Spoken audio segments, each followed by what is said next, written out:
Good morning, Raptor freaks. Lexiot's here. It is Thursday, and the Raptors beat the Miami Heat. That's right, they did. Really crazy day yesterday for the Raptors. Good morning. The Raptors finally traded Pascal Siakam yesterday, and that was something that I was, talking about yesterday. I said I was serious about it, and well, it happened. It happened. Yes, it did. Trying to mess with my microphone. It was quiet yesterday. I want to make sure it's a good volume today. Lot to do today. We've got to preview Chicago Bulls game with DeMar DeRozan today. We got to recap the Raptors' big victory over the Miami Heat. We got to recap the loss of the 905 to the Capital City Go-Go.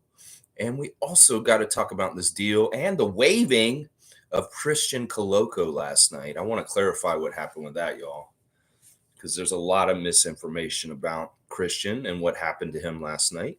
And that's what we do on this channel. We educate and help people understand what the hell is going on. I will say this right now. Christian is not necessarily away from our team because we waived him last night. I will say this, that Michael Grange and Blake Murphy were both reporting late after it happened that Christian is still guaranteed money from us. We're paying him. He's on our payroll. This isn't like fantasy sports and you waive somebody, everybody gets a chance to go get him. No, we have rights to him still, even though we waived him from our regular roster. And it's very likely that Christian Koloko will be 905 for the rest of the year with no chance of being on the main roster, that he will go to Mississauga and he will continue to try and get better with his respiratory illness, and he will work with that lower team for the rest of the year. They don't think the prospect of him coming up, or maybe because they did this trade, they don't feel like they need him, even if he does get healthy by the end of the year, does not mean that Christian Koloko is just going to be picked up by the Lakers and show up in a Laker jersey all of a sudden. No, that's not what is happening. They waived him to make roster room to allow 3 players to come on the team. They had an open roster spot from the OG trade that was still just sitting there. And they needed one more because they got 3 players yesterday: Jordan Nwora, Bruce Brown, and Kira Lewis Jr. So they needed to make 3 spots. So that is why they waived Koloko. If Koloko is not on the team, that is why. And it's nothing to do with anything else other than that. And that his health issue is still a huge issue. So what Blake Murphy's saying is, don't be surprised if they sign him to a 905 thing and he stays at that level and rehabs. A lot like how Jeff Doughton rehabbed all last summer in an ambiguous state with his contract in his life. Now, some will say, well, is this partly because Siakam's gone and the Cameroonian connection? Maybe. I don't know. I don't know exactly. I do want to rescind some of the stuff I said yesterday about Pascal's agent. I listened to the Raptors show when he got interviewed by them yesterday, and he was actually really good about what he said.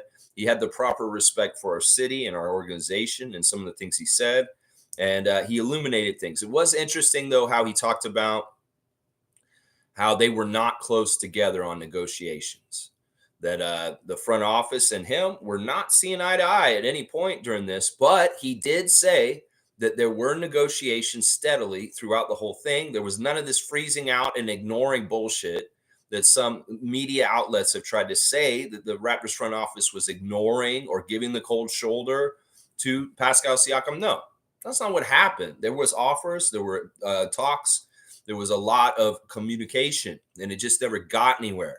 And that's a different thing than, no, they didn't do jack shit. That's a way different thing. That is a way, way different thing. All right. I guess I don't even know where to start. This is such a crazy stream. There's so much to do.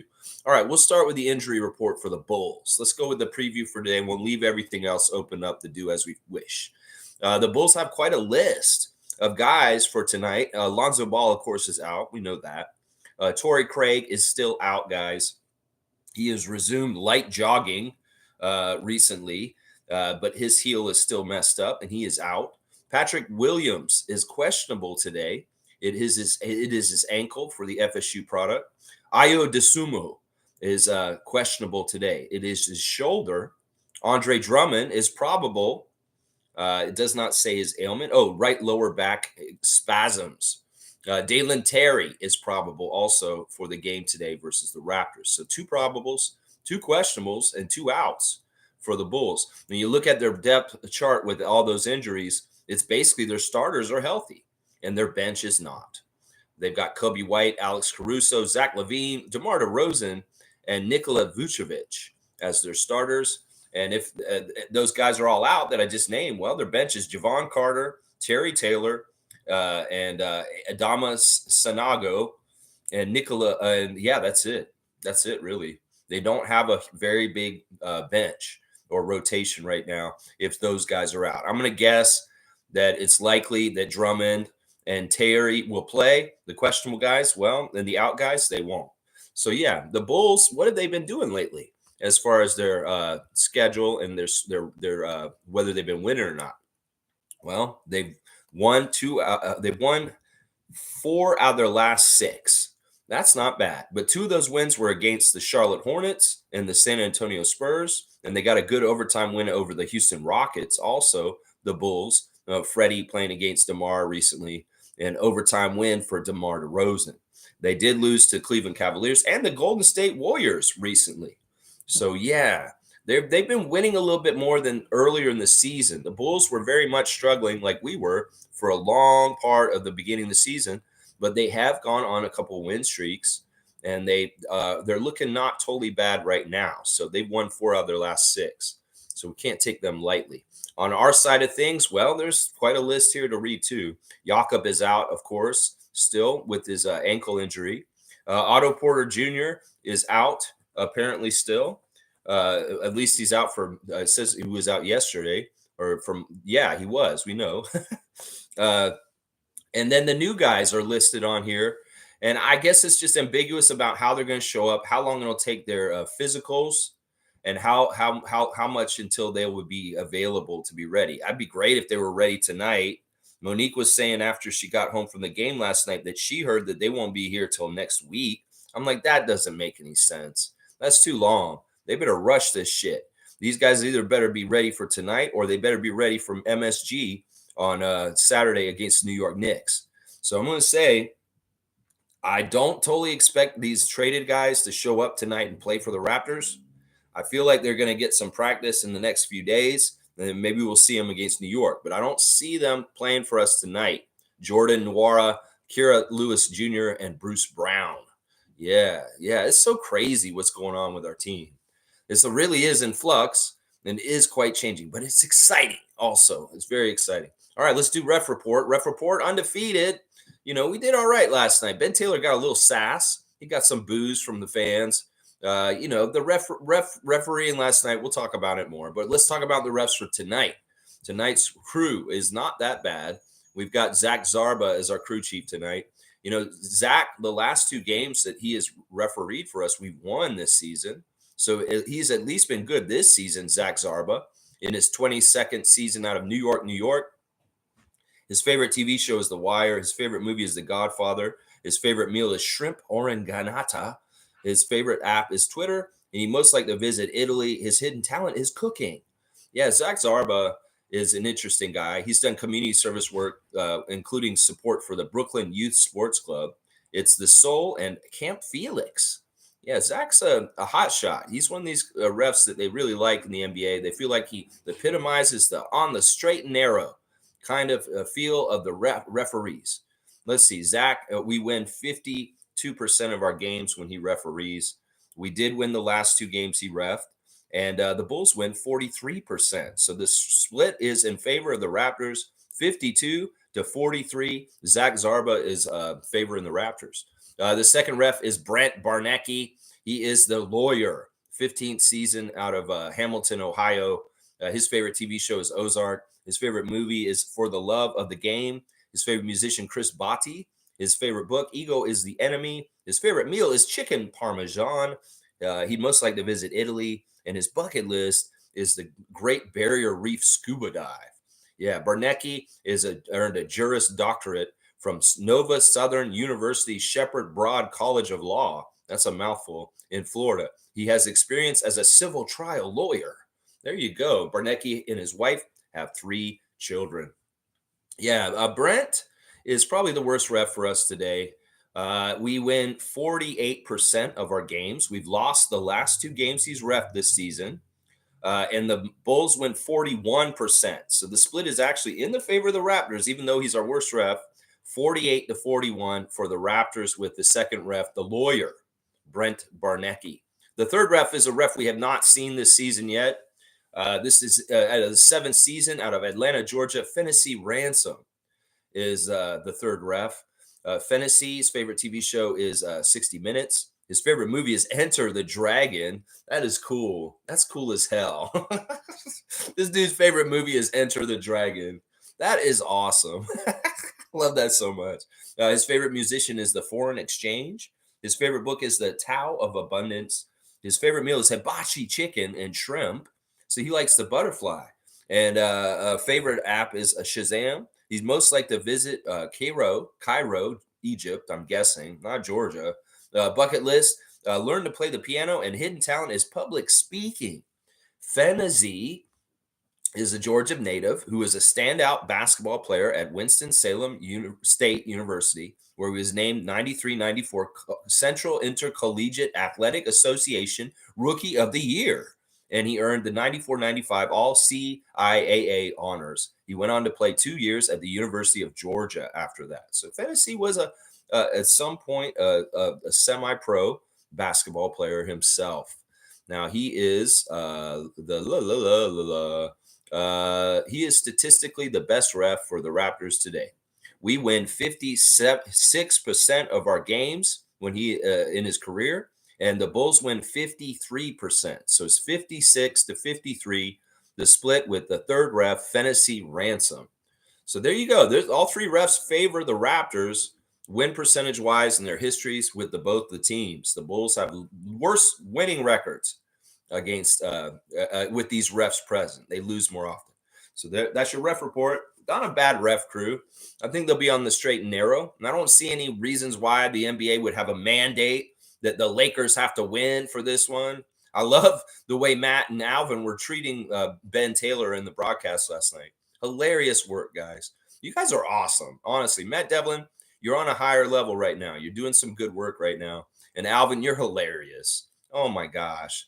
Alvin talking about his buddy Tom Washington in the broadcast last night. Just really insightful, good stuff from Alvin Boogie Williams with his color commentary on the Raptors broadcast. You are fantastic, Alvin. And Matt Devlin, you're not so bad yourself. There you go. Yeah. All right. Well, let's check in with you guys. We got the stars of the game to do. We got more reacting to do, of course, to this big trade. I want to hear more about what y'all think. You know, obviously this trade is not as flashy and amazing as the New York trade in some ways. It's kind of a different kind of less sexy trade. And in some ways it's annoying. In some ways it's hurting. It's hurting. Yeah, it is hurting because we're losing a franchise icon, somebody who's with our team for nearly a decade, and somebody that just we're grown accustomed to. And it's always sad to part with team players that have a long tenure with your team. And that is the case right now for Raptors Nation. At least we got the nice distraction of a great rout over the Miami Heat last night. Fantastic job by these guys. You know, if they're going to go out and shit the bed against the Celtics on Monday night and only make 4 3-pointers, well, they're going to change that real quick. In fact, they wanted to get 4 3-pointers in the first 3 minutes of the game right away. No looking back. And man, did they kick some ass. Gary Trent Jr., you're my hero, bro. You are a badass, Gary. And maybe it is that he's worried about the next trade could be his name involved. Maybe it is that he really wants to prove that he can fit with Scotty in the future with Scotty. And, well, it looked like Scotty was looking for Gary pretty closely there with some very great over-the-court passes, finding Gary over on the other side, and he's wide open, and boom, he nailed him. He nailed them. Both Scotty and Dennis were looking for Gary Trent Jr. last night, and they fed him. They fed him well, and he ate well last night. That's for damn sure. You go, Gary Trent Jr., my number one star of the game. Yeah, he was definitely the number one star to me because he finally got it out of the mud with his shooting and the way he played. He played fantastic last night, taking advantage of stuff for sure. All right, let's see. Let's check with you guys in the chat. Let's see what y'all are saying this morning. We'll start at the top. Trevor J, Commissioner J, good morning. Raptors family, happy game. What performance, big win. Let's do it again tonight. Yeah, think about this, Raptors. If you can win tonight, well, that's one more win away from Darko dinner. That's right. Pizza party, party, pizza party. Yeah, that was an old 90s game, board game, pizza party. And you had to get the toppings on the pizza, and then you flipped slices in the commercial. I remember it because it went party, pizza party, party, pizza party. Maybe we'll get that pizza party if we can win tonight. Beat a couple old friends, Kyle, DeMar, OG, beat the 3 old friends, and boom, Darko pizza party. Better than pizza party. Good meal, 5-star dining, 5 courses maybe. Yeah, that's what we want. Yeah, it was a great performance last night, Trevor, for sure. And I'm glad that we could enjoy that on a very up and down day. I know a lot of people were like, well, we're going to lose tonight. No, I'm like, you got to understand things are weird in the NBA. When you least expect it, think good things can happen too. You can expect good things to happen and bad things happen when you least expect it. Well, it goes in reverse too. You can't ever just say, oh, well, we traded Pascal and Jakob's out. We're going to lose the Heat no matter what. Well, I had a sinking suspicion. We might see the Heat lazy. Then we might see the Heat kind of play down to us. And they did. They did. Spoelstra in his interview after the game said, we woke up this morning. We thought we would just kick the shit out of this team and it would be easy. But it wasn't that way at all. And I'm actually really shocked that we lost today. That's what Eric Spoelstra was saying after the game last night. He said, we couldn't buy any shots. Jimmy Butler's saying we couldn't make anything. It was crazy. And then it's well, y'all got blown the fuck out. In fact, for most of the first half, y'all were doubled up. We had double your score. And it was awesome. It was awesome. I was reveling in it. I was like, yeah, Raptors. Yeah, is this how it's going to be with Siakam gone? Okay, I can get used to this. It wasn't that bad. It was, oh, yeah, this is Scotty era. Yeah, saw Scotty level up some more last night. He really did. He really did level up in a couple times because, listen, his whole time out on the court, he was producing things on either side of the court. He was either producing like a steal here, like a Kawhi Leonard would, or a block, a big-time defensive play or rebound, or he was, going and getting some buckets on the other end. They're finding people, distributing the ball. It was a little bit of everything. There's a 3 here. There's a little bully ball here. There's a long over the court pass to Gary Trent here. Yeah, Scotty was in the rhythm. And he looked really good in the ways he was doing things. And he even looked very aggressive and dominant.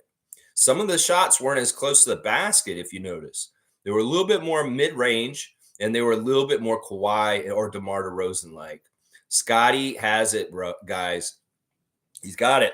It's coming. He is a face of this league. He's a dog. He's whatever you want to fucking describe him. He's everything.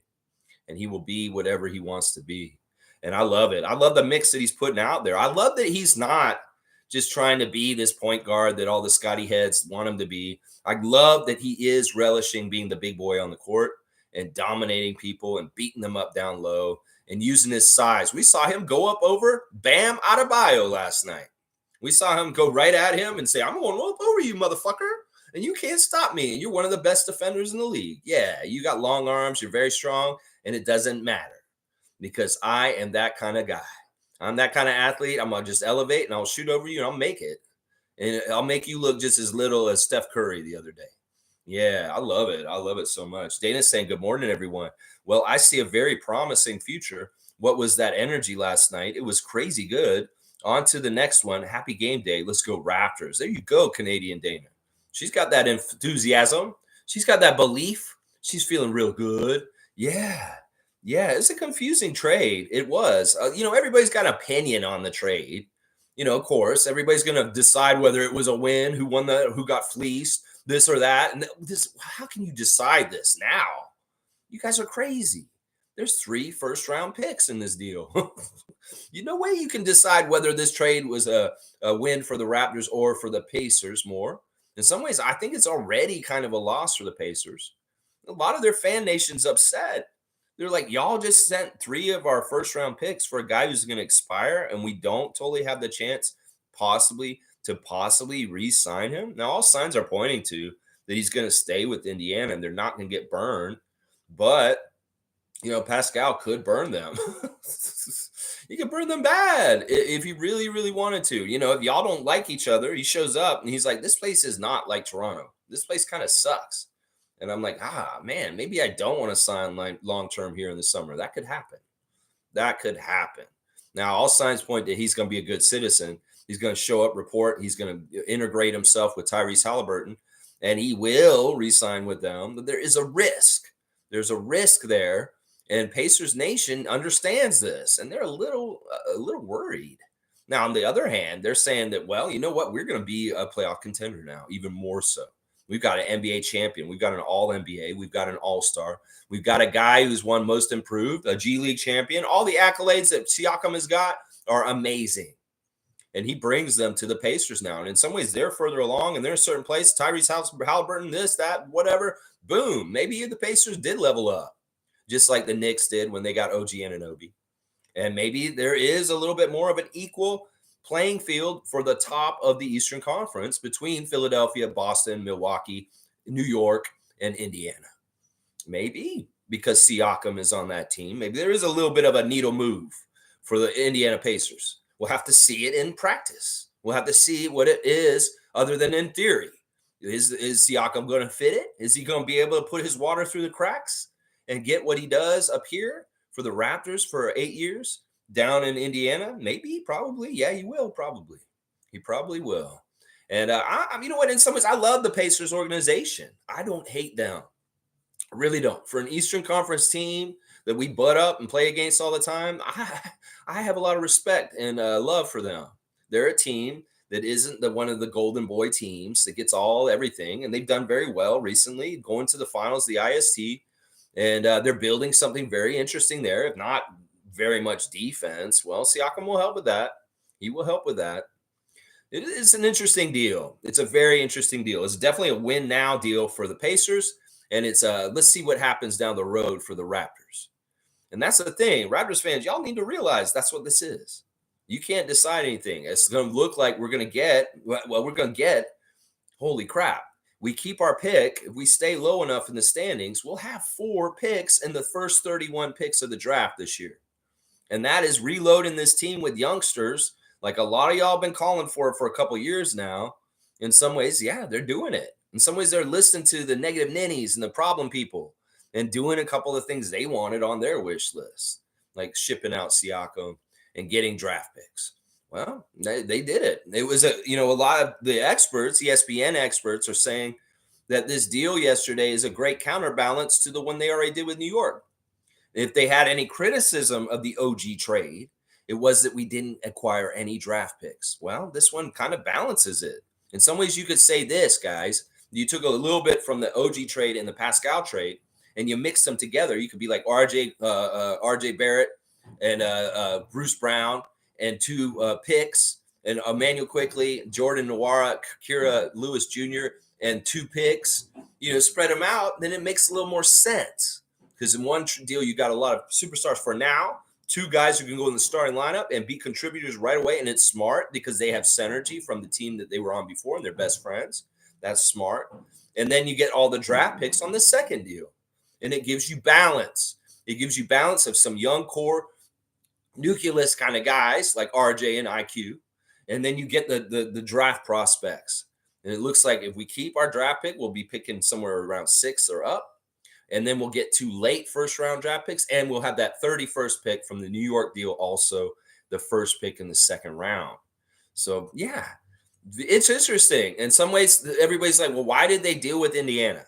Indiana seems like they were the shittiest team to deal with. Why didn't we go for the Warriors and get Kuminga or Moody or somebody like that? There's some people saying that this morning. Well, I'll tell you why. It's because we wanted picks on this one. And apparently the Indiana Pacers were the one team in the NBA that had the 3 picks that they could deal us for Siakam. A lot of people are saying that, wow, the Raptors got 3 first-round picks for Pascal Siakam. They're amazed. They actually think that that's a steal that we did that well for Siakam. Some people are saying, oh, this wasn't worth Siakam. This isn't worth all the intangibles, all the built up with him and stuff like that. Well, I will tell people once again, that, you don't keep players forever, and you're going to develop them. You're going to get good value out of them coming from nowhere, like Fred and Pascal. And when you get to the point where they're not on your team anymore, sure, you lose some of that built up value from coming from nothing. But once again, the time served and the things they already accomplished and what they did in 510 games as a Raptor, it's still there, and it's still a part of things in our history. And in some ways, yeah, you lose some of the intangibles. You use some of the history. You lose some of the familiarity. You lose some of the iconic franchise feel of him. And also the last player from your championship team that actually played. That's a lot to pay. But in a lot of ways, people are poo-pooing what we're getting back in return. They really are. I mean, there's things about these players that we're getting that we could kind of look at. Bruce Brown was a champion last year for the Denver Nuggets, and he's actually been starting for the Pacers this year, and he's been scoring pretty good. He could actually be a starter on our team, possibly. He could at least compete with Gary Trent Jr. and Dennis Schroeder for that fifth starting spot. But in some ways, I don't see a future for him with the Raptors right now. Some people are saying, well, he can come in and help us right now, but I think we might flip him right away. I have that feeling. I've been right a lot lately. And in some ways, I feel like they're going to flip him. If they flipped him to get a big right now, that would be smart.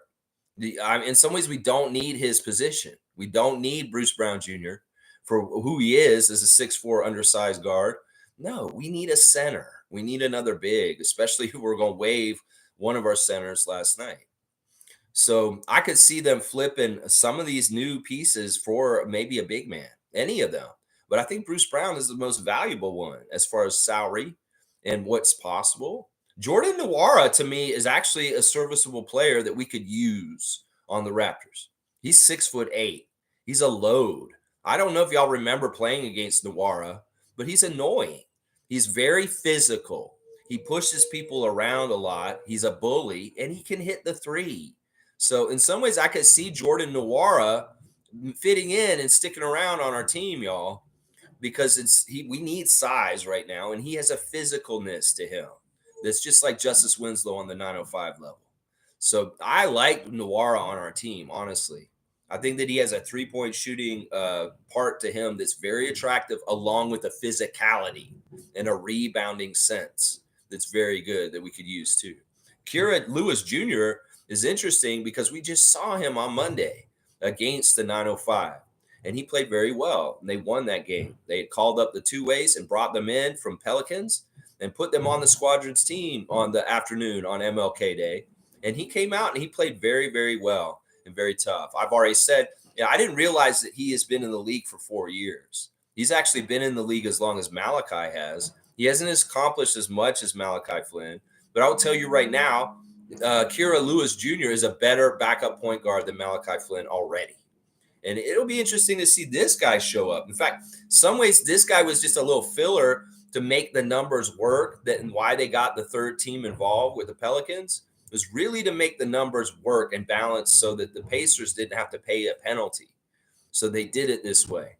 But it's interesting. It's intriguing because Kira Lewis Jr. could actually do something with our team and become something. He has a chance. Well, he could also be like Bruce Brown, though, and be somebody who gets flipped and going somewhere else because it's attractive to do. That's kind of what, there's a lot of different things. I don't think they're done.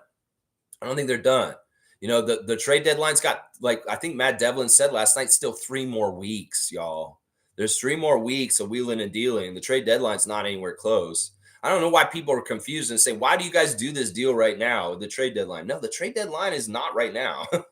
They've got a few weeks still to do more deals. And I'll bet you they are coming. I bet you there are. I'll bet you there'll be at least one more. And hopefully it's for a center. That's really what we need right now. Trevor J saying, this was the best game by far of the year for the Raptors, 23s. I don't know if that's true. I mean, it is a good game. Don't get me wrong.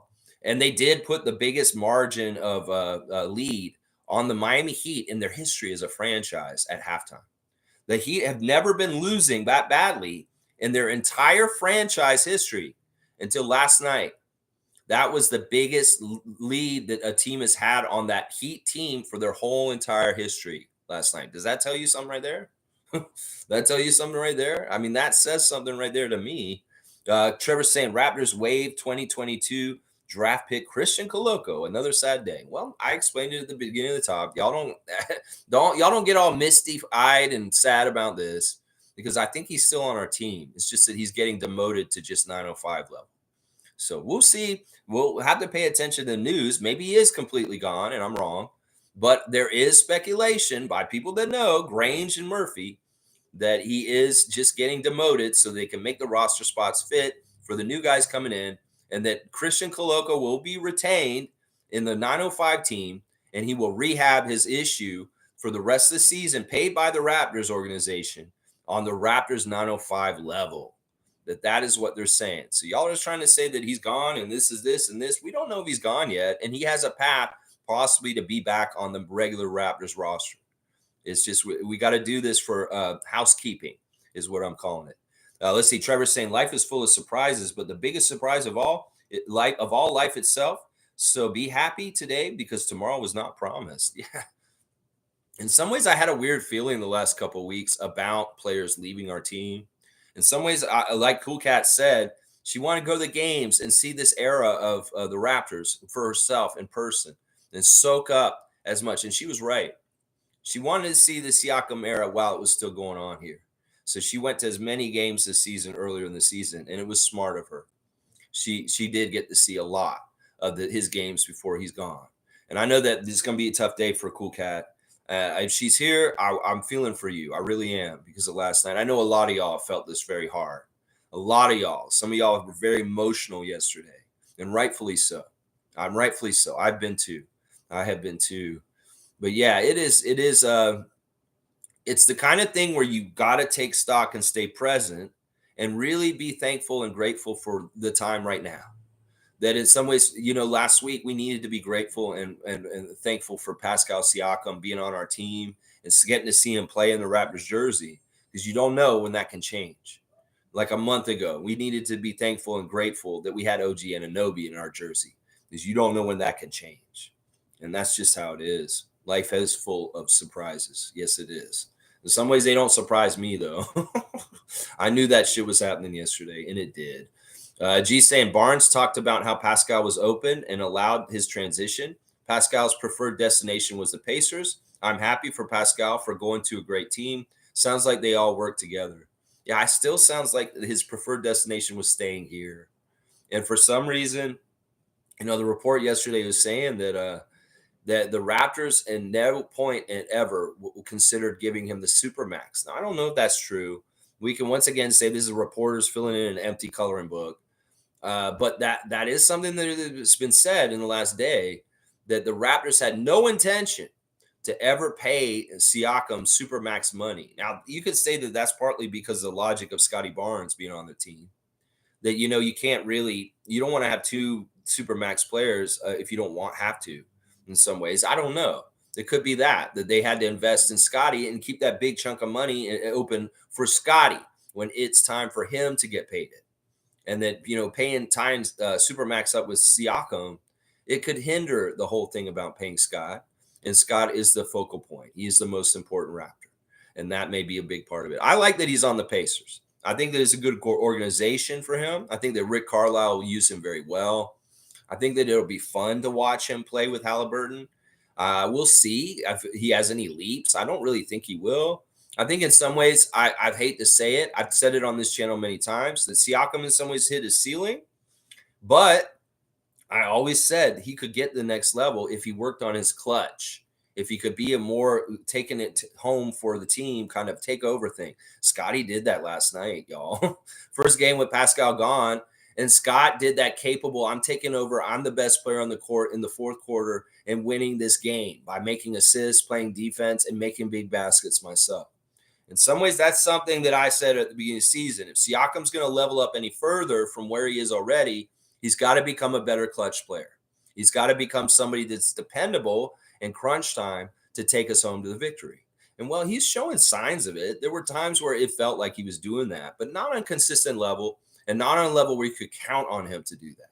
That's really the part, Pacers fans, if you're coming here to scout, that he needs to add the most, is to get better in clutch and taking things home and making things happen for your team to win. In some ways, that was frustrating about Siakam the last few years.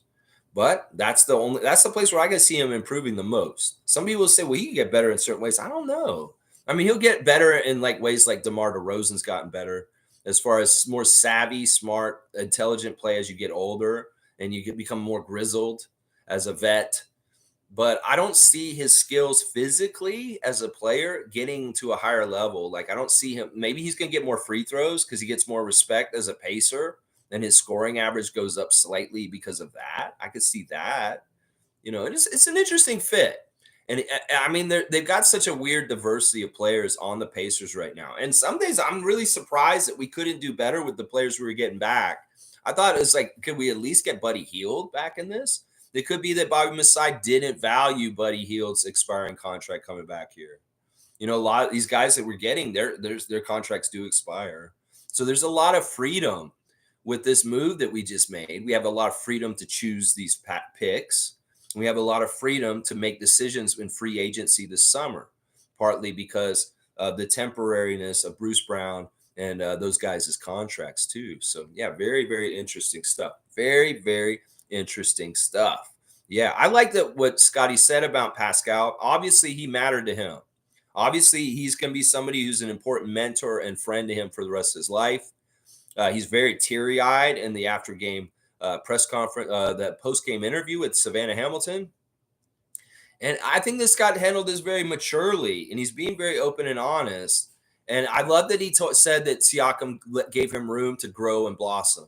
And, in some ways, Scotty like tipped the hat saying that, not how every vet does this so nicely for the youngster coming up. Sometimes there's a friction. Sometimes there's a little bit of a struggle to transition from one guy to another guy and allowing that other guy to eat a little bit more from the same plate. Yeah, well, Siakam was very gracious in allowing for the growth of Scotty Barnes since he's come to the Raptors, and he's grateful for this. I don't think Scotty's bullshitting when he says Siakam's his favorite player in the league. I don't think he's bullshitting when he says that kind of stuff. In some ways, you could say, well, that's a great ploy by his manager to tell him, well, tell the franchise guy ahead of you that that's your favorite player. And then there's like, you already don't have issues with him because you're on the record for saying he's your favorite player. I don't think he seriously did really like him. And there's a lot about Siakam that rubbed off on Scotty in the years while he was here, just like Kawhi rubbed off on Pascal, just like DeMar rubbed off on people too. They get the work ethic. They saw the way Siakam did things, and Barnes sees that's what it takes to be Pascal Siakam. And that's a good thing. That's a very good influence. And that's something. And like Scott said, I'm going to FaceTime these guys all the time. Still, they're my guys. I love them for life. And that will never go away. And that makes it a little easier. The enthusiasm of new guys coming in, the ideas of what's possible, the expectations, the new stuff can really buoy you. And you can have that post-trade bump, as some people were calling it last night. It's like, what the hell? Why did the Raptors do this? They just traded Siakam. And they don't have a lot of bodies. How the hell did they rout the Miami Heat? The Miami Heat fans on the other side complaining and sad because they had their full starting lineup for the first time in a long time, and they got their ass whooped. No, Tyler wasn't out. Bam wasn't out. Jimmy wasn't out. Kyle wasn't out. They were all there, and they got their ass whooped. Yeah, it was pretty funny. They were really lazy, though. And our team was fire. We were hitting everything from outside. In fact, it was so fun to see Grady Dick get out there and have a redemption game. Grady going out there and doing good things. Oh, my gosh, that was fun. That was a lot of fun. All right, let's see. Cowboys saying, good morning, Lex and Rap Freaks. Yesterday was like an out-of-body experience with Pascal being traded. I wish him all the best on his new journey. Yes, we love you, Siakam. We love you. In fact, you know what? Give me just a second. I'm going to be right back. Actually, I don't know if I should do this. I was going to go get a Siakam swirl and eat it, but I shouldn't eat it while I'm on the air, and it'll probably melt. But I have 2 Siakam swirls in my freezer right now. Yeah, I went to McDonald's and got as many as I could. I got 4. I ate 2 of them last night, one before the game, one after when we won, and I've got 2 for today. I'll eat one before the game, and I'll eat one after, and it'll signify my honoring of Pascal Siakam by eating the McDonald's Siakam swirl. Maybe for the last time today. I don't know. Y'all go to McDonald's and get them while you can and show some love for Siakam on his way out and show McDonald's Canada that he was a big time money mover. that people would buy an overpriced Siakam swirl just because his name was on it. Yeah, go show that love and support for him. Go to McDonald's and get some junk food. That's my advice today. Cowboy saying, what? Trevor J. Koloko got waived? This is true. Yes, it is, Cowboy. Yes, it is. Koloko waived last night, but I'm telling people not to overreact, that it doesn't mean he's out of the Raptors organization. It just means he's not on our main roster anymore, taking up a roster spot with long COVID and not being able to play. Yeah. Kevin saying, I can't think of another player who was a rim runner to all NBA. Salute Pascal. Best of luck to him in Indiana. You know, Kevin Thompson, this is an amazing thing to say. And I think you're exactly right. When Siakam got drafted, people laughed at the name when it was announced. They're like, who? Pascal Siakam? Who? Huh? You know, and when I saw him play in his rookie year, I really did think he was just going to be a defensive rebounder, a defensive guy. I didn't think he had any offensive bag in any kind of way. I was shocked when he became who he became.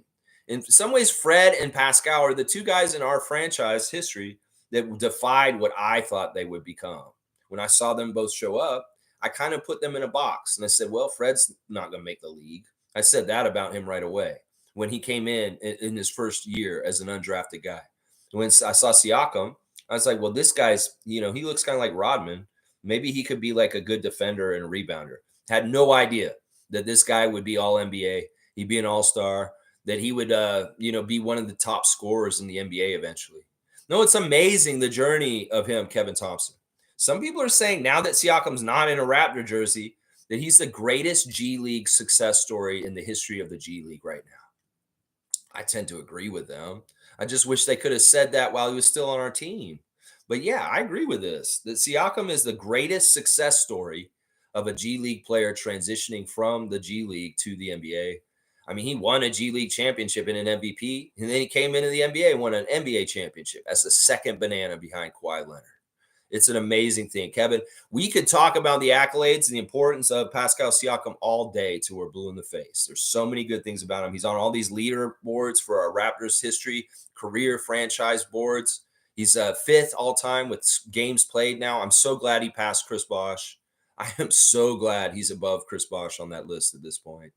Yeah, he's always going to be an important part. In some ways, I was hoping he would continue to play for us because I wanted to see him overtake Kyle Lowry as the greatest Raptor of all time. Now, that's a debate we may have to do next week on the Thursday Think Tank. I think I'll say that this is what we're going to talk about next Thursday on the call-in show. Who is the greatest Raptor of all time? Is it Siakam or is it Lowry? Because I feel like there's an argument to be made about the two of them as far as who is the greatest Raptor of all time. Now that Siakam's career with the Raptors is over, we can look at it and say definitively, look at both of their careers and say who is. A lot of people are going to say Kyle still, but I think it's a lot closer than people think. Yeah. All right, let's see. Trevor J saying, Pascal's a real professional. He kept his head up. True, all the rumors. I have nothing but respect for the man. Yeah, he gave a good effort and he played strong. I knew the energy was weird with him, though. The energy was weird with him and OG this whole season. In fact, you could maybe trace it back to last year, the weirdness around our team, partly the weirdness of all this ambiguous contract extension stuff with Anunoby and Siakam. The energy was very weird. You'd see the pictures of him coming in the game day fits, and Siakam would look lost, a little depressed, maybe a little sad. Yeah. And I could tell on the outside, from outside in his everyday life, it was tough and pressurized. Like his agent said in the interview with the Will Lou show yesterday, that sometimes it was hard for Siakam to go to work for the Raptors and just be a professional and show up for his teammates with the situation he was in with his contract and the extension and the talks. That it was hard for him at times to just show up and be professional. And some other guys, the lesser guys than him, may have been more conflicted and been more of a problem and maybe not showed up like he did. In some ways, he's smart because if he had not showed up, it would have looked bad on him. And in some ways, the way he did things was with grace and made himself look good no matter what. And I agree with this. Pascal is a true professional. He didn't check out. He came in and gave good effort. Now, if he starts playing even crazier for the Pacers all of a sudden, I'll be like, yeah, I told y'all. He wasn't exactly what he was supposed to be doing with us. but he still showed up and he did as much as he could to that extent.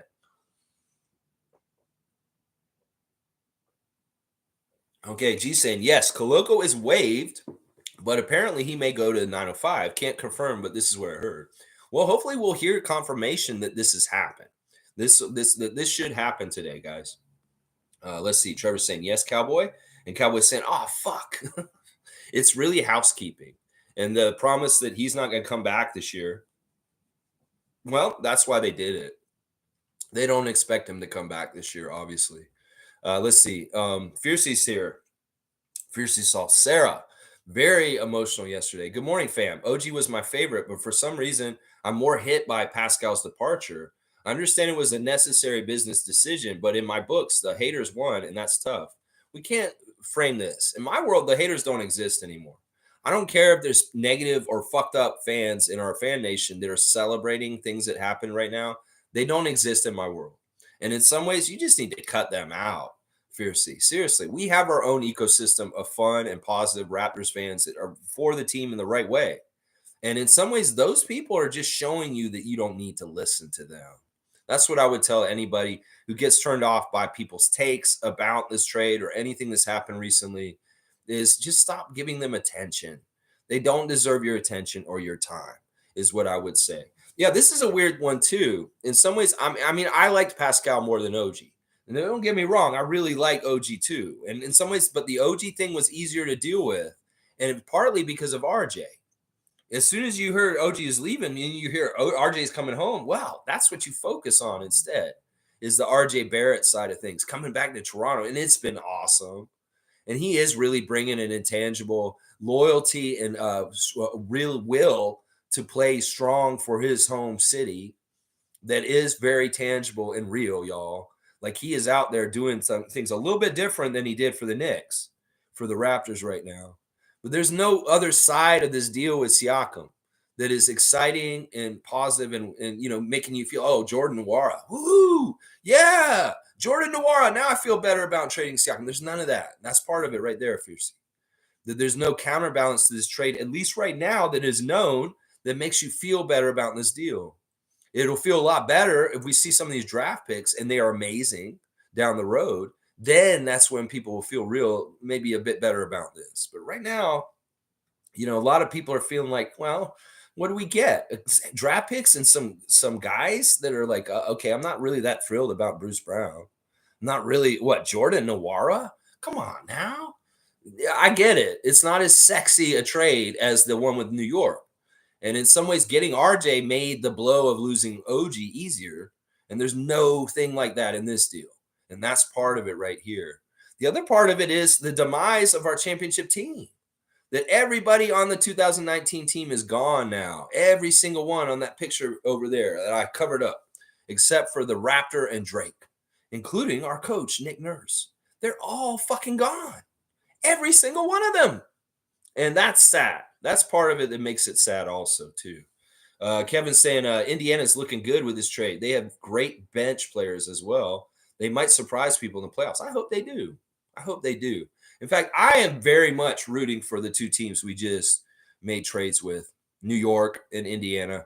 I'd love to see them fuck up the top teams in the East right now, Boston, Milwaukee, and Philadelphia. Yeah, I'm rooting for the Pacers. I'm rooting for the Knicks. And to a degree, I'm rooting for the Milwaukee Bucks also.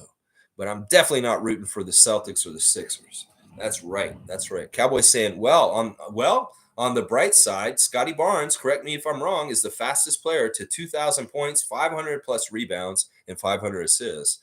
They're quoting all these stats about Scott and his accomplishments and milestones at his age with his all-around stat collecting that are amazing. He's getting put in the same conversations as Luka, Giannis, LeBron, all the top names in the history. That's why I say to people, this isn't stupid that Darko says he's a face of the NBA. There's statistical evidence that provided that you could say that Scotty Barnes is one of the best players in the league because the stats tell you that. If you go look at them, the fact that he can get steals and blocks like he can with the assists and the rebounds, that's an all-around player. That's like the real shit. Like LeBron's that kind of guy, but he isn't totally. He's lazy. But Scotty is that real deal. because he does all that shit and he does do it all around. And this is true, Cowboy.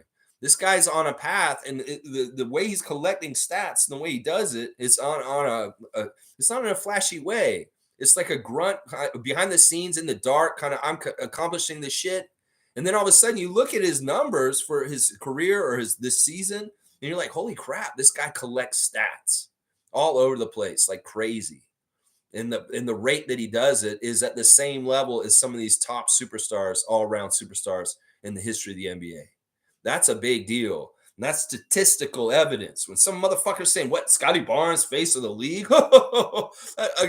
Get real, man. No, give them the fucking facts. Give them the stats and provide it to them. Well, look at this then. What do you say about that? What do you say about that? Oh, shit. Maybe they're right.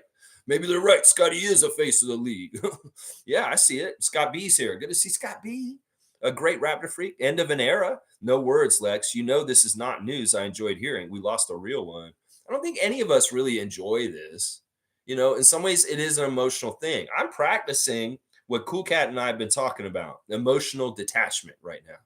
In some ways, I'm going to deal with this in private moments on my own, in silent moments on my own, maybe emotionally a little bit more stronger than I am on here with you guys. Partly because I want to be a good role model for Raptors Nation on how to handle this thing with your head up high and in the right way. You know, I could break down and be an emotional wreck because we just traded a franchise player that was an important, special part of our lives for a long time right now. But in some ways, I have to be that role model.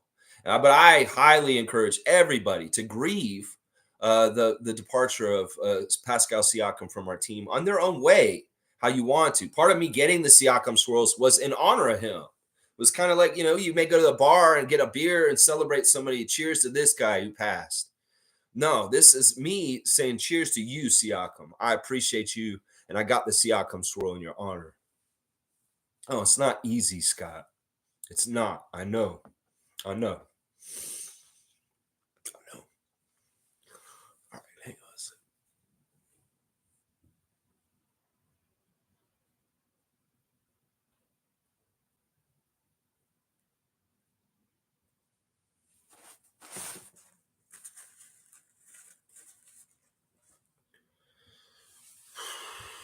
All right, let me keep going here.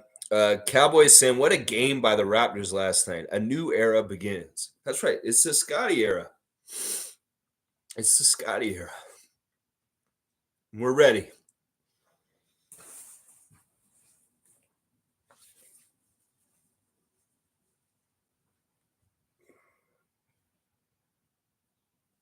Man, I really didn't want it to hit me like this today. Man. I'm like, Lex, let it hit you when you're on your own and not on live, damn it. It's hitting me right now. He's gone.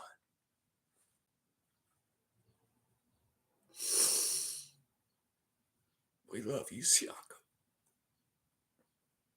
We love you, man. Always gonna be our guy, bro. When you come back, we're gonna give you that welcome back the right way for a hero, for a great Raptor all time. Damn it, Scott B. Why'd you have to make me feel it right now?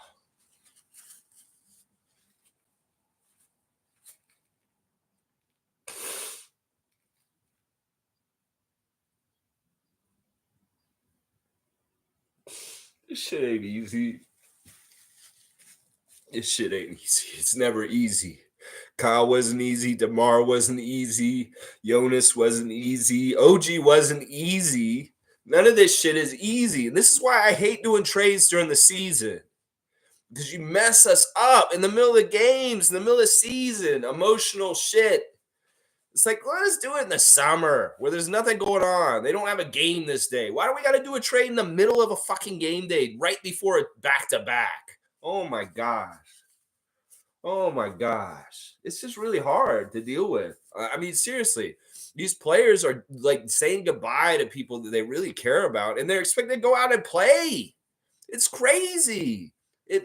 Oh, man, in some ways, anyway, all right. Pull it together, Lex. We're going to get this back on track.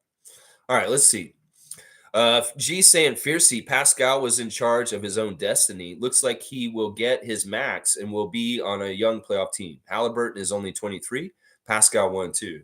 I think this is good for him. I mean, honestly, there were some rumors that we were going to trade him to Detroit in the last month. That would have been fucked up to him. That would have been wrong to send him to Detroit. So in some ways, it's like this is a good landing spot. It makes sense. In some ways, he's set up really to succeed there. And they can pay him. So this is really good. Like, once again, in some ways, it's like weird and messed up. But Masai and Bobby are doing their guys solids on their departures. They're looking out for them and putting them in the right place. All right, Angry Mexicans here. We got Charlotte Hornets fan coming in to say hi this morning. Let's see what they have to say. This is interesting. I want to see what he's saying. Hey, Raptors freak, hope as well. Interesting to hear your thoughts on the trade. It said you got 30 first-round picks, but if Pacers aren't in the lottery and are a good team, won't those picks be low? Yeah, this is a good question. Angry Mexican is true. The speculation of where the picks we're going to get from Indiana are in the late first round. And part of it is because they're weighted picks from other teams, and we get the worst pick out of certain ones. That was part of the deal, is that they have certain first-round picks, Indiana, that they're getting from teams like Oklahoma City and other teams. And depending on who finishes where, we're going to get the worst out of where people finish. So it's very likely that the two picks we get from Indiana are going to be in the 20s. That's what I'm hearing. So that's the whole thing, is if we keep our pick with San Antonio, we'll pick in the top 6, then we'll have 2 picks in the 20s, and then we'll have the 31st pick. And those will be the 4 picks the Raptors have. Now, listen, you could say, well, what? That's not good, Angry Mexican. But think about when we picked OG Anunoby and Pascal Siakam. Both of those guys were like 20 pick around there. So listen, Masai can't do no wrong. If he's going to pick in the first round, he's going to get somebody good. So yeah, this is true what Angry Mexican's saying. But in some ways, it's their first round picks. We're going to get picks. We're going to have new people coming in regardless, which is good in some ways. Kevin's saying, might as well keep Gary now. He's a young, good catch and shoot player. Hits tough shots. Had a bad year this year, but he was averaging 18 last year. Lineup changes have affected his play this year. Yeah. Listen, all right, I'm going to do the stars of the game now that you just mentioned it. I might as well change gears here. Gary Trent Jr. is my star of the game last night, number 1 star. Gary was 10 of 13 from the field, 8 of 9 from 3. He did not shoot any free throws, 2 rebounds, 1 steal, a plus 14 with 28 points. He had his best scoring game this season. And it's kind of interesting that it's a game that Siakam leaves. It's very interesting that he got the start. I'm glad that he got the start. Dennis coming off the bench is a much better look still. And the fact that he went 8 for 9 from 3, yeah, that was awesome. He really, really helped my fantasy team. I'm a little selfish about that. Now, this is the thing, and this is what Chev was saying last night, NBA Chev. He was saying that these motherfuckers are scared now because they've seen Siakam get traded. They're worried that any of them can get traded. So in some ways, Chev was trying to say that Gary Trent Jr. was playing at a high level because he's looking over his shoulder. And in some ways, it's funny what Bolton was saying last night. Jordan Bolton, very, very happy about Gary's game last night, celebrating it, thinking this is the new era, and that Rayleigh's got that starting job now and all this kind of stuff. I don't know if that's true. Now, he wants him to start going forward, but I don't know if that's what's going to happen exactly. It could very well be that this was just because of the trade and the injuries, and the new guys show up, and Bruce Brown may be starting instead of him. I don't know. That has to be determined. But, yeah, Gary was fantastic last night. In some ways, he's playing to prove that he wants to stay here. And him interlocking with Scott and playing so fluidly with him, it seemed like he was getting the ball in rhythm from the passers. It's like Dennis and Scotty both threw the ball to Gary in a different way, where he caught it in a really quick way to easily catch it and in rhythm shoot it and make it. And I've said this since the beginning of the season, that for Gary to be successful, his teammates have to set him up correctly. And that is how they do it. They give him the ball in the right place where you can catch the right place so you can get quick release and shoot that ball as quickly as he gets it without thinking. No hesitation. And that's kind of what he did last night. Fantastic job by Gary Trent Jr. Is he playing to stay a Raptor? I think he might be. And, well, he put some good evidence to keep him around last night. That's for damn sure. making his shots and doing what he's doing. My second star of the game last night was RJ Barrett. RJ Barrett is just a bull in a china shop. That man is getting us points when we have trouble scoring. We had a really bad third quarter last night. And in some ways that looked really scary because we had the huge lead at halftime. And it was like, are we writing a new kind of horror story where the Raptors are going to choke and let the Miami Heat come back and win this game? In the third quarter, it looked real bad like that because we could not score. But who was the one person who could get points for us in that stagnant time is RJ Barrett, because he goes and he initiates contact and he gets to the line. RJ shooting 7 of 13 from the free throw line. Too bad he missed so many of them. Oh my gosh. If there was one game where he can miss so many free throws and shoot so bad at the free throw line, it was the one last night with the blowing out of the Miami Heat. It's like, don't do that in a close game, RJ. Get all your misses and your bullshit out of the way with this one game because we can afford it and still win the game in a blowout still with you missing 6 out of your 13 free throws. But yeah, he was the only one who could cultivate and make points, opportunities happen for the Raptors when we went stagnant. And I love him for it. He is in some ways really putting Canada on his back and saying, I got us now, and I'm going to take us to the promised land. And once again, I'm going to say this over and over again. Knicks fan, you may not have been willing to ride or die with RJ Barrett. I am, because I see the kind of winning attitude he has. I see the kind of way he prepares himself and he plays and the way he does things. And I am ready to live and die with his success and failure. Because and listen, I will not be mad at him when we fail too, because it's a process. And I will allow for all outcomes. But I know he's going to be more successful than failing in the long run, is what I'll say right now. You go, RJ Barrett. I'm so proud that you are on our team right now, that we have a Canadian content like you on the team at this point. 9 of 14 shooting. New York fans, you tell me how bad a shooter he is. 9 of 14. You tell me how bad he is. 8 rebounds, 3 assists, plus 20, 26 points, and 36 minutes. RJ Barrett has been on fire. He's how many games as a Raptor now? He's had 2 dud scoring games, and he's had like 6 overwhelmingly badass games otherwise. Yeah, he's fitting in real nice. And I like the synergy between him and Scott once again. And there's little things about RJ too. Before the game, I saw RJ talking to the refs.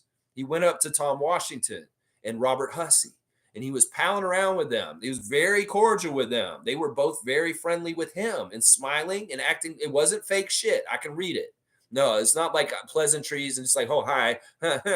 No, they were actually getting along, and they were laughing with him. In fact, I think Tom Washington was talking to RJ before the game about playing for Toronto now.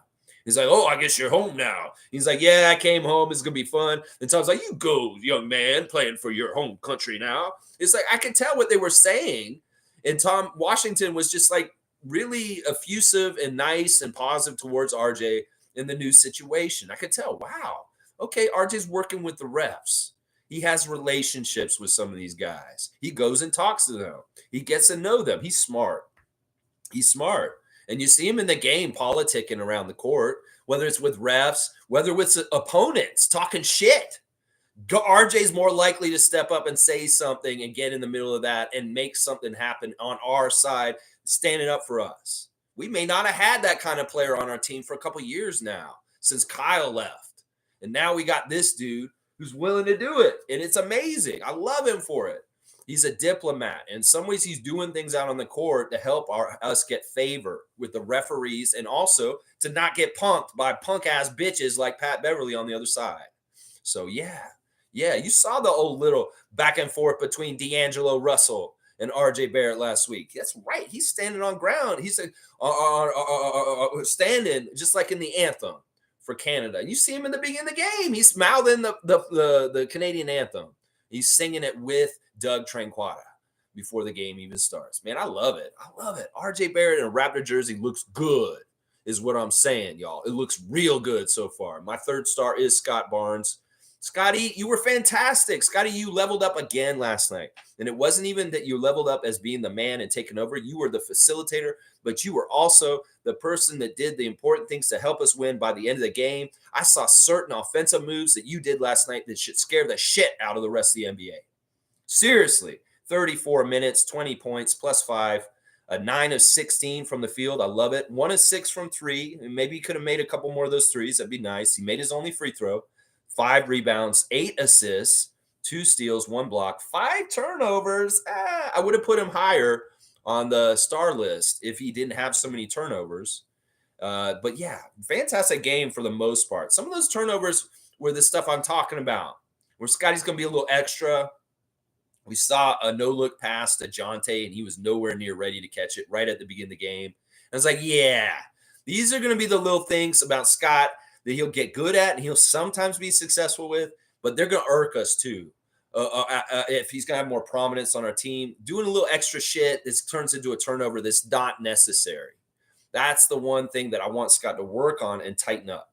In some ways, that flashy shit is fun and may have worked in the, watching your prep highlights recently. They had that clip of all the Raptors watching their old highlights. Siakam's was so awesome, kind of watching his old highlights, that old clip. Man, that was special.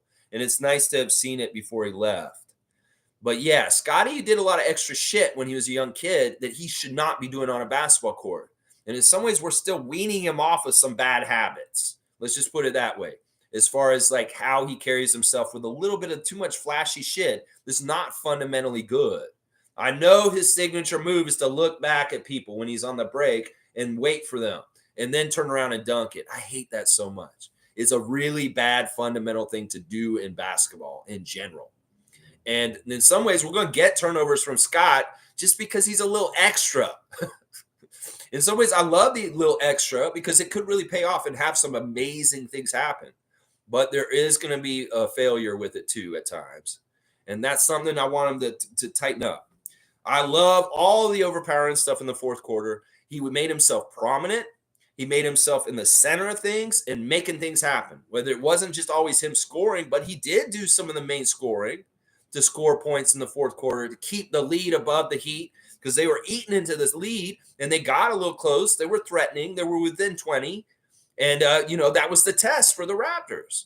That's the thing for Darko. As a good coach, his team didn't get lazy and just roll over and stop playing for the night at halftime because they had such a good lead. No, he gets them going and keeps them going hard, even if they have a 30, 40-point lead. And that's good. In some ways, I love that. It's real easy to get lackadaisical and lazy as a team when you're absolutely whooping the other team bad. And Darko holds a level of excellence and way you play on the court to a high standard. And if you're not doing that, well, he's going to adjust it. And we saw him calling timeouts like crazy. It was funny. Miami scored 1 basket and they're like, timeout. Timeout. He's doing shit like that. I love that. He's snuffing out the 2-point run by the Miami Heat last night. Hilarious. Darko's timeouts have been top notch. If there was one thing that pissed me off the most about Nick Nurse, in some ways, it was his timeouts when he called them. He was horrible at it. Absolutely horrible at it. And in the inverse, Darko Rajakovic is an amazing timeout caller. He may be like the best one I've ever seen as a coach, ever. Out of any team, on any Raptors coach, any other team, I think he's one of the best timeout takers I've ever seen as a coach. It's amazing. Yeah, Scotty was awesome. I love you, Scott. I'm so proud of you, man. And I'm ready to see you continue to grow into your new prominent franchise leader role on our team. And in some ways, I know it won't always look like you scoring everything. It may look like RJ scoring it. It may look like Trent. It may look like Quickly. But you will have your nights where you take over. You will have prominence and dominance in unsung ways, glue ways all around on this team to help them win. And you will do what it takes. And that's the right kind of leadership. And that's what I expect from him because that's his personality. My fourth star of the game is Dennis Schroeder. Of course, I'm going to have favoritism for Dennis. The highest plus minus on the Raptors last night must have been doing something right, a plus 31. 27 minutes, only 9 points, 3 of 6 from the field, 3 of 5 from 3. He hit some very key threes. It was part of that 3-point barrage that was awesome. They were shooting so well from 3 last night. 1 rebound, 6 assists, 1 steal, only 1 turnover. Dennis just solid off the bench. There wasn't a lot of scorers on our team last night. We had 3 guys get 20 points. And then the rest of the team was kind of like, there's only other one double-digit scorer, and that was Quickly. And but Dennis was solid in the little bit of things that he did. It wasn't just him hitting his threes. It was also the way he passed to people In a lot of ways, what happened with Gary Trent Jr. last night was propped up by the help of Dennis. There was that one beautiful play that had the passing. It was all over the place. Jonte, Gary Trent, Dennis, back to Jonte, Scotty a little bit, this, and then it ended with Gary getting a nice pass. But that was all Dennis right in the middle of that. He was the one doing all the quick passes this way in the middle between Jonte and Gary. And then finally it ended on Gary getting that beautiful shot from the quick pass, no look pass from Dennis Schroeder. So a lot of unlocking Gary last night. It's not just Siakam's gone. It's not just Gary starting. It's people like Dennis and Scotty looking out for Gary and setting him up right. So you go, Dennis Schroeder, helping out your guy, Gary. You could tell they were very much focusing on helping Gary get going. My last star of the game is very interesting. I'm going to give it to Grady Dick. Grady Dick it's kind of crazy what happened with Grady last night. You know, I didn't expect him to play, but he did. And he got in early and he had very important, fruitful things that he did right away. In some ways, there's been so much talk about Grady Dick being a disappointment, being a fail as a draft pick. I love seeing signs of life like what happened last night. In some ways, I think we feel a little bit more confident about the deal, about the pick of Grady Dick last year now, after seeing some of the things that happened in the game last night. You know, he hit his shots very confidently. It's almost like Grady knew you're going to get the call tonight, and Darko's going to call on you, and you need to be prepared and ready to come out there and play perfect basketball. You've seen a little bit of the NBA now. You've seen the G League. You've seen all the difference, and you really got to figure out how you got to prepare and get mentally right. Well, I applaud Grady Dick for being ready last night and coming out and playing at a high level right away off the get. Now, the second half stint wasn't as good as the first half stint, but Grady was fantastic in that little bit of time. He really keyed the extra oomph and the cushion on the huge lead over the Miami Heat in the first half. It's like, well, they could deal with Gary hitting threes. They can deal with Emmanuel Quickly doing this. They can deal with RJ doing this. But what the hell are they going to do if all of a sudden Jonte Porter and Grady Dick are coming out there bombing threes also? It just adds more water on it and just makes it even worse. 100% Canadian maple syrup lead. 100% Canadian maple syrup bombing them for threes and just dousing them, making that lead so big, building. And a big part of the layers was Grady Dick and Jonte Porter hitting threes. But man, and Grady in particular, I just want to give him his shine because he's been maligned recently. People saying he's a bust already. Well, this motherfucker ain't ready to be a bust yet, y'all. Y'all need to once again amend your opinions and allow for him to grow over time. 2 for 2 from three, made both his 3-point shots, 6 points, 4 assists. He got 4 assists in 12 minutes. He must have been doing something right out there, Grady Dick, and 2 steals, 2 very heady steals, jumping in a passing lane and allowing for cultivation of transition opportunities. Grady Dick, a plus 14 in 12 minutes. Yeah, he's my 5th star of the game. Now, I could talk about other guys that are honorable mentions in the game last night also. In some ways, it was a rout. I should really do 7 stars, but I'll just kind of gloss over the rest of the team. Jonte Porter, not bad. He had a better start than against the Boston Celtics. He didn't get in as bad of foul trouble. 6 points, 2 of 7, both 3-pointers, 4 rebounds, 2 assists, 2 blocks. The 2 blocks, very welcome. He played a little bit more, but really it is Thad Young anchoring the center for us right now. Jonte may be starting, but in some ways, Thad is the guy that's really holding down the pivot for us right now. 28 minutes for him, plus 21, 5 points, 8 rebounds, 2 assists, 1 steal. Yeah, that's just solid. And, I know that everybody has detractors, and Thad has weird detractors. People that say he's too old. Why the hell is he on this team? Well, I don't understand how people can't watch with Yak's absence how Thad Young is helping us in so many different ways right now. You just got to pay attention if you don't get it. Chris Boucher's having a little bit of a tough time recently. He didn't score or shoot very well once again, just like he did the other day, but he did get a lot of rebounds in the 18 minutes he was out there. 7 rebounds, 1 block, plus 20. Jalen McDaniels in for a hot cup of coffee at the end of the game, along with Garrett Temple. And then Javon Freeman-Liberty got into the game, his first NBA game ever in his career, and scored his first NBA points last night. 2 points for Javon on a rebound offensive rebound. He's missed the first shot and put the putback in. So congratulations to Javon on his first ever NBA point scored. That's a big deal. I don't know if they gave him the chain. I don't know who got the chain. They didn't really advertise who got the chain last night. Maybe in Pascal's exit, in honoring him, they didn't give anybody the chain. Now, Emmanuel, I haven't talked about him. He didn't shoot as well. I felt like he was kind of an island to himself, but he did get 9 assists, 8 rebounds, only 2 turnovers, but 6 of 16 from the field. He took a lot of shots and he missed a lot of shots, but he wasn't horrible. 17 points. We need Emmanuel to be aggressive and shoot a lot, for sure. And someone going to go in, someone are not going to go in. That's right. That is right. All right, let's see what else y'all are saying in the comments. That's my stars of the game for the Raptors game last night. Cowboys saying trust in Messiah. That's right, Cowboy. I know the news about Koloko is confusing, and it may make you feel like, what the hell? Well, trust in Messiah. You got the right attitude. Scott saying, I love Pascal and all our true Raptors that have left, but I trust Messiah, we the North. There you go. Scott B, once again, professing a similar thing to Cowboy there, and that's true. Just remember, guys, trust in Messiah is the general tenement of the Raptor Freak family, and we always go to that is the first thing you got to believe. It's like when things are confusing, things don't totally make sense or add up. That's what the Raptor Freaks do is we just say, you know what, trust in Messiah. He's going to know what he's doing. When he made that deal with DeMar DeRozan and Kawhi Leonard, well, did we learn to trust him after that? Yeah. Did we learn to trust him when he chose Scotty Barnes in the draft over Jalen Suggs? Yeah, I think we did.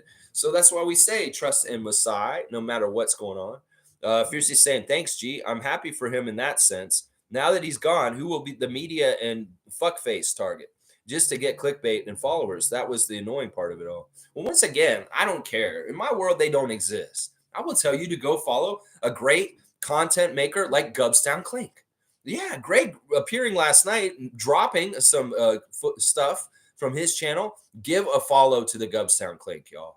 Greg is amazing. He has great production skills. He has a great personality. He really knows his stuff. And in some ways, there's certain things he's better at than I am. And some of that is draft scouting and understanding things. And now that the Raptors got a bunch of draft picks, well, I would highly recommend go follow the Gubstown Clink because around draft time, he's going to have a lot of good information about prospects that the Raptors may be looking at to draft. This is something that I don't get bogged down in. I don't like looking at all the college players and getting to know them. I really get a short sheet near the close time of who I think will be the best people. But Greg is thorough. He will go and look at everybody, and he'll have some diaper dandies that are a little bit under the radar that people may not be totally looking at. In fact, Koloko was one of those guys last year or 2 years ago when we drafted him. So, yeah, Gubstown Clink, go support him. And forget about fuckface, McFuck. Yeah, and the idiots. Yeah, they're going to change their targets. I can already guess who they're going to come after. They're already coming after Dennis pretty heavy right now. But I'll bet you they'll start coming after RJ at some point.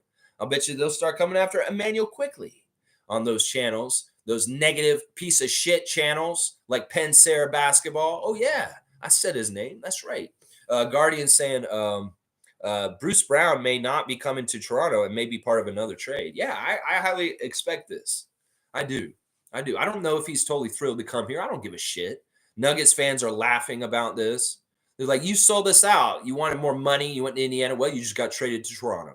But don't act like that's a bad thing, Nuggets fans, that you got traded to Toronto. Maybe he's just a little upset because he was on the Pacers and he thought he was going to go somewhere. When y'all are like, yeah, you should have stayed with us, bitch.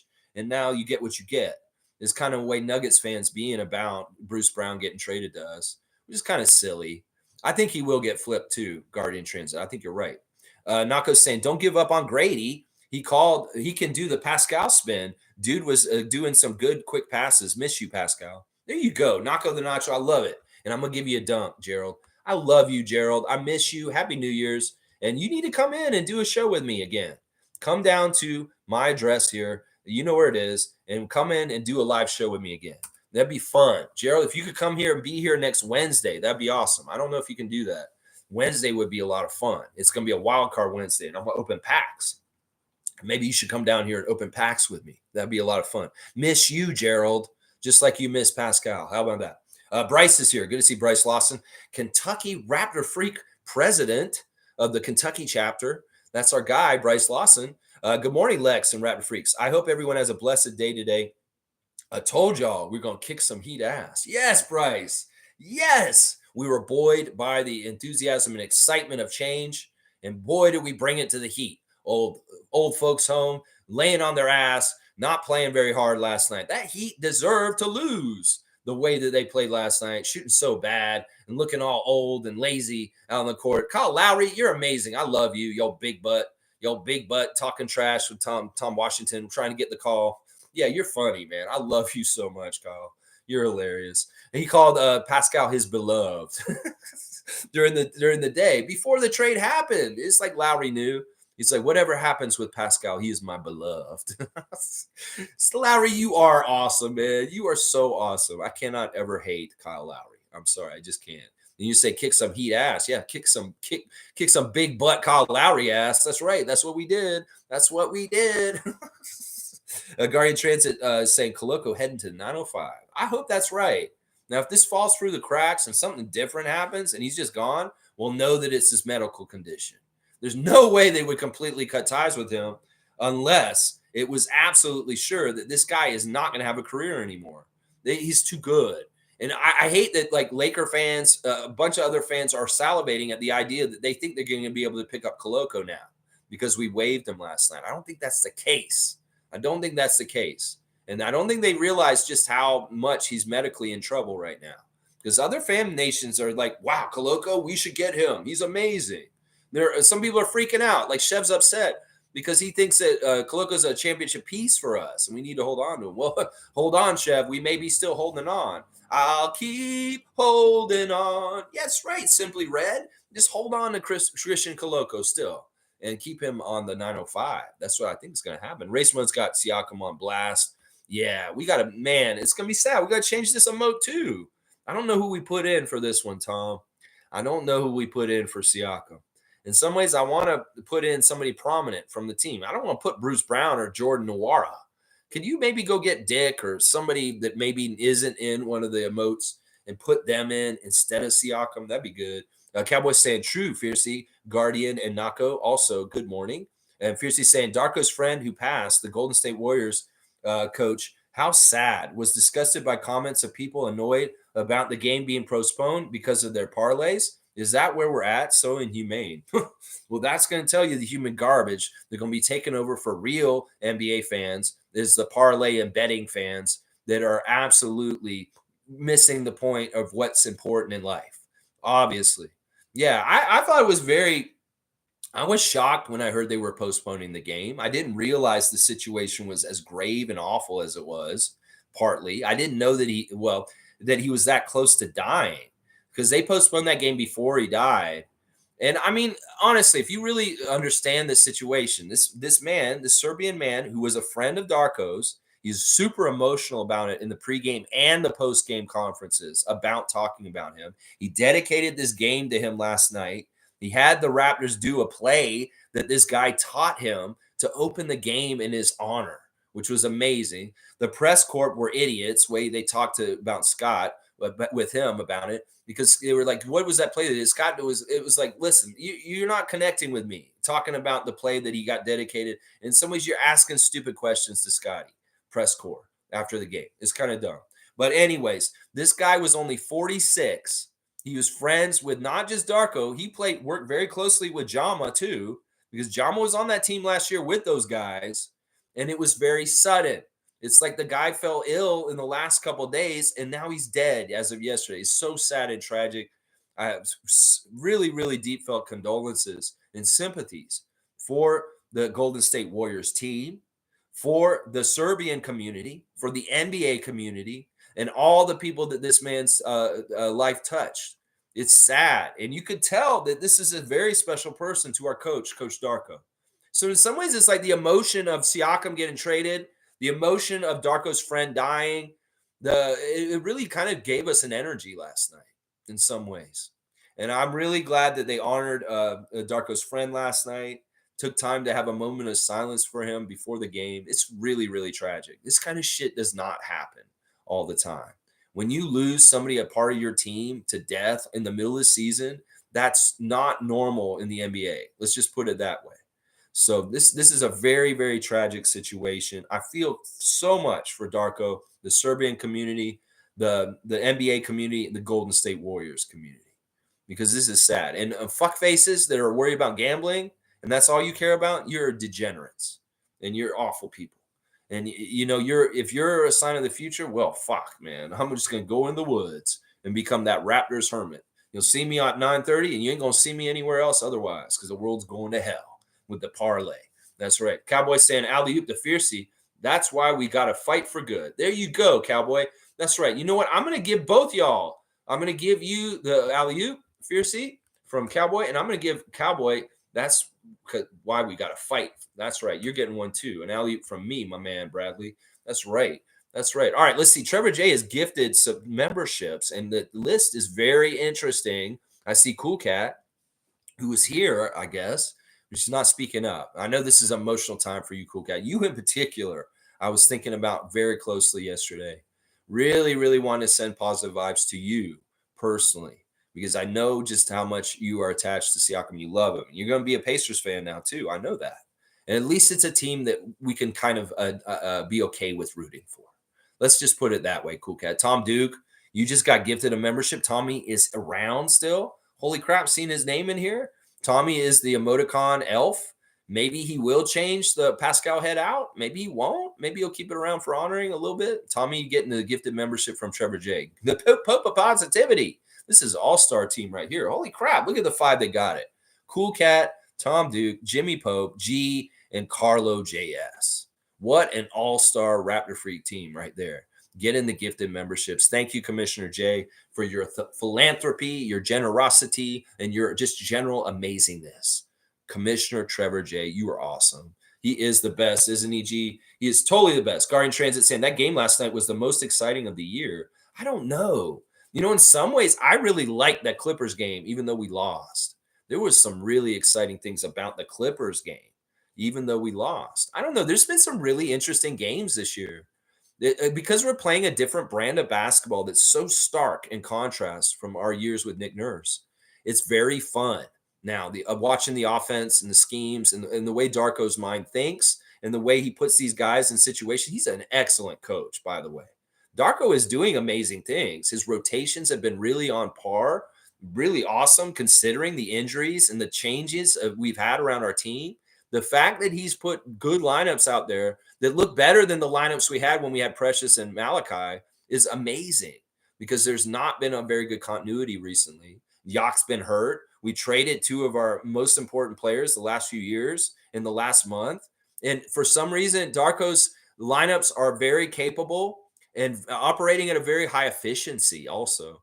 On the down low, our team became way more offensively efficient since we got RJ and Emmanuel, and it's awesome.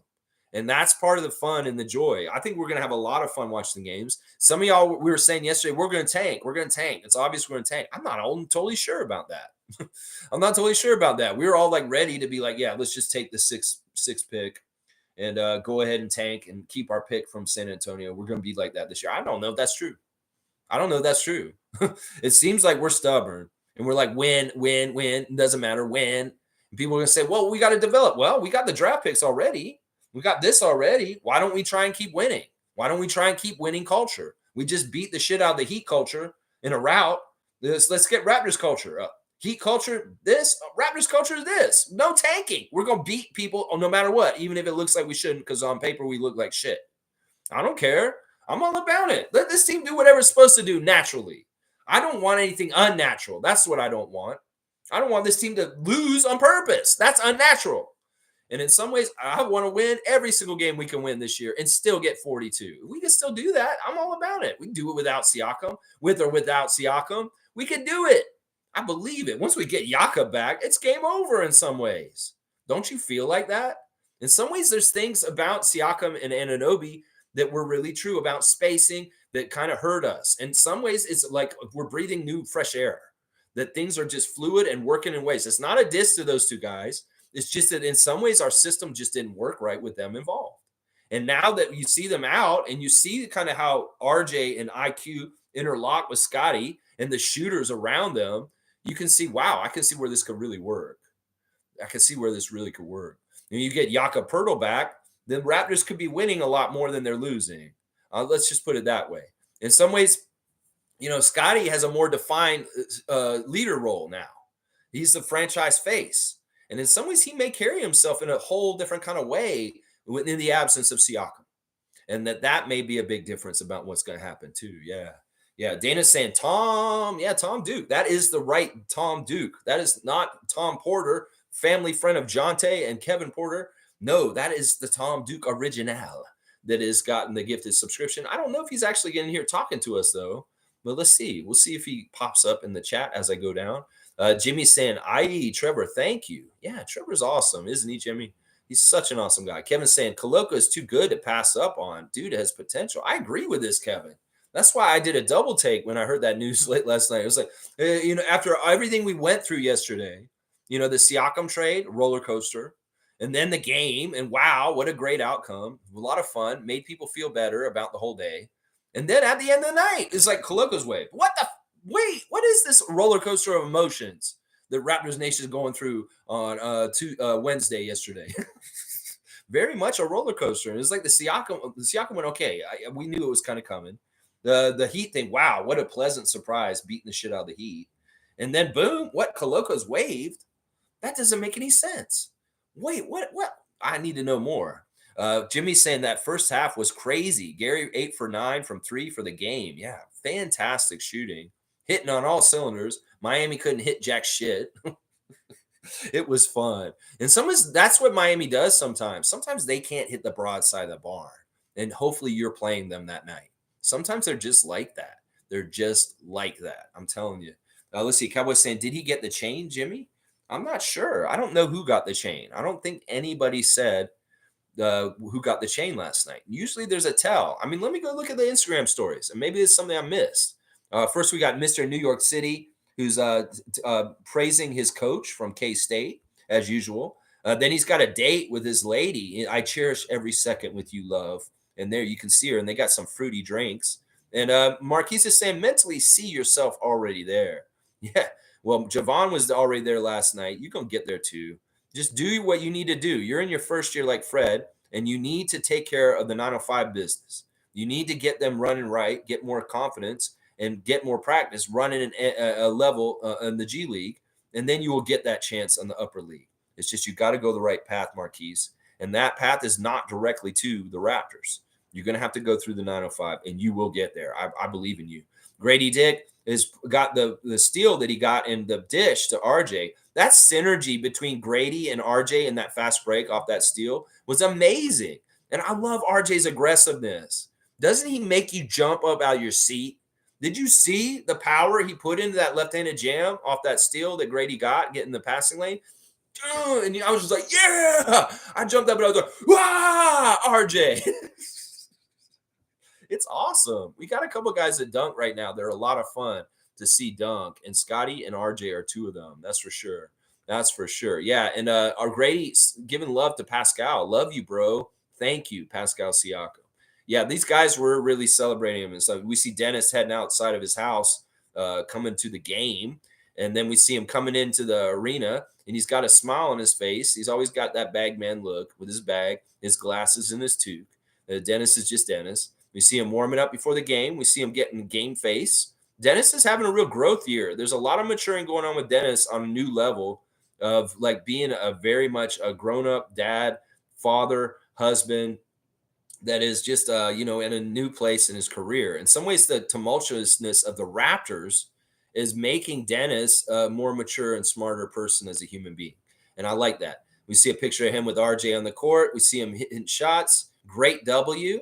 And then there's a highlight of that passing part I was talking about where they pass it all around. Jonte to Scotty, Scotty to Gary, Gary to Dennis, Dennis to Jonte, Jonte back out to Dennis, Dennis over to Gary, and Gary hits the three. Bam. Such a beautiful play. That's the bellissimo game, the beautiful game. And there's RJ putting that Grady Dick steal and his jam on blast on his Instagram. Slim Duck, hilarious. He's got the picture of Will Smith in the empty Fresh Prince of Bel-Air house with no furniture. And it says Chris Boucher is the only remaining player from the Raptors 2019 championship team roster now. And they got a picture of him with the team. And he's saying, y'all are doing me wrong with these. He's like, yeah, it's true though. You are the last guy, and it's kind of cool to see. Man, in some ways, you're the elder statesman now, Chris. In some ways, it's very interesting that it's you. He's wishing Siakam, my brother, wish you all the best always. That's a very strong bond between Chris Boucher and Pascal Siakam. No more of the tea drinking, and that was a little sad to not see that happen last night and see Scott get the last introduction as a starting lineup. And people kept making a big deal out of it. They're saying, Scotty, you're going to be the last person introduced now. Now that Siakam's gone, it won't be him anymore. You're going to be the last guy introduced. And Scotty's like, oh, okay. I don't care. That's not something that matters to Scotty. Yeah, it matters way more to you guys. I don't know why. I mean, in some ways, we could say RJ could get introduced last, but they're putting RJ first, it looks like. Let's see what else. Rest in peace to the coach that died from Slim Duck. He's showing his respects to Dayon. That's really, really sad and tragic because it's so sudden. And Siakam getting more thank yous from Chris. Let's see. Steve Nash, I don't know why I'm on his Instagram stories. He's saying Brooklyn Pizzeria owner spent $60,000 of his own money to pick up street trash after the city failed to. Okay. All right. Well, the city of New York needs to go out and pick up their own trash, it sounds like. Shea, Dennis's brother, is at the games right now. He's at all the Raptor games. So I love seeing Dennis's older brother is in town from Germany supporting Dennis Schroeder at the game. So you go, Shay, and I hope your visit to Toronto is awesome, my man. I really do. Let's see. All right, maybe we should do the 905 stars of the game real quick. I'm seeing the highlights from them on the Instagram stories now. So let's go look at the 905 stars. They lost. Capital City Go-Go. It was sad. They lost by 15. They had a really, really bad second quarter where they got outscored 29-14, and that's really where they lost the game. Once again, these guys are not totally playing with each other as a team. They had 17 assists. Meanwhile, they had 20 turnovers. Really, really bad. My 3 stars of the game in the loss for the 905 to the Capital City Go-Go. Number 1 star, Justice Winslow, 10 of 19 shooting, 25 points, 6 rebounds, 2 assists, 4 steals, 1 block, 3 turnovers, 5 fouls, a +6 in the losing effort. Justice Winslow is coming on really strong the last couple games. He's been doing a little bit too much, but in some ways they need somebody to do a lot. And he's trying to fill it up and do things, but one man can only do so much. Justice, I see you fighting down there. The second star for me is Miles Burns off the bench. Miles was 4 of 9 from the field, missed both his 3-pointers, made his only free throw, 6 rebounds, 2 assists, 3 steals, 1 turnover, a +4 with 10 points. I really put him on this list because he had a plus. So he was out there when the Raptors 905 were doing better things and not losing so much. In some ways, that tells you how bad they were. Is I'm putting a guy on the stars just because he had a plus. The last star of the game for me in the game is Noel. Noel did not have a super good game. Honestly, it wasn't that good. He was a -23 overall. 6 of 16 from the field, 3 of 10 from 3, 1 of 2 from the free throw line, 2 rebounds, 3 assists, 4 steals, 3 turnovers, 16 points. But this game was so bad, I couldn't pick anybody. Mohamedou Gueye continues to have turnover problems with 5 turnovers in this one. He has something like 20 turnovers in the last 3 games, Mohamedou Gueye. It's insane. Kevin O'Banner was mostly okay, 4 of 8 from the field. He could have been the 3rd star, but I wanted to give Marquise a little shine. Jayshawn Page, just Jayshawn Page, 5 of 15. 3 turnovers, -17, 14 points in 35 minutes. Morsel and Morcel, Moore and Morcel, the other bench guys, just not doing a whole lot either.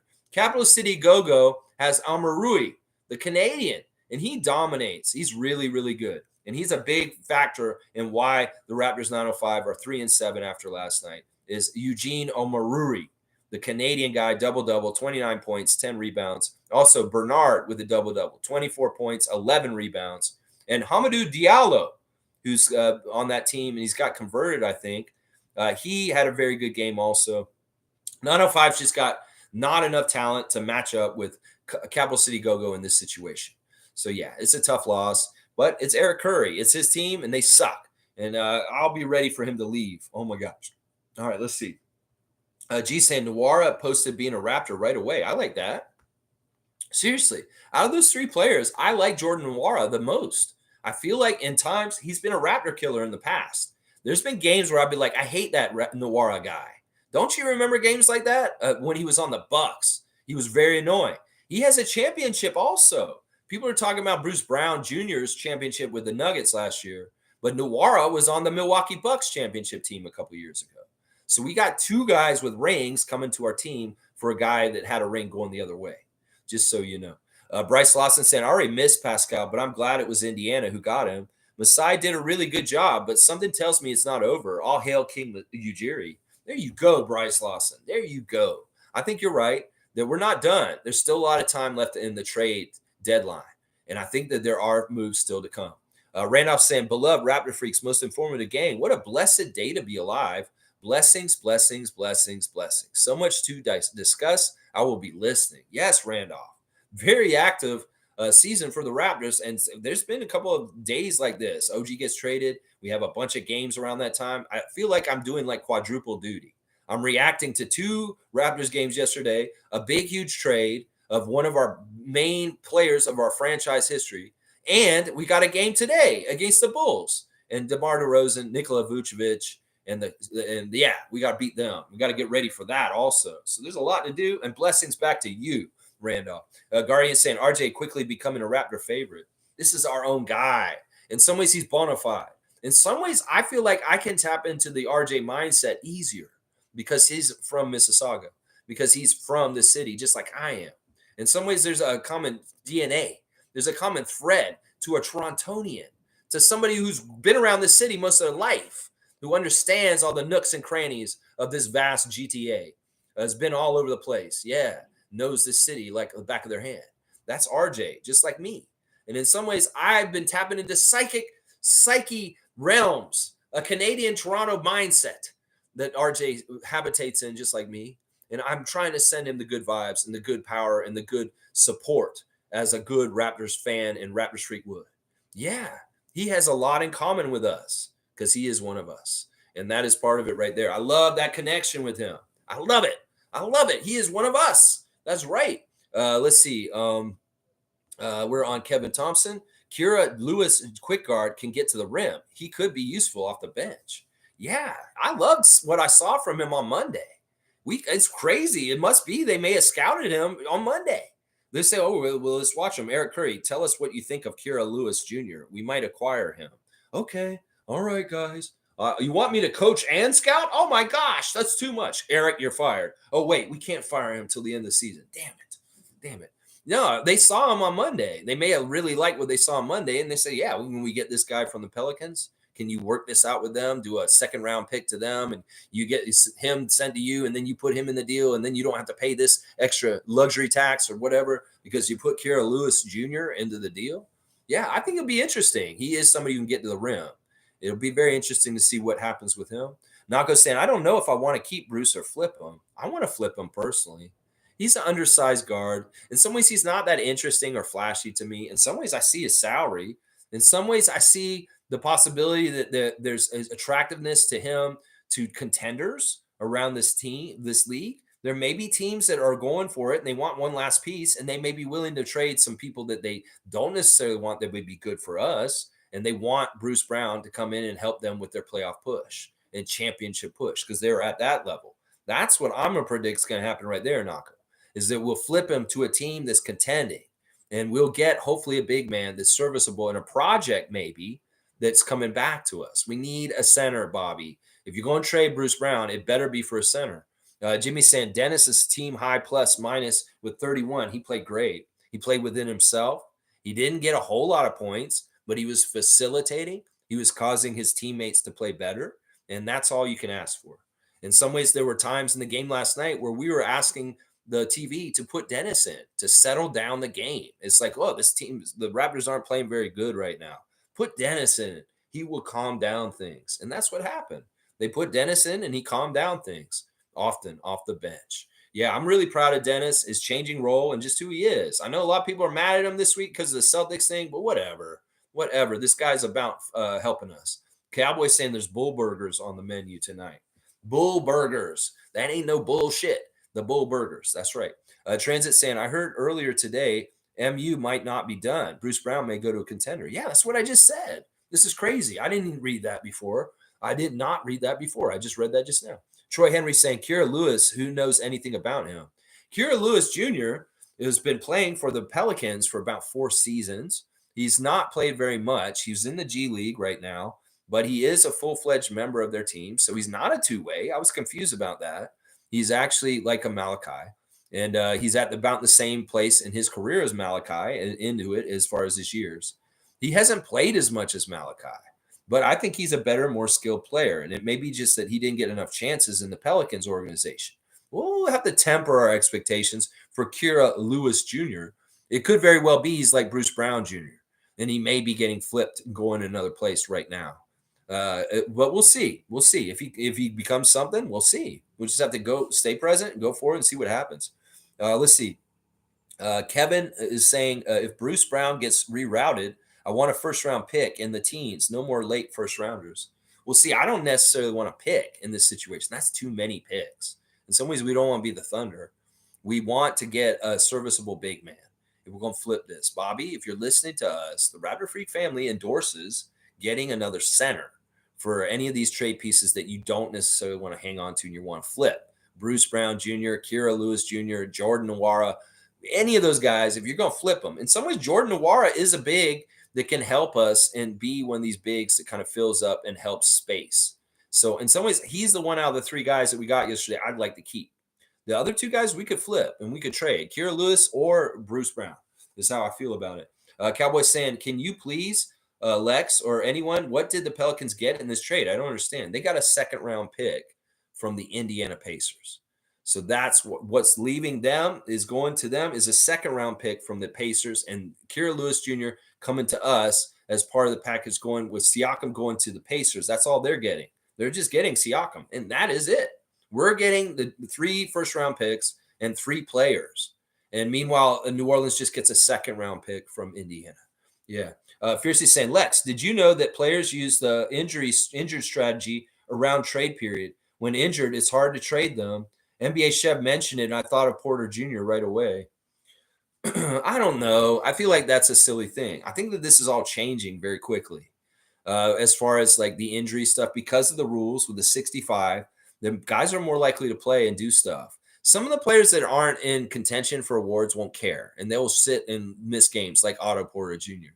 I don't think this is part of it. I don't think that Otto Porter could hurt his trade value by sitting out right now. I think that this theory is kind of eh. I agree with Chev on a lot of things, but I think this is kind of BS. Let's just put it that way. Infamous is saying, salute, freaks. This win was very hollow. As more information comes, it will show that agents have the real power in the NBA. That's interesting. I don't know. I like this win. Let's enjoy it, Infamous. I was really ready to be mad at Pascal's agent, but I did listen to him on the Raptors show, and he seemed very intelligent and kind and right.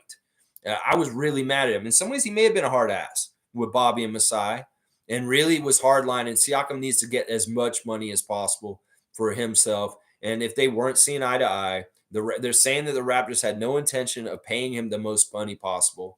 Well, that just is how it is. And that's just how it is. And you get an impasse, things move on. And Masai and Bobby have a vision. And in some ways, Siakam wasn't a part of that vision going forward.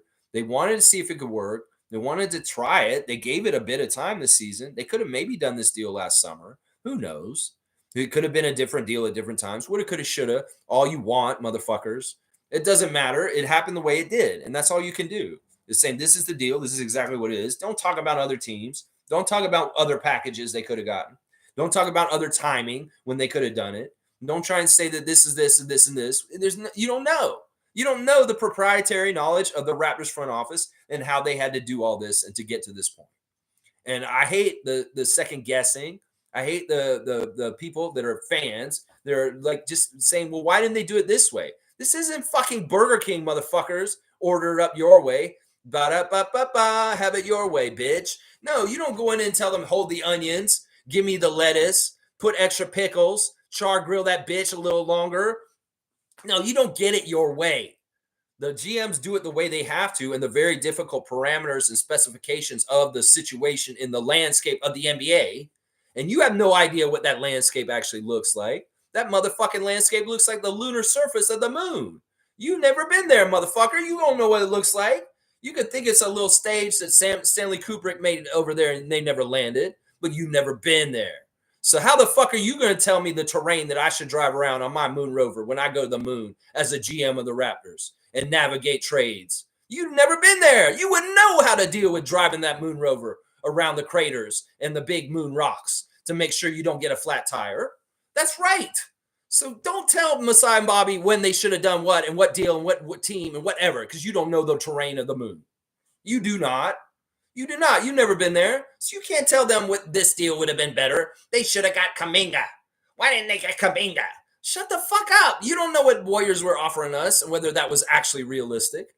So yeah, it happened the way it happened. And all the woulda, coulda, shoulda that happens with these deals, whether it's the OG deal, whether it's the Siakam deal yesterday, it's just hot air.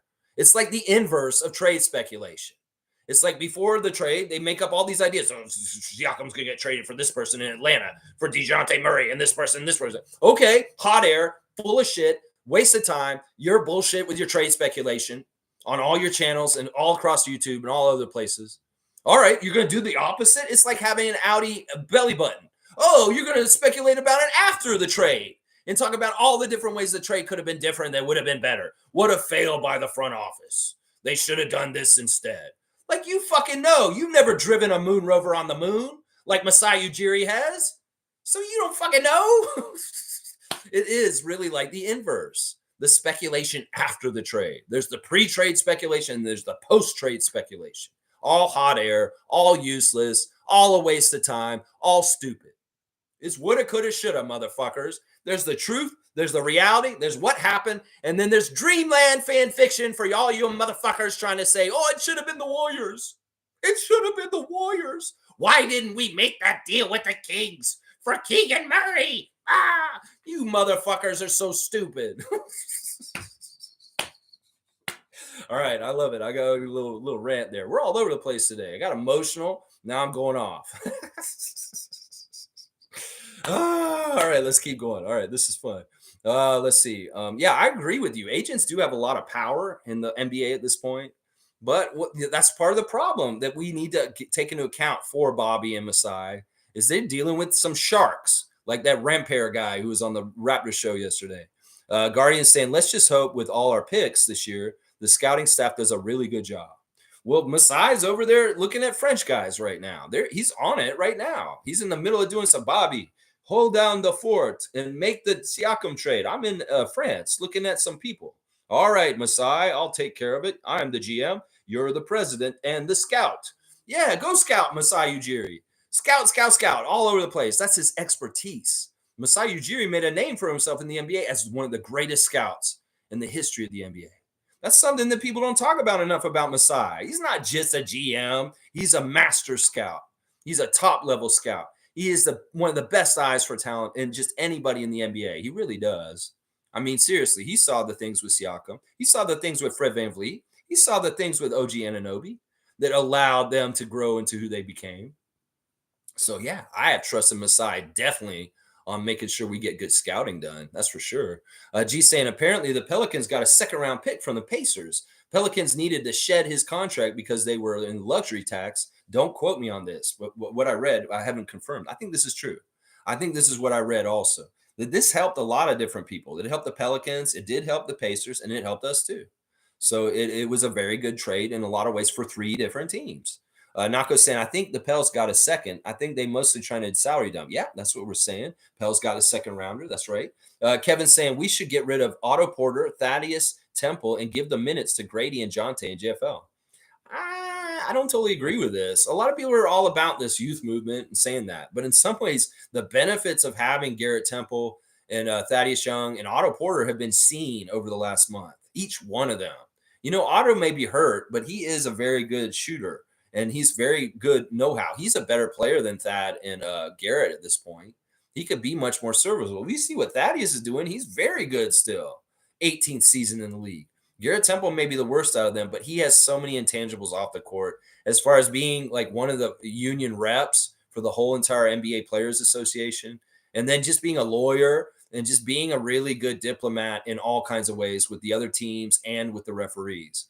So these guys have a lot of value. In some ways, I really like the lineup they had with Grady out there because of the veterans around him. This is the thing. Grady's more likely to succeed on the court next to Thaddeus and Garrett than out there with Koloko and Precious and people from before. That was part of the problem the last couple of years is we'd have a backup bench unit that was too inexperienced, too green, and they just didn't play well enough to an NBA level that they sucked. And that's you can't do anything with that. Well, what's a remedy of that? Have a lot of good veterans on your bench that can come in and take care of that.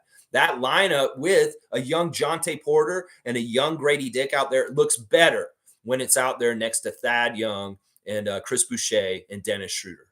That there has to be a veteran balance with a youngster like Grady so that he can succeed better. Grady's out there with Javon Freeman Liberty, Jonte Porter, Jalen McDaniels, and Malachi Flynn. That team's going to suck, and Grady's going to fail, and he will not get good shots and play well. If he's out there with Thaddeus, Dennis, Chris Boucher, he will play better because he's out there with knowledgeable vets that will help him. So there's my counterpoint to that. You need those vets out there to help Grady get the shots better.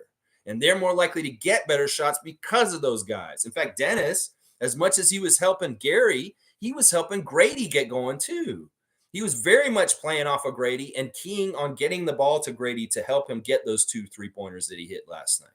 So that's the argument I would make about that, Kevin, in contrast to your statement. Cowboys saying, who here has started scouting for this year's draft already? Let's grow, Raptors. The future is bright. Get yourself some sun. You know, I'm not. I'll do it at the very last minute. I will. I very much will. I do not like going to scout for the draft. You guys go have fun. You come back, bring me names. We'll do Thursday think tanks. You tell me a name. I'll go look at it. We'll quick react to it on the show. And I'll tell you what I think of them on the show. That may be a new segment. Quick reactions to names y'all want me to look at on the show. And I'll just go look at them, Google them, and I'll watch them, and I'll give you my quick opinion just from seeing them. That may be a fun thing we do when draft season's coming up. Firebolt's here. Good to see Carla holding it down in Newfoundland, our Atlantic Coast Raptor Freak chapter president. Firebolt holding it down in the Maritimes, in the time machine ahead of us. Yeah, they know the future before us because they're an hour and a half ahead of us. Let's see. Good morning, Lex and Raptor Freak family. What a game last night. It's tough to swallow Pascal's departure, but the OG trade helped prepare me better, and the writing was on the wall. He wasn't going to re-sign. Yeah, I think in some ways he wanted to. In his heart, he really did want to stay a Raptor for sure. But in some ways, Masai and Bobby are like, this is Scotty's team, and we cannot have you be a big, huge albatross contract that may get in the way of us in the future with what we want to do with Scott. In some ways, they didn't like the whole commitment of the time period that maybe Siakam and his camp wanted, and it didn't line up with that. And that's part of why it didn't fit. It may have been very similar to Serge. Serge wanted 3 years, and we were like, no, we're going to give you 1 year. And he's like, no, well, then I'm going to go to Clippers. It could have been the contract disagreements were about the terms, how long, and not necessarily about the money. It may have been how long. It sounded like Siakam wants the longest ass contract he can get next. Just get that money right now. And it's not necessarily he wants something long term is what he wants. I think that's what it is. Cowboys saying second round from us. No, the second round came from Indiana. Indiana sent the second round. Infamous is saying, I think we're going to flip Bruce Brown for other pieces. Yeah, we've been saying that a couple times in the chat. I think that's true. Let's see. Guardian Transit is saying, hang on. I love seeing all the names in here and y'all filling it up. This is awesome. This is going to be a little bit of a chat today. I know this will be. There is a lot to go over. And it looks like we got other fan nations checking in and saying hi too. It looks like Greg is here also. I love seeing Greg in the chat. Hang on, I'll get to y'all. You know I will. There's Patchouli G. I love that. Patchouli G is here. All right, where am I? Milbester's here. All right, New York's checking in. Holy crap, you guys filled it up. We were going to get a cutoff, although I don't mind going a little long today. There's a lot of business to take care of today. There is a lot of business to take care of. Alan Tam's back, son. Bam, son. Alan Tam, I took you off suspension. He has returned. Oh, man. All right, let me see where I'm at. Holy crap, I'm still coming back to where I'm at. Wow, you guys really, really filled it up. It's awesome. All right, let me see. Wow, that's at the top now? All right. I don't know why it won't let me go up any higher. If I didn't get any of these comments from before, just know that I would have, but it's not letting me scroll any higher. We filled it up so much. Nameless is saying 3 firsts. Kira was a lotto pick, so that's basically 4. A second, and possibly another 1 to 2 picks for Bruce Brown. That's a lot of draft capital and flexibility moving forward. There you go. Nameless on the bright side. Alan Tam saying, who got waived? Koloko. Koloko got waived. Chris is saying that. Cowboys saying alley-oop to Nameless. Let's grow. All right, you want to give Nameless an alley-oop? We'll give Nameless. My pale poppy teacher. Yes, we can give him a dunk. Nameless back to his regular name, which is good. Let's see. Fun guy saying the good thing about Bruce Brown trade is his contract, which is $22 million. You can get good players with $22 million in draft picks. Hopefully, yeah, I can see this fun guy for sure. I think he really is the guy who's going to get flipped. I really do. Bryce is saying I think we should keep Bruce. Honestly, he likes the piece and being added. I don't know. Isn't he duplicitous with Gary? I feel like in some ways Gary Trent Jr. and Bruce Brown Jr. are kind of the similar role on this team. And I would wonder if that would make him not as necessary to keep or want or maybe flip him, because Gary's more like he's friends with Scott. They have a connection, a friendship. And in some ways, what you want to trade Gary is like in some ways they're the same player. They're the same player is kind of where I look at it. Nameless is saying these two trades are very different, but equally effective in their own special way. Very diverse spectrum from the front office. It's like they went and got different water from different wells. They got the draft picks from one well, and they got the players that can help us immediately right now from the other one. And it's a good balance between the two trades. In fact, that's why ESPN official has given us an A- for the Pascal Siakam trade. Yeah, they gave them the B-, and we got the A- in this. They actually really like this trade for us. They value those first-round picks. And they're saying us getting 3 first-round picks for Pascal Siakam is a steal. In some ways, they don't value Siakam correctly is part of it. But also, I can't be upset that ESPN's saying we won the trade. I mean, I don't want to be upset about that. Let's see. Mo saying, in Masai we trust. That's right. Monique going down the arena and reveling in the joy and the atmosphere of what happened last night. I'm so proud of you, Mo. Thank you for going down there and doing your part as a super fan and supporting our team on a very difficult, weird day. Very difficult, weird day. Wayne saying, I know nothing about picks. Pascal is a professional and champion who improved every year. Bruce Brown is okay. Everyone else is a Malachi. Let's see what the next 3 weeks accomplish. Yeah, we're going to have to see. Once again, these trades happen. They don't get determined for years to come. We've got to see these trade picks, who we trade and get. We've got to see the continued development of RJ Barrett and Emmanuel Quickly. We've got to see what happens. And in some ways, that's how you determine who won trades or whatnot. Could it just be that all teams are winning trades at this point? That these trades are good for all teams, and that's why people do trades, that they benefit all teams? And do we really need to quantify who won or not? I mean, there's a winner in basketball games. Does there have to be winners of trades? Can they just be trades worked out for both teams? I don't know. Alan Tam saying, thumbs down to Koloko. Yeah, bam, son. I know. Nameless is saying Noir will stay on this team 100%. I hope so. He's a serviceable player. I like him. In some ways, he hadn't even shown up or played for us, but there's things about him that are annoying. He's a tough guy. In some ways, he'll mix it up with people physically around the basket, and he will push people around. I like it. Jimmy's saying, any idea when we could see the new guys in Raptors jerseys? Probably not tonight, right?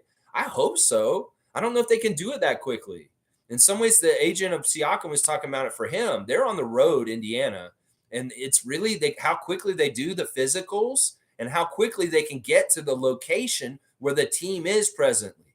Now, I'll say the difference between the guys that we just got and the guys we got in the New York trade is that those guys in the New York trade are more prominent and important. They're starters. They're obviously rotation guys, but there's no guarantees for the 3 guys we acquired yesterday. In fact, all 3 of those guys need to prove that they can be a part of our rotation and fit and meld in with what's already existing. In some ways, we don't want to rush bringing them in. That Monique, I think she said that she heard in the arena last night when she was leaving that they don't expect these new Raptors to be playing for us for a week. Like, it could very well be that Darko said, we don't need y'all right now. We're going to be fine. We're going to let you guys have a couple practices, and we're going to integrate you into the lineup over time. It's not like they're RJ and Emmanuel, and it's like, get that talent out there immediately. Maybe Bruce Brown will be like this. But those other two guys may have a ease into getting to play for us, and we may not see them right away. I'd love to see them right away tonight. Yeah, get on that plane and get over here. Get in that pickup truck, Jordan Nwora, and show up like JYD, coming here all enthusiastically and saying, yeah, are the Raptors playing tonight? I'm on the Raptors now. You can't come in, sir. You have weird hair. I'm on the Raptors. I got traded to the Raptors yesterday. I don't see you. I've never seen you before. Who are you? I was traded for Pascal Siakam yesterday. I play for the Raptors. You can't come in here. MLSE, let him in. That's Jordan Nwora. Oh, that was a weird one. All right, let's keep going. Jimmy's saying oh yeah, we read that one. Country Con saying, Lex, the Bruce Brown era has begun. You're crazy, JP.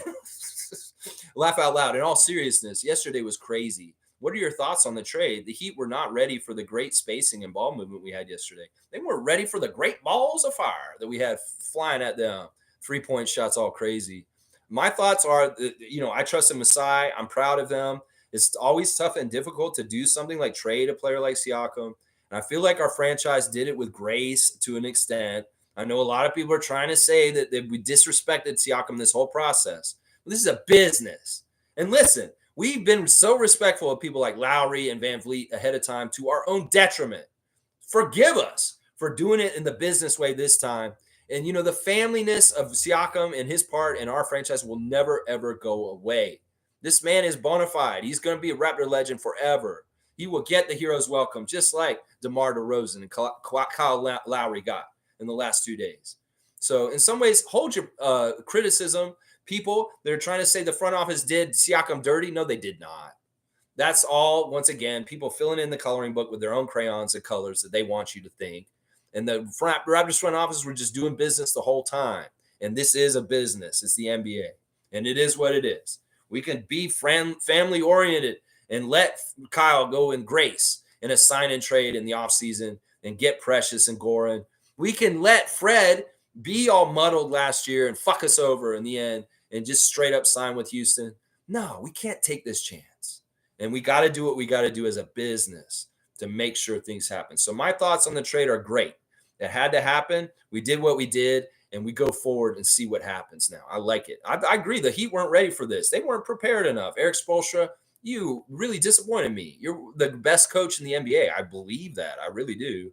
And you weren't prepared for what you had to deal with last night. I guess you didn't know that RJ's on our team now.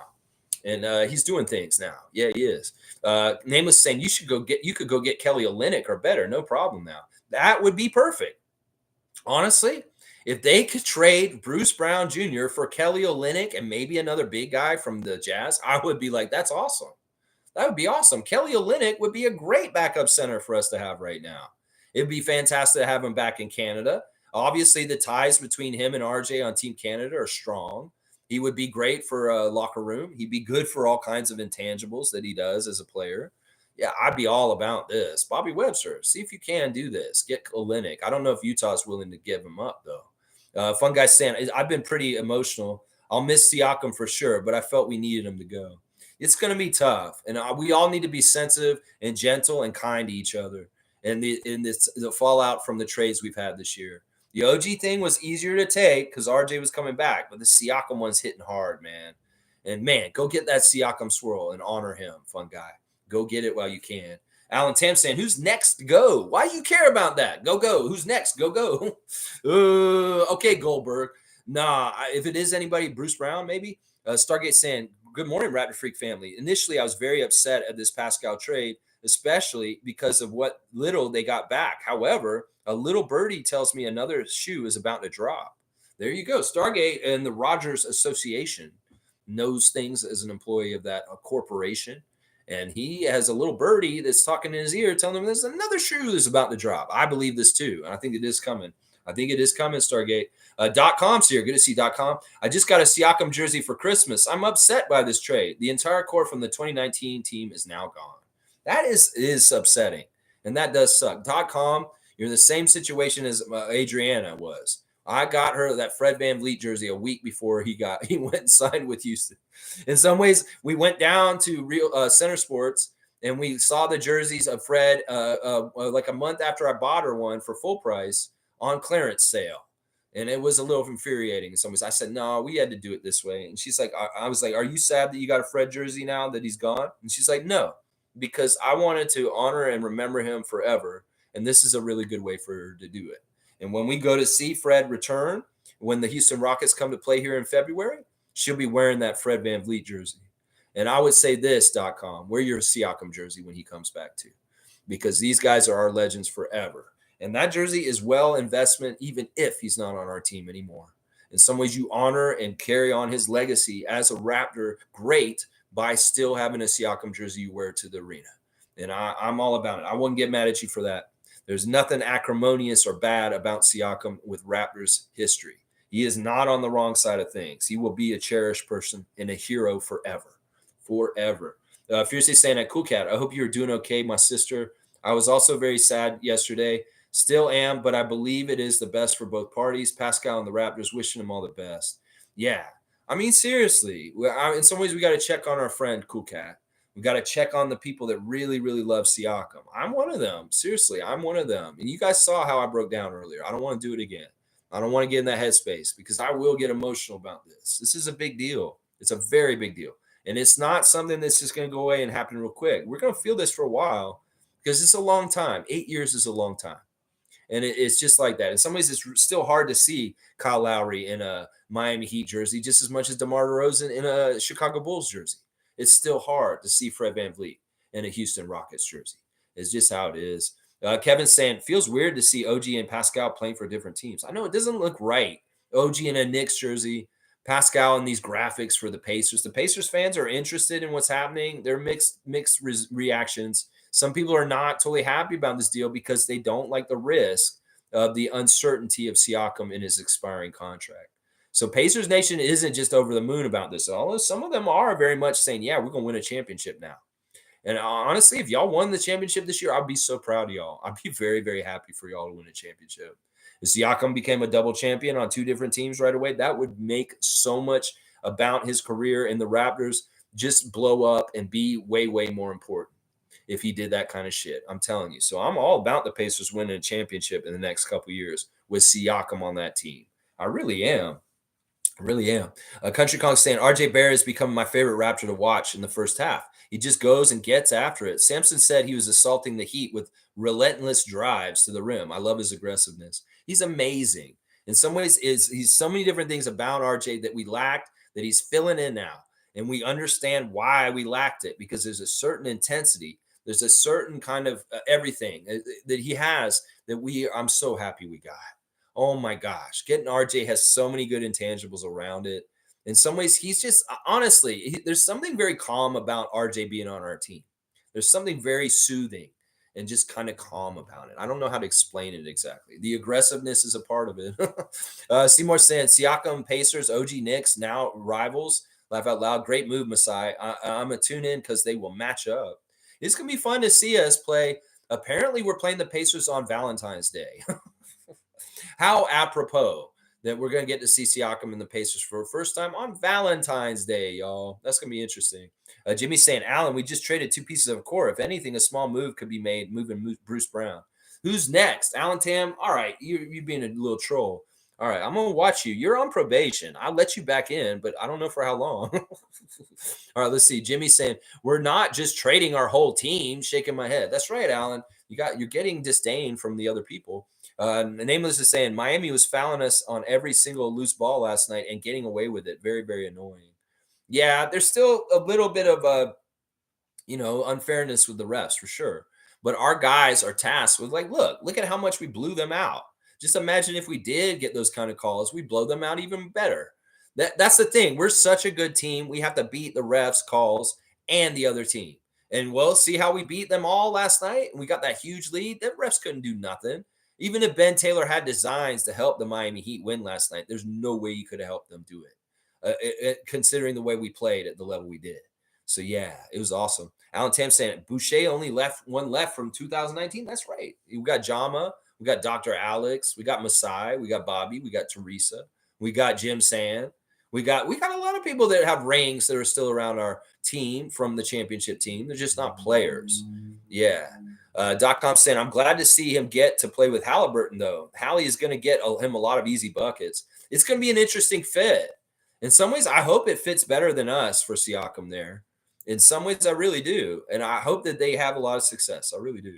Seymour saying, couple draft picks in Brown if he doesn't want to stay for a solid backup big. Yeah. I don't even know if we need to give up the picks. Let's just trade Brown. 22 million is a big chunk of salary. Stargate saying there's a reason that trade was done yesterday. There's another 3-team deal coming within a week. There you go. Stargate knows something's coming down the pipe. In some ways, I believe Stargate that they may have foresight and they have a little birdies in their life.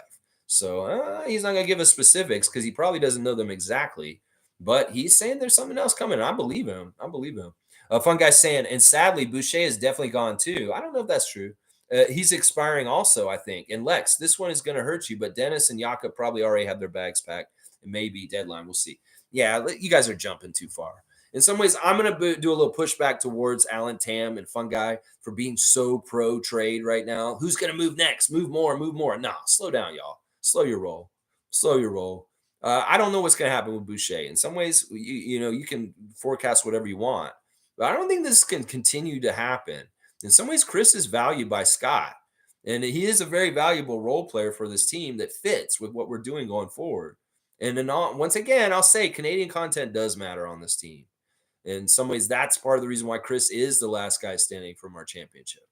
Let's see. Country Kong saying, Will Lou had the most authentic response to the trade I could find. We got to see vintage Will Lou before he went corporate. He said the Raps paid the price for not extending Siakam and dragging this out. Yeah, fuck Will Lou. And fuck that take. You know what? They don't know. Once again, they don't fucking know exactly how long this saga took or how much was going on, how much Rampere, he held up things as the agent. We don't know exactly how this went down. And fuck Will Lou for trying to say that the Raps paid the price. No, this is just the NBA. This is how things happen. They have it on their own timeline. And once again, he's assuming too much for himself on what he thinks the timeline should have been in an alternate universe of woulda, coulda, shoulda that is just not realistic. Once again, Will Lou, you do not drive the moon rover on the moon. Masai Ujiri does. And you have no idea what that moon terrain is actually like. You can sit on TV. You can talk on the radio. You can say all this bullshit you want, like me, and it doesn't fucking matter. We don't know what being a GM in the league is like. We do not know all the parameters, and we do not know what opportunities were there and weren't. And you saying that, though, they got what they deserve because of this or that, you don't fucking know exactly how much they had to do to what to get to this ends of what happened. You can say whatever you want. It's all speculation, Will Lou, your bullshit. I like the sentimental stuff. He had nice words talking about Siakam, but I don't like him trying to drag the front office for the way this was handled. We don't know. And Bobby and Masai could have done exactly the perfect job, and you wouldn't even fucking know because you don't know what the moon looks like, is what I'm telling people. Greg is here. Gubstown Clink is here. I gave him a good recommendation earlier, a very highly praising advertisement, and he is here. Good morning, folks. Exciting times. Yeah, definitely go check out Greg's channel, the Gubstown Clink. He's got some new stuff on the Pascal trade that he released last night. So go support a great Raptors YouTube channel, and that's the Gubstown. Let's see. Kevin's saying Pascal is going to thrive as a secondary scorer in Indiana. Pacers is probably the best fit for him. I like him better there than Atlanta. I like him better there than Sacramento. I like him better there than the Warriors. I damn for sure like him better there than the Philadelphia 76ers. Yeah, if there's a landing spot, this is a good one for him. Just like the Knicks and OG, I'm fine with that one too. These guys went to good places. In some ways, you run a farm like somebody out there and they get piglets. You want to get rid of the pigs. You want to make sure they go to a good farm that'll take care of them. That's a bad analogy. I'm just saying you have a puppies and you want the puppies and the dogs to go to good homes. And in some ways, this Siakam and OG went to good teams going away from our team. And we're happy in some ways about that. We're happy about that for sure. Let's see. Seymour saying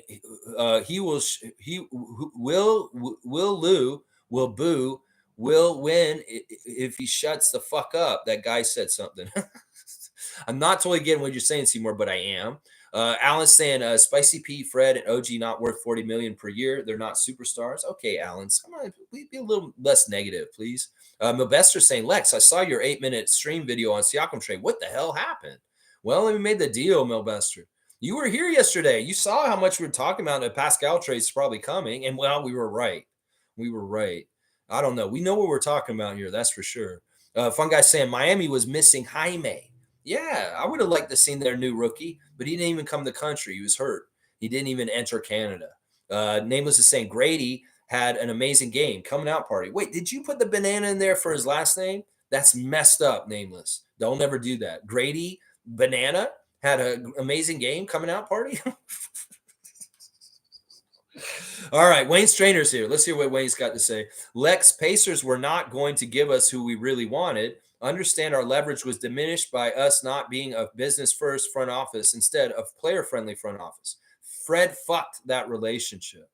Okay. I mean, I get Wayne's take, and I won't totally disagree with some of this. I mean, I understand the Pacers were not giving us who we wanted, but how are we supposed to do that? We want Andrew Nebhart. No, you can't have Andrew Nebhart. I don't know if you know, but Andrew Nebhart's agent is the same agent as Pascal Siakam's. Rampere, yeah. He actually represents Andrew also. And in some ways, he's very happy to have his two clients on the same team. And Rampere is kind of happy. In some ways, he's like, I love Toronto. It's a great city. He sounds like Super Dave Osborne, by the way. If you hear him on the Will Lou show, he sounds like Super Dave from that old show from back in the day on Canada TV. But he said, I'm so happy to have my two clients on the same team now, but I'm not going to be coming back to Canada as often now because, Siakam's not going to be here as much. And I'm going to miss coming to Toronto, is what he was saying. So, yeah, in some ways, Nebhard is the same representation as Siakam. And in some ways, that may have been part of the reason why he wasn't getting shifted back to us. They were nowhere near putting Mathurin on the table for us. And, there was some talk of Obi Toppin, but I don't think that actually came through. In some ways, I kind of wish they'd gotten Obi Toppin. I kind of wish they had. Like, if he had been one of the names coming this way, I would have been like, oh, that's kind of cool. But, yeah, I think Wayne's right. I think that the Pacers knew we were under the gun. We needed to do something before the deadline with Siakam, maybe even do it sooner because we needed to do fallout pieces afterwards with a couple more trades afterwards. And that, in some ways they were like really forcing our hand on us. Well, you can get the first round picks is what we valued the most. Let's just put it that way. That's what it is right there. Infamous is saying, I have to be honest. I believe it's too early for him to lead. I know, Lex, you see body language. His body language shows he's not ready. He will eventually, though. You're talking about Scott. I don't know. It's weird. I go back and forth on this. In some ways, I feel like he's way ahead of schedule. They were talking about this on the broadcast last night a bit, Matt and Alvin, that Scotty's made leaps and bounds way quicker than we all expected. In some ways, he's in a different place right now in his fourth year that I didn't totally foresee when he's a rookie being this far ahead. He's actually ahead of where I thought he would be right now. So I don't know. In some ways, it's about how he approaches the game. In some ways, he's a way more professional, mature player in the last year than he was in his first 2 years as an NBA player. And that's showing the difference. In some ways, he's more serious. You can tell when Scott's showing up, he's got a game face. And these kind of things may be partly being rubbed off on by RJ Barrett, Dennis Schroeder, and the other guys on the team. But I don't know. I'm not going to doubt Scott. If there's one thing that I know, and you tell us on the Twitch stream, stop doubting me, y'all. Stop doubting me. I can do whatever I think I can do. I can do it. In some ways he talks after the game. They ask him questions about what he did on the court. He say, oh, that's easy. That's just what I do. That's just what I do. And they're like, how did you do that amazing thing? He's like, oh, that's just me. I can do that. It's like, that's kind of how he approaches things. So I don't know. We'll have to take this by case basis. We're going to succeed and fail with the leadership of Scotty Barnes, RJ Barrett, and Emmanuel Quickley. And we're going to have to see which ways that we failed and try and fix it and really see how we succeeded and really go in that direction. Is kind of how I look at it. Jimmy's saying, why would we trade Yak? I know these people are overboard. In some ways, y'all that are talking about trading everybody after this, I'm putting y'all on notice. Seriously, you're on my watch list. Then Alan Tam, you're already on probation. I don't know why I let you back in. Don't make me regret letting you back in because I might kick your ass right back out right now. And everybody's saying, oh, we're going to trade Boucher. We're going to trade Schroeder. We're going to trade Jakob. That doesn't make any fucking sense right now. Seriously. It's exactly what Jimmy's saying. Why the fuck would we trade Yak? We see how much we miss him right now. We got him on a good contract. Everybody can say, oh, that's a horrible contract and a horrible deal last year. They're wrong. They will continue to be wrong. They were wrong last year when it happened. They're wrong last summer when they were so derisive of the Jakob Poeltl trade. They're still wrong. They're wrong right now, and they will continue to be wrong going through the 4 years of the contract. They will be wrong at every point of it. Jimmy's saying, yeah, just get rid of a good serviceable bit that we need. Yeah, doesn't make any sense, Jimmy, and you're exactly right. Greg's saying, Will Lewis straight up wrong about the Siakam contract. They would have been tax team if they extended him, not something they were up for. And we all know Siakam wanted to wait to sign in order to up value. Yeah, he was in some ways a terrorist. I hate to say it. He was kind of holding us hostage. In some ways, Rampere and Siakam were holding the Raptors hostage to a degree. That's the other side of things that people aren't talking about. They're trying to say they disrespected him. They didn't talk to him. Well, in some ways, these guys were being hard asses about their negotiations. And as much as we're a family-friendly or environment like Wayne's talking about, well, we're not negotiating like we're family-friendly, are we, Siakam and Rampere? No, we're not. And that's the part that doesn't get filled in the coloring book. The media won't say the side of the front office. They'll paint it every way that it's their fault. Well, I'm painting it this way. What if Siakam and Rampere were unreasonable about what they wanted from the front office of the Raptors? And that was part of why we held up. There's two sides. There's two people that tango in this. And it's real easy to lump all of the fault and anything that happened on the front office because they're easy scapegoats. Well, why can't we say that the agent and their tough negotiating may have been a part of the equation?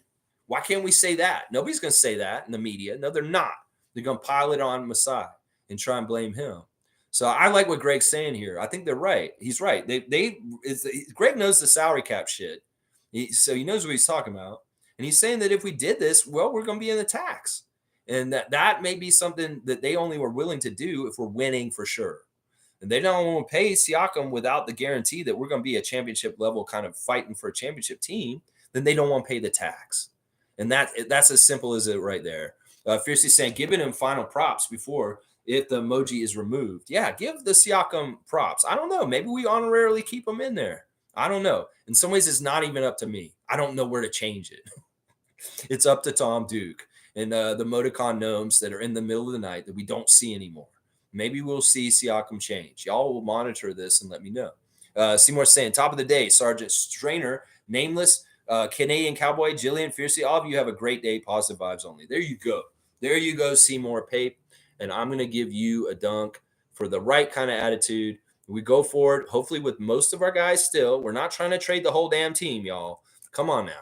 And we'll see what happens. We get Jakob back. That's one of the things. You don't want to do too many more trades without Jakob being back because you kind of want to see how it fits at this point in some ways. Country Con saying, free Grady. Free him, Lex, with the start of the new era. What excuse do we have not to play Grady now? Are we still fighting for the playoffs? Grady made some great plays. That 360 pass was insane.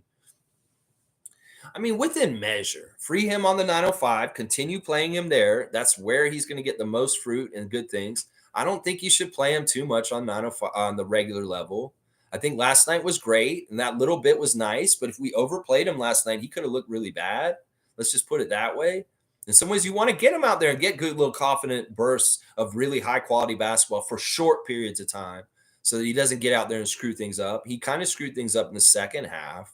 You know, it's a tale of two halves. Grady was amazing the first half. He went out there in the second half. He stunk, and he had to be benched.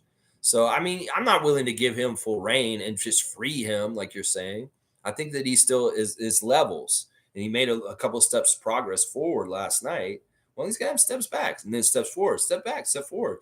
And in some ways, I'd rather him do that on the G League level than on the Raptors level. You can say, well, we're going to lose anyway. I don't know if that's true. I don't know if that's true. I think everybody's saying we're going to tank and just be a developing team. I don't know if that is true. In some ways, our guys that are in charge now, the BBQs, they may have other plans for things. They want to win. And in some ways, I like that. I'd much rather continue to try and win and stay the fuck away from any kind of we're tanking, developing mode. I want to win. It feels good to win. Didn't it feel good to win last night? Let's keep fucking winning then. Is kind of where I look at it. And maybe Grady doesn't factor into that. Exactly. Yeah, Jimmy's got him on blast. Alan Tampson, if Masai signed OG, Spicy P, and Fred to $40 million per year contracts, it would be irresponsible. I think that I could agree with that, Alan. That may be your best comment today. Neil saying, I'll overreact. Every brother from the motherland has been moved out. The only ones left are Masai and Jama. He's talking about, well, OG and Precious, Nigerian roots. Cameroonians, both gone yesterday. I get what you're trying to say. I don't know, Blackhawk. Let's not make it about this kind of distinction as far as like things. It is what it is. Maybe we're going more Canadian direction. I'm all about that. In some ways, we get more Canadians on our team. I'm all about that. Cowboys saying, watch how many fouls Siakam will get being south of the border. This will be interesting to take note of and see if he does. That's the thing I was saying. Siakam's scoring average may go up just because he gets more free throw attempts now. He might actually get a higher a higher scoring average just because of the extra free throws. We'll have to see. Greg saying, laugh out loud. Not exactly a fitting way to celebrate MLK Day, I guess, Blackhawk. Yeah, I don't know. That I'm not even going to go into that area, Greg. That's a really touchy area of what you're trying to say there. And in some ways, I'm just going to gloss over it. Nameless is saying, I think Grady was on some kind of internal developmental minutes restriction last night. I think that Grady came prepared last night. I think that's the main thing. He knew that he may have a shot because Siakam was gone, and he took his brass ring and he ran with it. And he played really well.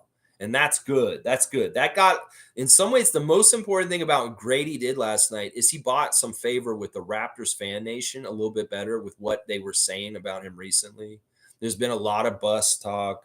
There's a lot of people saying that what a fail getting Grady Dick was. Well, stuff like last night helps you feel better about the pick and that there may be a future where he is going to be pretty good. Yes, and we needed that. We needed that because in some ways I was worried he was a bust too. Well, last night showed there's some promise, and that's important. Alan Tam saying these guys are not superstars. That's negative, and that's a strike. Watch yourself. .com saying Vince to me, talent-wise. Vince to me, who you talking about? Vince is the greatest rapper. Raptor? Is that what you're saying? I don't know. I think Scotty's the most talented Raptor ever. I really do. I think that he's the most talented Raptor ever, even over Vince. It's just a difference of a combination of strength with the speed is what it is. Starscream saying, why would Siakam's agent say that the Pacers are a first-class organization? They've only been to the finals once and lost the Raptors, had more success than them. I love that you came in and defended this, Starscream, as a Brooklyn Nets fan nation person. I really do love that you did that. You saw my reaction. I saw your comment afterwards. And I agree with you. In some ways, that was annoying. That was part of the reason why I was mad at Rampere, because he's saying, oh, Siakam's going to a first-class organization now. And I'm like, motherfucker, are you inferring that we're not a first-class organization? Or is that a cheap shot at the Raptors organization for maybe how we've dealt with you guys? Is that what you're doing? In some ways, that's why I wanted to watch the Raptors show with Will Lose. I wanted to see if this agent was bad-mouthing us on the way out. I think that he was more just giving a compliment to the Pacers, and it's not indifference to us. I think he would come around and say, well, both are first-class organizations. It's just he didn't make that distinction. So I'm not going to read into this too much further. In some ways, I was insulted by it at first, but I think he would circle back and say, well, the Raptors are a first-class organization too. But I like that Nets fans standing up for us by saying, Pacers don't even have a championship. Why is that motherfucker saying that they're a first-class organization compared to the Raptors? They have a championship. Respect, Starscream.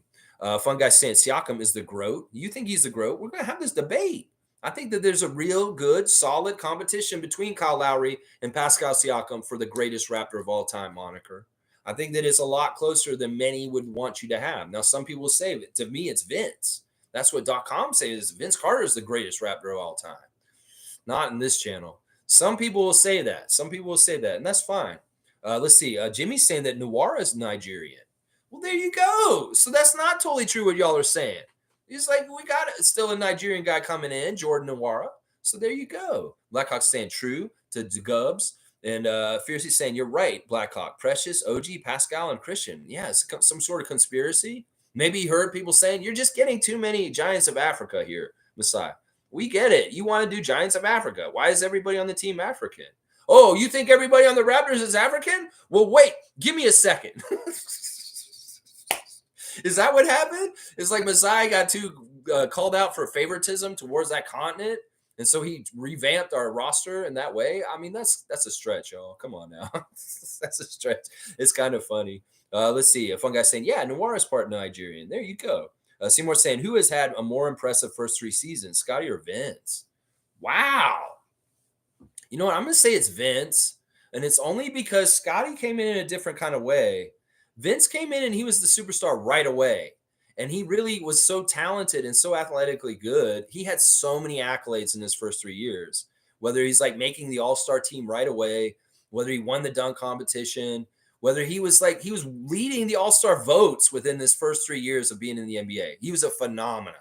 In some ways, Vince Carter peaked in his first 3 years in the NBA. And everything after that was downhill. So I would say it's Vince, just because it was such a dream. And when he came in, it was a full-on thing. And it wasn't like he had a Siakam next to him. He was the man. He was the one running this team. And he did it right away at a very young age. And Scotty, in some ways, has had to develop. And he's had his years of kind of, his first 2 years were very similar. And they're not the same as this year. That's for sure. That is for sure. He has had a crazy good year this year so far. So I would say it's Vince. And it's really because of the All-Stars right away and just the huge, crazy effect the Carter effect had. Let's see. Nuwara's Nigerian? There is still a God. You guys, your priorities are weird right now, y'all, just so you know. Jimmy's saying, laugh my ass off at Jim Blackhawk. Cowboy saying, I'm going to start scouting tonight. Who's that guy again? Mountain Standard Time?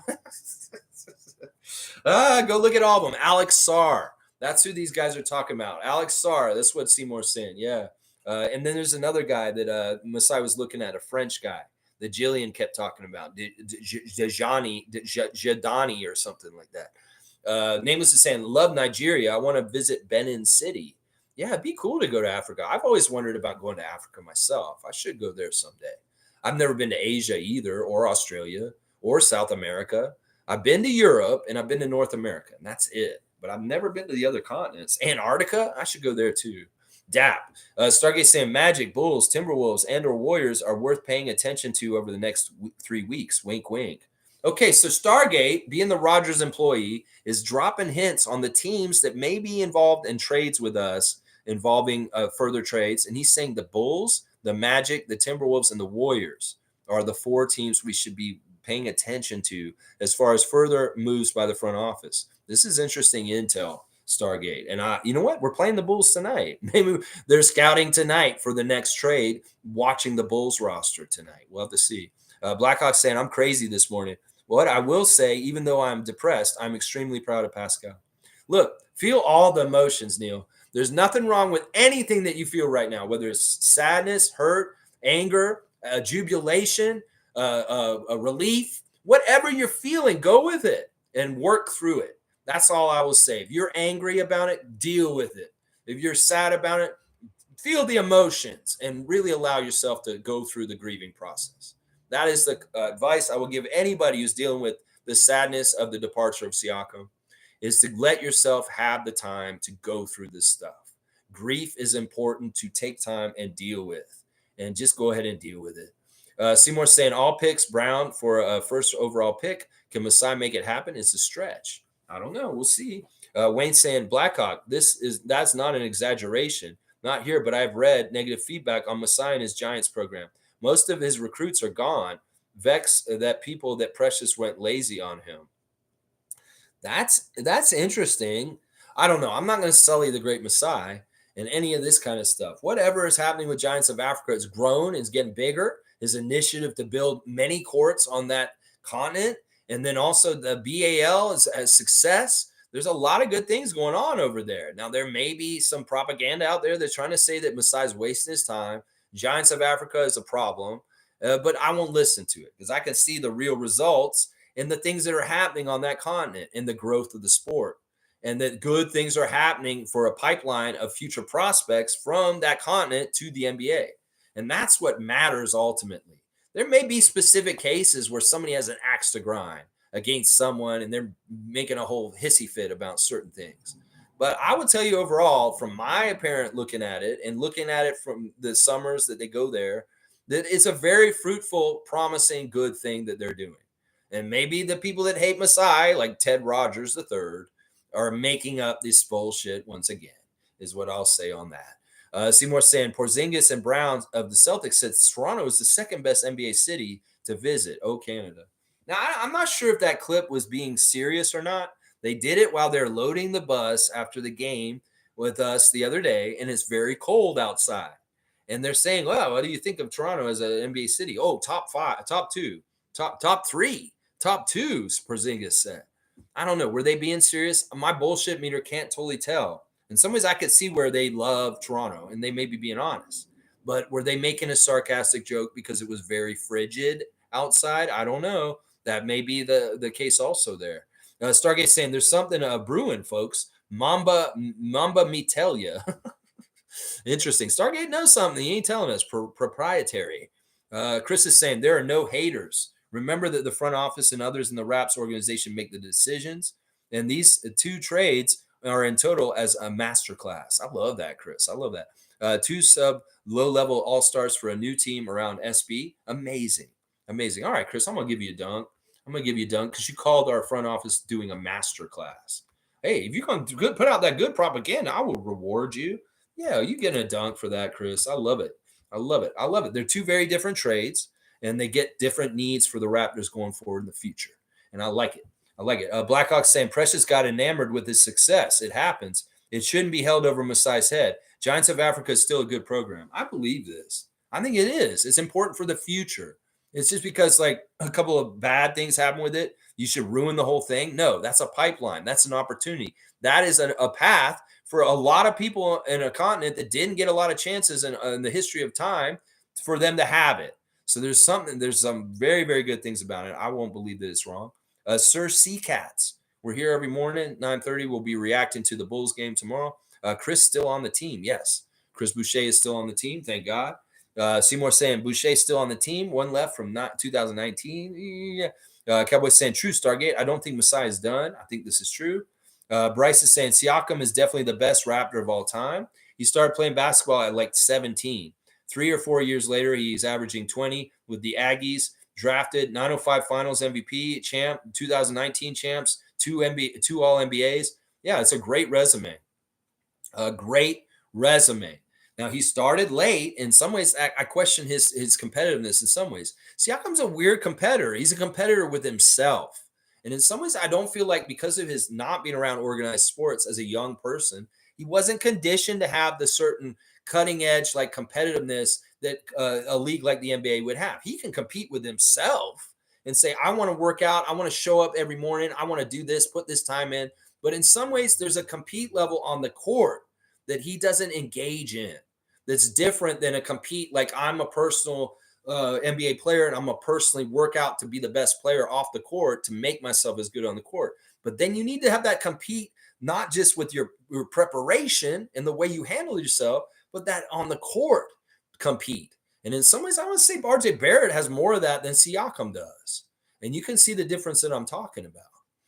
Right there. Gubs is saying we're either targeting another young player in a three-way deal using Brown and newly acquired picks, or we are trying to shed all salary and acquire more expiring contracts to shop this summer, one or the other. I very much trust Greg's expertise on this, so I'm gonna believe what he's saying. Now, I don't want to go further with shedding. I'd like to just kind of do the first part of what you said. That's my personal preference, but we'll have to see what happens. I trust Greg and what he's saying because he knows what he's talking about. Country Kong saying, my only complaint is that the Pacers have so many prospects. Never mind Mathurin and Gerace. We couldn't get Neesmith, Nebhard, Jalen Smith, or Obi Toppin. I guess I'll have to check out this Kira Lewis guy. Yeah, the Pacers were hard asses. In some ways, the real get of this is the picks. Just once again, forget about the names around this deal. In some ways, they're just salary fill. It's the picks. That is the focus for Raptors Nation. Kareem's here. Good to see Kareem Thomas. Grammar check. The N in Nwara is silent. Pacers fan told me yesterday. So we just call him Nwara? Okay, so he's Jordan Nwara. Nwara. So I don't say the N word. Not the N word. The N in the beginning of the name. Yeah, Nwara. Nwara. Okay, good stuff, Kareem. All right, good to know. I appreciate that. You know what? I'm going to give you a grammar check dunk. Why not? Kareem gets dunks for all kinds of. He's a versatility, just like Scotty. He's getting a grammar check dunk today. That's a different way to score. That's for sure. Greg saying Kira and Wara are just here to have their overpriced contracts expire and create cash for us. Watch both in G League. Good players, but underperformed. I like Wara. I do. For some reason, I feel like he can help us. And who knows? Maybe he will be in part of the future. I don't know. I don't know. We'll have to see how he performs first. Nameless is saying, Scotty better get that super match. Oh, yeah, you will. Oh, yeah, we will. We got to keep the gun available to point the money gun at him when it's time. Because if we don't, the USA is going to come and try and get him. And we need to pay Scott as much as possible each time he gets available for money to come at him. We need to extend him as soon as possible each time. So this cuts out all the stupid ass noise, Messiah and Bobby, that y'all been dealing with the last 2 years. And you need to pay him absolutely the most money you can pay Scotty each and every time to keep him in this Raptors jersey forever. That's right. That's the best strategy right there. He's going to get the super max, and he should get it as soon as he's eligible for it. Don't even fuck around with this shit. The NBA speculation's out of control. So lock it down so that this man knows where he's going to be, and we know where he's going to be also. It's important. Blackhawks saying Pacers is damn smart to pull off Kira Lewis in the trade to keep their guys. You do have to give them props for that. It is what it is. In some ways, they don't want to give up any of those guys that you listed, Country Kong, because they're a part of their plans for what they're trying to do still this year. And that makes sense in a lot of ways. Let's see. Wayne saying, agreed, Blackhawk. I'm not saying that regarding Giants of Africa. Haters were using that narrative against Masai, saying he was biased towards them. That pressure was heavy and consistent. I could see that. I could see that. They're going to use whatever thing. They're going to change it and make a perspective of it that's negative, however they can. And maybe, yeah, in some ways people say that. It's not Wayne saying it himself. He doesn't have that opinion. He's just repeating what haters were saying. That's for sure. Yeah. My brother is here. Carl Otts. Good morning, freaks. Good morning to you, Carl. Happy January 18th. I love you, my brother. And I'm so glad that Siakam does not reside in the city that you reside in at this point. He's in Indiana. What a change. Carl, you guys came and saw the team play against Utah before Christmas, and now it's totally different. Some of them players that Harry wouldn't even recognize anymore. OG for threes, gone. Pascal's gone. And now we got RJ and Emmanuel. Well, at least Harry got the right jersey, that mini Scotty Barnes jersey he's got down there in Atlanta now. Rocket in Atlanta. I'm sure that you'll get a lot of comments, and hopefully good ones, that Scotty Barnes is the new face of the NBA. That's right. You go, my nephew, wearing the Scotty Barnes jersey in Atlanta. I love it. I love it. Jimmy's saying it was a shame seeing people crap on Pascal's legacy and what he did for the city. A damn shame. 2019 James. We ain't got no time or attention for those people. I watched a TED Talk this week about our attention is being monetized. In some ways, y'all, the time we take with each other this morning, in the mornings that we do, in some ways, this is going to be more and more of the thing. TED Talk's talking about how your attention is monetized at this point. Well, don't give your attention to these idiots that are crapping on Siakam's legacy. It's not worth it. Don't give them the attention. That's what I'm going to say. Nameless saying, let's fucking go, Carl. That's right. Let's go, Carl. From Nameless, my Italiano teacher, is saying hi to my brother. Yeah, I like it. Kareem saying, damn, Lex, you're making me tear up, bro. Fuck. I guess that's that point where I got emotional. Yeah, well, this is it. You know I'm a real one. I can't hide the emotions I have about him. In some ways, I'm feeling it right now. Greg's feeling it too. This is where I guess where I broke down. I feel you, Lex. Pell's got a $6 million trade exception for the price of a mid-second rounder to help us make the money work. They will be active. Like I said, Kira is just here to expire, I think. Maybe stay here after a pay cut. There you go. I mean, either way, I'm not as interested in him. The one is Nwara. He's the one I'm interested in. Fun guy saying it hit me yesterday. Yeah, it just hit me this morning, a little while ago. Maybe I should go get that Siakam swirl right now. Nako's got the hearts out for me. I appreciate that, man. Blackhawk saying, I know, Wayne, haters will be haters. Been black all my life. I am used to the nonsense and do not let it get to me. See, Neil's experience is different than mine, and I will never, ever understand in some ways. But in some ways, there's a certain like survival mode you get. There's a certain way you get in your life to deal with the day-to-day bullshit. I can only understand theoretically in this particular thing we're talking about. But I can understand when you're maligned and kind of put to the side or not given a fair shot on different situations, not in the same exact characteristic, but I can understand that. And I get it. You get survival techniques. You get ways of dealing with this. You get time to shut out the negative noise and the people that tell you you can't. and the people that tell you all the negative reasons why it won't work. And that's what Blackhawk is doing. And I love it, man. I love it. I love you saying that, man. Let's see. Jimmy's got Pascal on blast. Fun guy saying Siakam was my African brother and always loved, man, for that guy. Yeah. Yeah.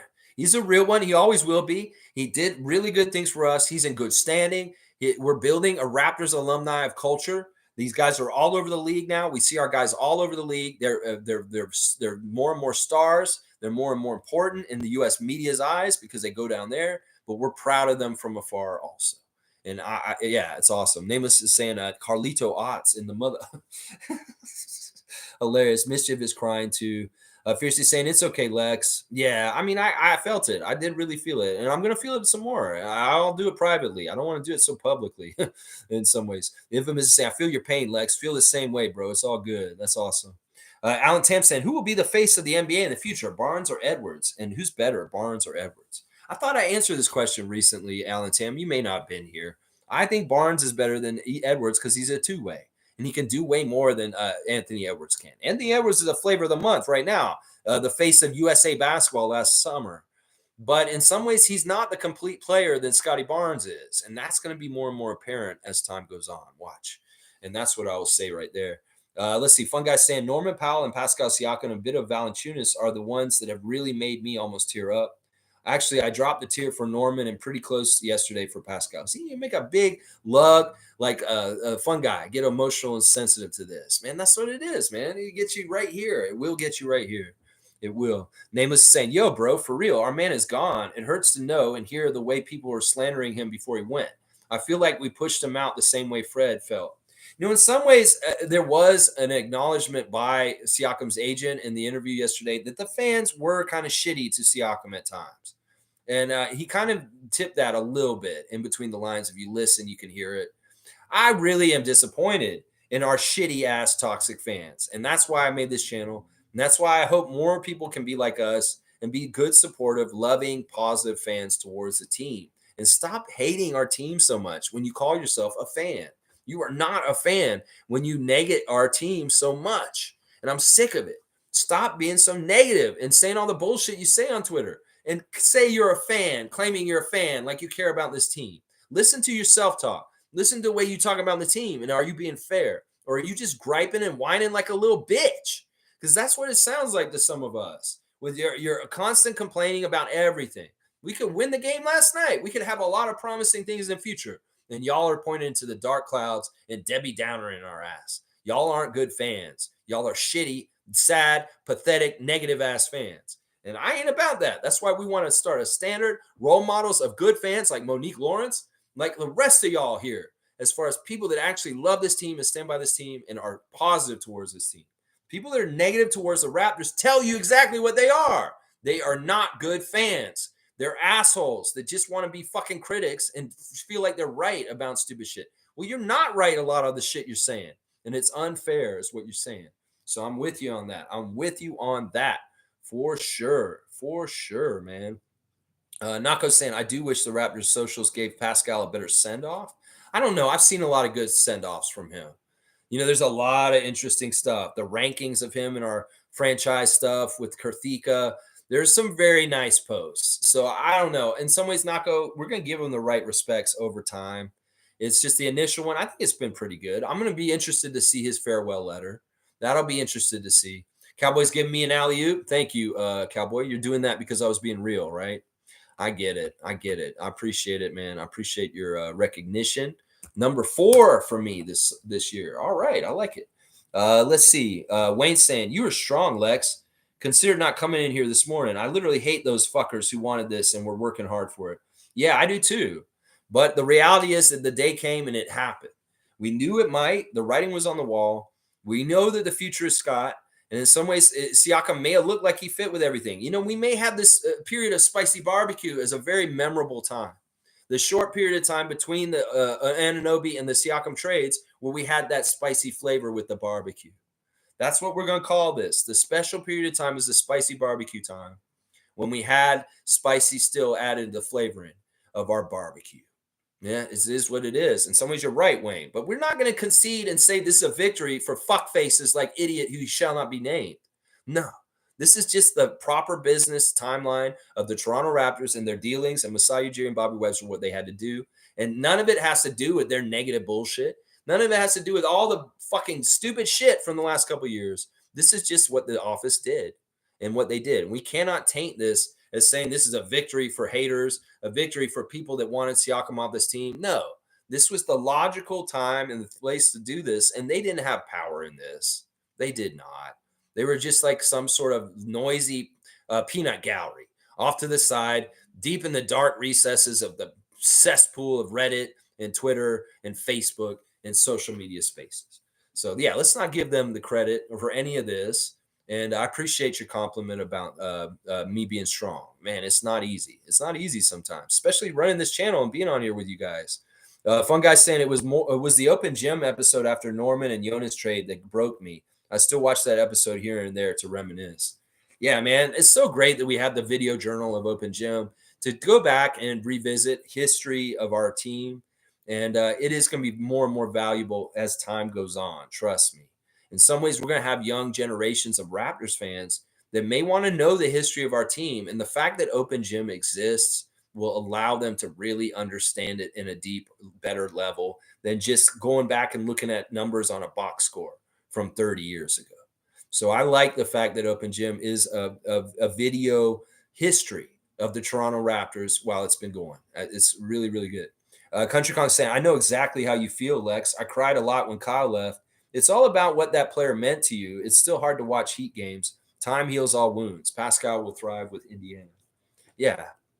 Change is inevitable. In some ways, if you don't deal with change well, you can make it worse for you. If you're able to bounce around with the change and go with it and make the best of it, usually you're in better shape. And that's the way I look at it right there. Mo's saying, my bond with the Siakam brothers were super, super, super tight. See, she would be around Patrick and Christian, and I forget the other one's name. Yeah, it sucks. It sucks. In some ways, I'm wondering about Christian Siakam and his work with Eric Curry in the 905. Hopefully he just stays there and he gets to finish the year with them, with Eric. I don't see why he couldn't. I don't see why it would make any difference just because his brother got traded yesterday. That Christian Siakam cannot finish the coaching job he's doing as assistant coach for Eric Curry on the 905. I hope he's still there. Cool Cat saying, good morning, Raptor Free Crew. My favorite players traded. Canadian Pacers. Laugh out loud. Well, Siakam's honorarily Canadian. But, yeah, it's definitely kind of more of a Canadian feel with him going there. Yeah, we were all thinking about you, especially Cool Cat today. Definitely thinking about you. Nameless is saying, Jonte is thriving with his extended minutes, just like I predicted. Yeah, I wouldn't totally say he's thriving. I'd say he's mixed bag. I'd say that you're getting a little bit of good and a little bit of bad with him. There is bad out there with him. You can't just act like he's playing perfect. There's a reason why his minutes are less than Thad's right now. He's not staying out of foul trouble. And that's a big part of it. And he's also missing assignments. He's not totally moving exactly right on offense either. So there's a little bit of critiques there. He's got to tighten up and get better, but that's understandable. He's just made his second NBA start ever. Fiercely saying, I'm sorry, but I don't trust Gary Trent Jr. Let's see how he performs tonight. Yeah, let's build to that resume. Keep him going, Dennis and Scotty. And, you'll keep him as a teammate. Scotty, you saying we're just trying to keep everybody together? You want to keep Gary on your team with you, make him look good, and maybe he'll stay. We'll have to see. Tristan saying Jonte played very well. Yeah, I say he's okay. He's okay. It's really difficult what he's doing. He's playing adequately. I won't say that he's playing very, very well. I say he's playing well and adequate, which is fine. Alan Tam saying, bam, son. Okay, that's been a while since that. Nameless is saying that was Jonte's best game, I'd say. He's getting better and better. I wouldn't say that. No, I wouldn't say that was his best game. I wouldn't say that. He's had games on the 905 level that were even more amazing. Maybe his best pro game? I don't know. I wouldn't even say that.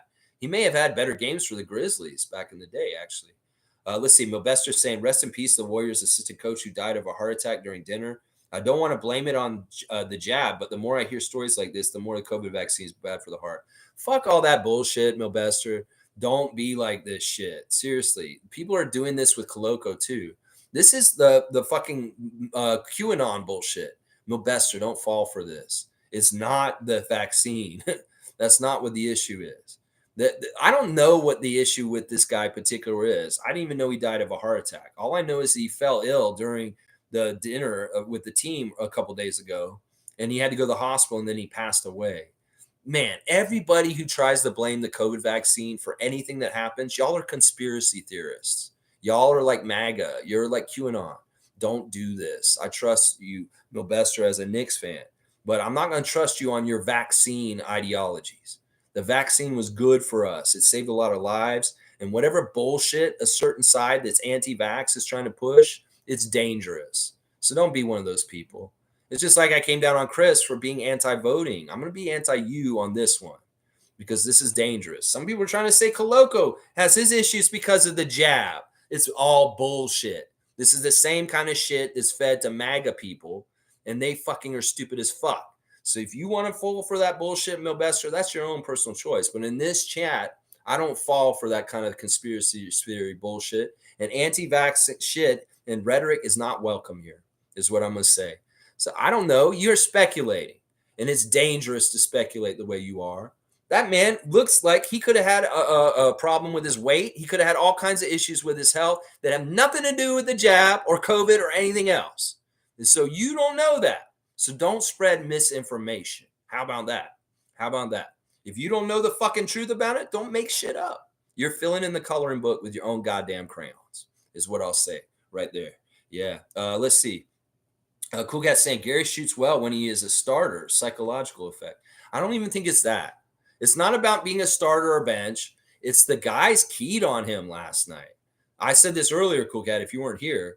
They were looking for Dennis. Dennis and Scotty were looking for Gary very, very much. And they were setting him up with silver platter. They were setting it up on silver platter where he couldn't fail. Plus, he was tuned in. He was making shots. You can say it's psychological, but it isn't. He's a pro. He should be able to do this no matter whether he's starting or not. He should have the same exact mentality as Dennis Schroeder, and it doesn't matter if he starts or doesn't. He's not going to get the start going forward, possibly. It could be that Bruce Brown comes in and takes the starting spot. It could be that Darko does something totally different. Maybe he decides to put Dennis back in the starting lineup. So, honestly, I hate people that are hardlining that Gary just has to start. I hate that. There's no guarantees, and that guy's been too flaky this season to just say, oh, he's got to start every game. That's a good game last night for him. And, yeah, he did get to start last night because people got traded. That doesn't necessarily mean that he should just get to start going forward. And I really hate that people just say, oh, just give it to him. Look, he's got to have more consistent over more time. If he gets the blessing of starting again tonight and he does it again, okay, he's building a case. But in some ways, nothing should just be expected. And I really don't like the whole idea that just because you guys think it's psychological or that he needs to start to be his best, I don't think that's true. I think it's bullshit. I think that's absolute bullshit. He can be just as shitty in the starting lineup as he is off the bench. And he can be just as good off the bench as he is starting also. Most saying stars of the game for her are Gary, Jonte, and RJ. Equals everyone. See, she liked Jonte. She put him in the stars of the game. I had Gary and RJ and Scotty and Grady. And who was my other one? My other one was Dennis. That's right. Milbester saying, just a tragedy for the Warriors organization. Condolences go to his family. Terrible loss for NBA community and basketball family. Knicks got a bounce back win with the Rockets. Solid night for OG. All right. Thank you for the Knicks report, Milbester. Cool Cat saying, you could tell RJ is the number 3 draft pick. He plays like it. Yeah. I love RJ. RJ's awesome. He's becoming my favorite really quick. I mean, Scotty and him are both going to be favorites for me. Tristan saying, man, that pass to Dennis, to Jonte, to Dennis, to Gary was clean. It was fun, Tristan. That's the joy, the beautiful game. Bellissimo. But beautiful game on the court last night with the passing. So beautiful. Nameless is saying, Jonte getting blocks, tossing dimes, splashing threes. Come on now. Yeah, he's doing a little bit of everything, but he can't stay on the court because he's getting in foul trouble, is what I'm saying. Carlos saying, good morning, Raptor Free family. Good morning to you, Carlo. Alan Tam saying, leave Pirtle. He's good. We don't have any other centers. Exactly, Alan Tam. Now you're coming back to the bright side, not the dark side. Let's see. Tristan saying, would be a surprise if there wasn't another trade, presumably for a big. Might happen in the offseason, though. I think it'll happen sooner. Tristan, and it's going to happen in the next 2 weeks. Fun guy saying, I smoked a fat joint in celebration of the Siakam trade, but now it feels like it was a salute joint to my personal opinion of the GOAT. It's never been Kyle to me. Sorry. We're going to have this debate next Thursday Think Tank, the GROAT debate. Once again, we're going to revisit it. And I want to hear all y'all. And the great thing is, fun guy, it's a call-in show. So I'm going to put my number up for people, and the members can see it. If you're a member like you are, you'll be able to see the number in the community tab, and you'll be able to call into the show and talk to me on speakerphone on the show live.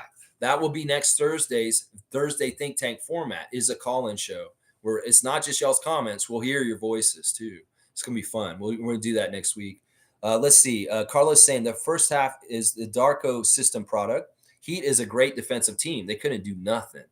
Yeah, our offense was moving real smooth. It's really hard to figure out what plug in the boat you need to plug up first. Is it RJ? Is it Emmanuel? Is it Scotty? There's a lot of different things you got to worry about with our team and our offense now. And it's not so easy to scheme for. In some ways, we're much harder to scheme for offense at this point. G saying, report, Knicks eyeing Bruce Brown. Who would you want, Grimes? I don't know. He is not him. That's the easy question, G. I feel like you set me up with that, like a volleyball player with a set for me to spike it. Well, he is not him, G. You are not him, Grimes. So I don't know if I do this deal, especially since him and Scotty had that little back and forth. Stargate saying in the fourth, Scotty made a driving layup off the glass through 3 Heat players that looked simple, but was one of the most difficult things, and he did it with ease. I was like, wow. Yeah. Those moves late in the game when he was taking over and guiding us to absolutely winning no matter what. The Heat were kind of trying to come back. They were doing some shit with Jimmy Butler and trying to get things scrappy to get going. They got good stops and they were scoring, and we weren't scoring in the third. They ate up our lead and made it a lot closer. Well, the danger was there, and Scotty took a charge, and he did it in a lot of different ways, defensively, passing, and those very impressive shots in the middle of the lane around mid-range where he had guys guarding him, and he just went up over them. And some of them were bank. Some of them were just really nice touch on his hands. It was very impressive. And in some ways, those are the telltale signs of what's to come with Scotty Barnes, is seeing those kind of moves at the end of the game last night and how he scored up over the Miami Heat defense. Well, get ready for more of that is what I'm saying. That's what I'm saying. That's right. The Knicks, bleh, bleh, money. Mischief saying, watching Pascal growing up and watching his career highlights after a game was emotional. I could barely watch it without having a heavy heart. This is going to be a tough time. Seriously, if anything, this group is being for fans, and it's a support group also. And this is a great place for y'all to talk about and tribute and give good props and love towards Siakam here. There won't be no disdain. There will be nobody saying, you pussy, why are you getting all upset about this? He sucked. Why are you all mad about this? Listen, no, we're sensitive to this, and we honor him, and we're not going to be assholes about it. So you may go to other places and want to talk about how you miss Siakam, and they may be like, yeah, he sucks. I'm glad he's gone. They'll be disrespectful. That won't happen here. It's a safe space to go through the grief of dealing with this right here. That's right. Mischief's putting him on blast. I love it. Tristan saying he'd do that for Grimes. I don't know. Quentin Grimes? Is he not? He's not him. That's what I heard. He's not him. Nameless is saying we want first-round picks from the Knicks this time for Brown. I don't know if we want more first-round picks. I think the big center is what we need. I think we need that third center now. Blackhawk saying we need to package Bruce with someone else to get back one player. Okay. All right. Patchouli saying, oh, no, you made me cry at work. I'm heartbroken. Not even a Siakam fan, but I respect him and I always go for underdogs. Also, he also loved Toronto the most. Patchouli, G, I'm sorry. Yeah, I mean, it's tough. This is a tough day. There's going to be people kind of emotional around Toronto in different places. Some people won't understand. Some people just will not understand what happened. And some people will. If you just are on the streets of Toronto today and you're walking down the street and you see somebody just bust out crying, all of a sudden, go hug them. Go hug them and say, we'll miss them too. Yeah. Evelyn's saying, good morning, Raptor Freak family.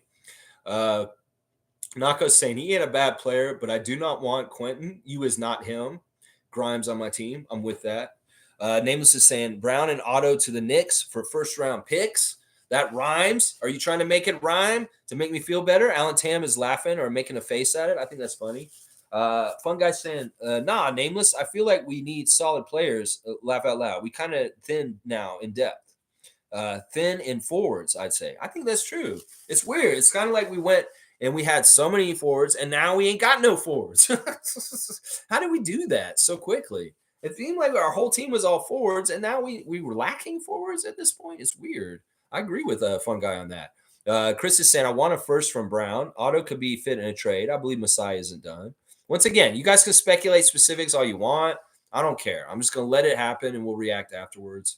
Name is saying more picks equals better players to trade for. Soon as I hear the Knicks, I start seeing green. You see a lawsuit. You see a sexual assault case. I see a couple things there in New York right now. Kevin's saying we should target Obi Toppin in free agency. He might not cost too much. He will fit well with Quickly and RJ. Yeah, we'll have to see, Kevin. We'll have to see. Once again, these are what ifs and possibilities. Greg saying at Raptors superfan Mo, please use all means you have to make sure Pascal knows we love him and thank him for his heart, soul, and skills. Owen, the Larry is pretty sweet too. There you go, Greg. Great comment.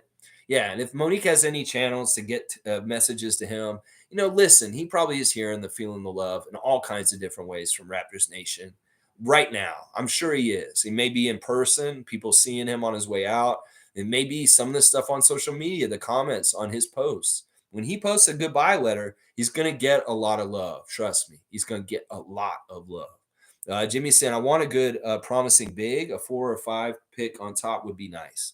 Yeah, a good, promising big. I mean, Koloko's status is all crazy now.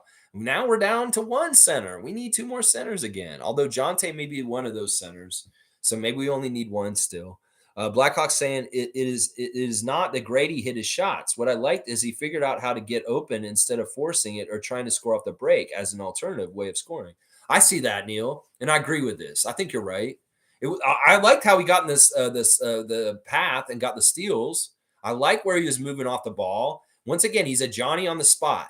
He's in the right place in the right time often to make good plays, whether it's going in and swooping to get a rebound or breaking up a play or just getting a deflection or whatever. In some ways, Grady's smart off the ball and way he's moving. There was a point in the game last night where maybe Grady should have been in there because it was too stagnant. And Alvin said it in the broadcast. He said they're standing around too much. And that was right around the stagnant third quarter where we had a really bad part of the game. And maybe that was a point where Grady maybe should have been put back in. I don't remember if he was around in that time, but he moves off the ball so well. When these guys were standing around and not moving enough, when they looked tired in the third quarter, well, maybe that's when you inject that energy with Grady. But yeah, I like some of the stuff he's doing other than the shooting too. There's an aptitude and a learning that's you're starting to see that he's getting it a little bit better. Some ways he was missing stuff so far in his rookie season. Maybe there's a little bit more aptitude, and maybe the 905 and the weight training and stuff is helping. It's helping. Fiercely saying hard pass for Grimes. Him and Scotty already beefed during the game. That was, yeah. I'm going to get behind that. Greg saying, Lex, G wants to know what would you want back from Knicks for Brown? I know you're going to say Malachi, but who else? Greg. Well, could we get Precious back? I don't know. I would get Precious back. I know that New York Nation doesn't like him. They may won't be willing to do this. I wouldn't mind getting Precious back. Why not?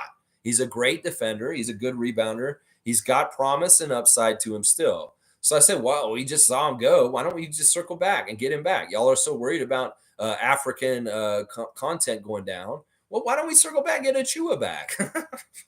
I'd be all about that. Nameless is saying, Indiana, a bunch of cheapskates. That's what happens when you deal with another small market, when both teams have trouble attracting free agents. Everybody gets stingy. I'm not going to disagree with anything you said. Fun guy saying, Malachi and Precious back, please, for Brown, and we'll add 2 first-rounders. No, leave Malachi there. We'll get Precious back. And Fiercely saying, hell no. Oh, hell no, is what Fiercely said. No, will we backtracking is what she's thinking. Blackhawk saying it's not about Thad's age. The wannabe GMs keep campaigning for young players because they don't understand veteran leadership. Rockets are better because of veteran presence. Boom, goes the dynamite. Neil's getting not only a 1 dunk, you're getting a 3-pointer for this one. Because honestly, this is a truth that needs to be echoed around the NBA to the younger fans more and more. The big change between the Rockets last year and the Rockets this year is the veteran presence. In some ways, Thaddeus, Garrett, and Otto, and Dennis, and Chris, those guys are essential as leaders and veterans on our team. Country Con saying, getting Malachi back is our #1 priority. Oh, my gosh. I cannot say that with a straight face.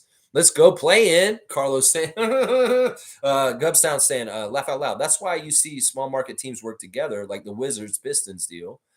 Pistons shed salary this summer. In exchange, Wizards will have cash this year. Bagley expires, assuming no growth. There you go. There you go. Greg knowing his stuff. Namus is saying Emmanuel Skipley had a good game too, but I felt he left a little food on the table. I like Quickly's celebration. I like everything that's going on with him. He's fantastic. He's just going to have to learn the balance between passing and shooting, and which time is when the right time is what. MSJ saying, good to see Javon get a basket. All that work since he was a kid, and I hope they gave him the ball. He's a hooper, and Alvin Williams loves him. Yeah, nice to see GFL get his first NBA points ever. That's a milestone, and I'll bet you he did get the game ball, y'all. Maybe he got the secondary game ball. I don't know. Maybe we need to see the footage. Is this the real game ball? Is this the real game ball, Jonas? Ben Corleone's here. Good to see Ben Corleone. I thought you said Raps were going to keep OG and Pascal. Your channel's not realistic, but you're true Raptors fans. So I still love y'all. I was hoping they would. I felt like there was a reality where it could have happened. But I think that the thing that did them in was, I'm very positive, Ben, as far as I want the Raptors to win. And if they had won and they'd done really well, maybe they would have kept them and invested in them. I think that that's the biggest crux of it, is that the Raptors' record and how they were performing as a team overall hurt their ability to say this is justified to keep these guys and invest in them. That if we'd won more, if we'd had a better schedule, maybe not so many ref hit jobs, maybe the IST wasn't in this season, maybe we would have won enough. And that would have been the threshold. It would have been enough to keep the band together. But they didn't play well enough, and the trades were asked for. In fact, this Siakam trade may have had a lot to do with happening because of the 4-game losing streak. In some ways, you see a 4-game losing streak, and everybody's like, you guys got to do something. In some ways, it was a similar thing with the OG trade. We were in a bad place. We needed distraction to get the team better because we're really not doing well. Well, it's the same thing in some ways. There's a shot in the arm. It helps the team. We win last night in a rout afterwards, breaking a 4-game losing streak. So that's a big part of it right there, Ben, is that we weren't successful. So it forced the trades to happen. If we had been successful, the outcome that I had been predicting may have happened where we kept them. I appreciate you giving me props, even though you're saying I wasn't being realistic. Maybe you're right. Maybe I am too much of a homer in some ways. Blackhawk saying we have multiple players on this team doing the Pascal spin. Pascal must have shared the move during practice. I don't think it's proprietary. I don't think that he has like a license on it and that nobody's allowed to do it. Like Jake the Snake's like, you can't do the DDT. That's my move. Anybody doing the DDT in this territory, you need to stop right now. I'm the master of the DDT. You will not do the DDT. It's not like Siakam's telling people, I'm the master of the DDT. I'm Jake the Snake Roberts, and you're not allowed to do the DDT. No, he's like, yeah, do my move. Steal it. Do it. I don't have any kind of a copyright on it. Let's see. Nameless is saying, on the contrary, Corleone, we were the most realistic of all, if you really pay attention. Oh, mon ami, Nameless. Ooh, talking to his paisano, Corleone. Yeah, in some ways, I agree with Nameless here. You have to hear and say what we say, hear what we say every day, and you'd understand that we were kind of going with it the right way, even if we're positive and optimistic. Nako's saying, I'm looking at the late draft this year, mostly athletic forwards and mobile centers. You go to last year's draft for stars, you go to this one for role players. Okay, I like this. I like what you're saying and what you see. Those are the kind of people we might need, athletic forwards and mobile centers. Okay. Stargate saying 3 names. Okay, this is juicy. Kelly Olynyk, Nicholas Claxton, and Daniel Gafford. That's all. Wink, wink. So one of these 3 players will be a Raptor soon, is what you're saying, Stargate? I like what you're saying. I'll go with it. I don't mind any of those 3. I think all 3 of those guys I would welcome on the Raptors. Kelly has his own pluses. Nicholas Claxton may be the best player out of those 3. And Gafford is not a bad player at all. If he's going to be around, obviously he's going to be in a battle for the starting position with Jakob possibly. But I wouldn't be upset if we got more center depth with any of those 3 names coming here. That's right. Fiercely just subscribe to the Gubstown Clank. That's what I want to see. Y'all cross over and support another great Raptors contributor, the Gubstown Clank. I'm going way over time. I'm way past noon. I hope y'all did give me a cutoff somewhere. Seymour saying, Ben Corleone, this channel not realistic, huh? Where you been? Oh, man, y'all don't need to diss Ben. Corleone been missing. All right. Just because that's witty. That is witty. But honestly, I want to encourage people to come here. And he's being nice. He's being fair. He's saying, if I'm not realistic, at least he loves my passion for the team. And in some ways, we're friends with Ben Corleone. He's been here before and been very fine and not no wrong. I mean, I get why y'all are kind of like, why'd you say that? But also at the same time, come on, let's be nice. Although the pun is pretty good. The pun is pretty good, Nameless. I have to say that. Jill's here. Good morning from Toronto, peeps. Good morning to Jill. Are you in Toronto? Jill came to Toronto from Ottawa. Very interesting. Jill, you going to the game? Are you going to go in the game tonight? You going to see DeMar DeRozan play the Raptors tonight? Maybe. Fiercely saying it. Tom Duke, welcome back. We missed you. Yeah, his name is there, but he's not talking. He's around. Tom is lurking. Tom has become a lurker at this point. We love you, Tom. You do whatever you want to do, Tommy Dookie. We love you. You do what you got to do. Nako saying, I'm definitely making calls about Claxton if I'm the Raptors. I'm behind that. Nako. Cool Cat saying, Lex, I'm okay. I knew the end of a Raptors team was on a countdown. Plus, Sides, he has a great point guard in Halliburton, stretch five, and a fast-paced team. It could be worse right now. Bummer that he is not a lifer. That's something I'm mourning too. It's something I said in my quick reaction yesterday. I guess the Raptors are just not allowed to have a lifer. Some people in spaces were saying that the Raptors, right around 9 years as a Raptor, is when you're probably saying bye-bye. Whether it's Kyle Lowry, DeMar DeRozan, Chris Bosh, Pascal Siakam. It's kind of what it seems like at this point. They get to certain contract levels and they get to a certain point in their career. And then Masai and Bobby are like, well, we want to go in the future. And maybe you're a little bit too much of our past. And that sucks. I hate that. In some ways, I wish they would prove me wrong and make a Raptors lifer, a good quality guy. If it's RJ Barrett, if it's Scotty Barnes, hey, one of those two guys, that'd be awesome. Scotty Barnes is a one-team player for the Raptors his whole entire career. This will make up for every single player that left before and wasn't the Raptor lifer. If Scotty can be that lifer, I would be happy. Nameless saying, I think they're phasing Siakam out gradually for a while now. It's probably somewhat true. Seymour saying, Nurkic is a bitch. Pressing charges on Draymond. Come on, man. I didn't know that. Is that true? In some ways, I applaud him. And seriously, in some ways, listen, I had something happen to me, unfortunately, at a workplace once here in Toronto. I was working at Betty's on King, and I was working in the kitchen. I was the dishwasher. And one of the people that working up front came in the back, and he attacked me. He basically attacked me, came after me. He was really drunk, and he was messed up. And I said something he didn't like. And I told him to get the fuck out of the kitchen because he wasn't on the clock. And he was drunk. And he came at me. Well, I took him down MMA style. I sweep kicked his leg, put him on the ground, and had a chokehold in him in like seconds. There's a little bit about me that's very dangerous that people don't know. They could be very unassuming, but there is a Hoist Gracie in me that can do some very damaging, dangerous things to people, especially at my height and strength.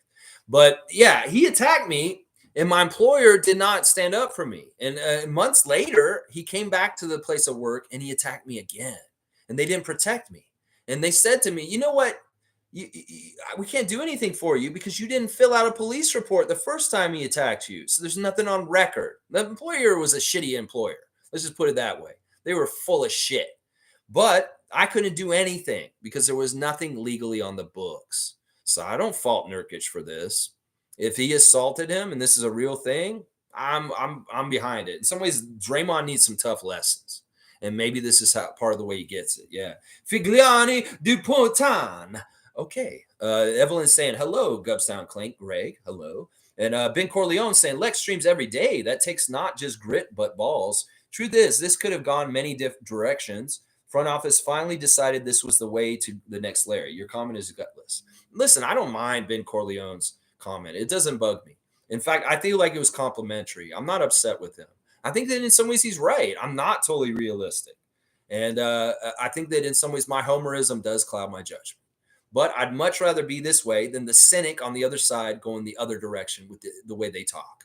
And in some ways, that's the counterbalance. In some ways, I can't be totally realistic because they're not being realistic on the other side.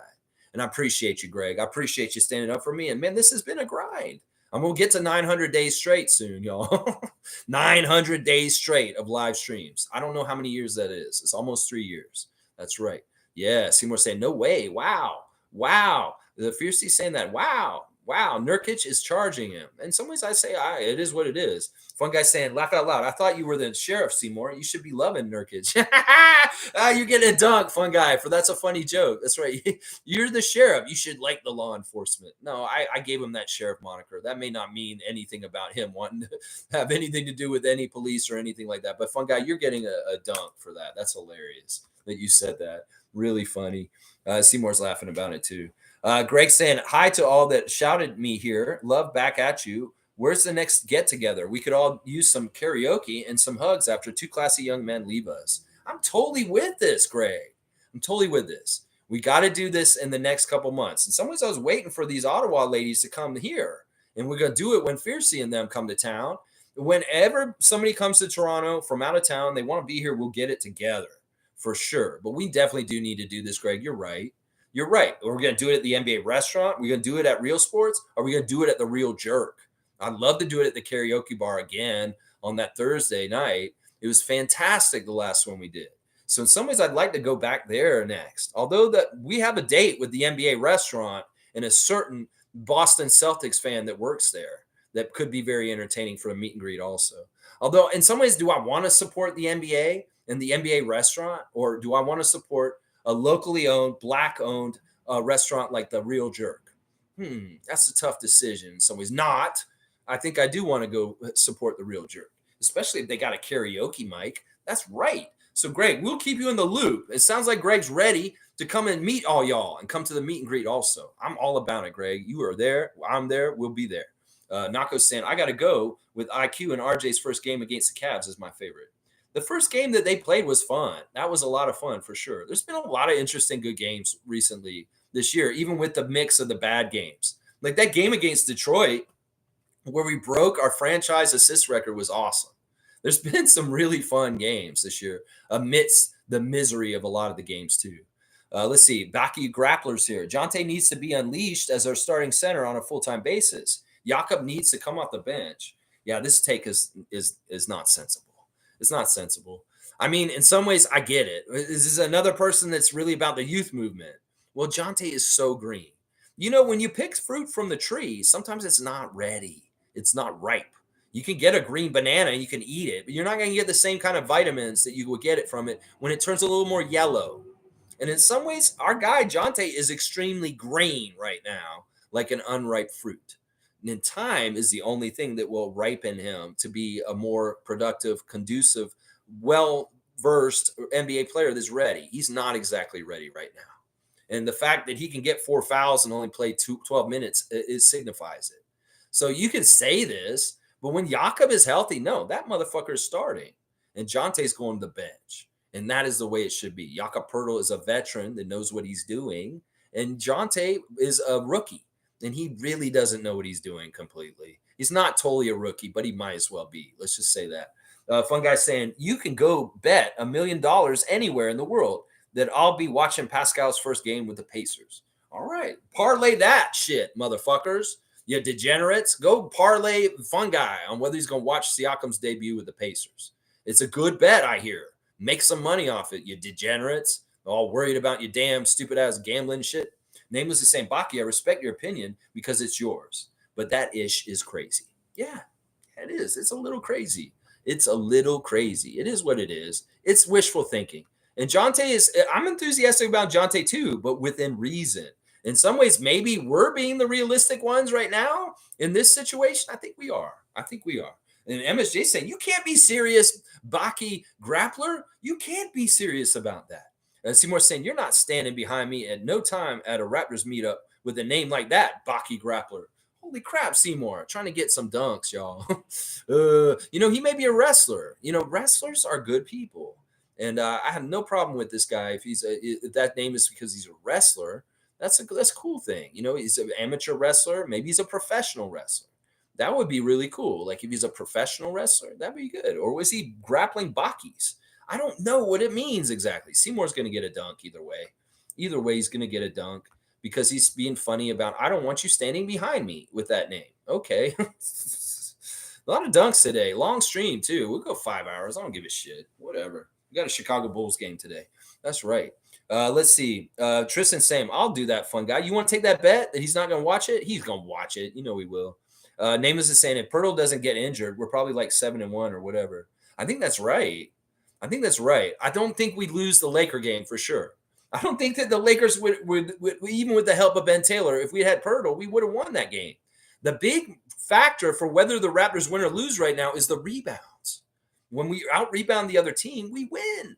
When we get out-rebounded, we lose. So when we win the rebounding battle, we're good.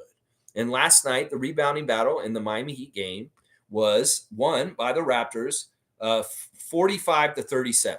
And that's a big, huge reason why we won. The rebounding battle. When Siakam comes back, he helps our rebounding so much that it makes us have the plus. And boom, that's a big part of the reason why we win with Siakam in charge. Oh, yes. Masai speaking at 1 o'clock. I better get done. Monique is right. That's right. I got to remember that. Masai is speaking at 1. Thank you. Wow. Thanks, Mo. Yeah, let's get done. All right, let's see. Fun guy saying, that's the sad part. This may sound crazy, but keep team as it is. Let Siakam get back, and maybe we're good and make trades at trade deadline. In accordance to that, maybe we trade for a star forward. Yeah, little by little, take it as it comes. Let's not go overreact and just plan the next move already. Let's just let the front office do their magic. And Bruce Brown may be getting traded soon. Fun guy saying, get Herb Jones or Trey Murphy. That's not bad. I don't mind that. Baki's saying, Pirtle clogs the lane. He's incredibly efficient. Yeah, he is. He's very efficient. He plays good defense and can rebound. We need spacing with three-point shooting. Jonte gives you three-point shooting, good playmaking, can defend. Well, they're different flavors of ice cream. And I can see the benefits of what you're trying to say with the three-point spacing of Jonte in difference to Jakob Pirtle. But there's so many other intangibles and things that Jakob is doing that are essential and important, and especially from the start of the game. You want to establish paint presence. You want to establish good rebounding for your team. You want to establish certain things in a sound way. Jakob Pirtle is the better decision because he's less likely to, have certain things happen out there with him. He has more experience. So that's why I endorse this. I don't mind the idea of getting Jonte more and more time and being regular rotation. But the hierarchy of things is Jakob's been in this league a long time. He has way more experience. He has more time playing against big-time players than Jonte does. And in some ways, Jonte's been over his head when he's had to guard people like Anthony Davis and Kristaps Porzingis in the last 2 weeks. So that's part of the problem right there. Is much more sound and knowledge and experience. Jakob dealing with experienced bigs on the other side. And Jonte is still learning, and he's going to get burned is what the problem is. He can be the backup, but he should not be the starter over him. Jill's saying, I wish I could go to tonight's game, but I couldn't change my train ticket. Someday soon. Perhaps Lex will reserve a place for us to get together in advance. Then we'll get a ticket and come. Well, my whole thing is this, Jill. I'm flexible on this. We can make a meet and greet happen in this city like that. If you told me you're coming to Toronto next week, I would say, all right, we're going to all meet at the Real Jerk on Thursday next week. And we'll go to karaoke night and we'll have a Raptor Freak hangout.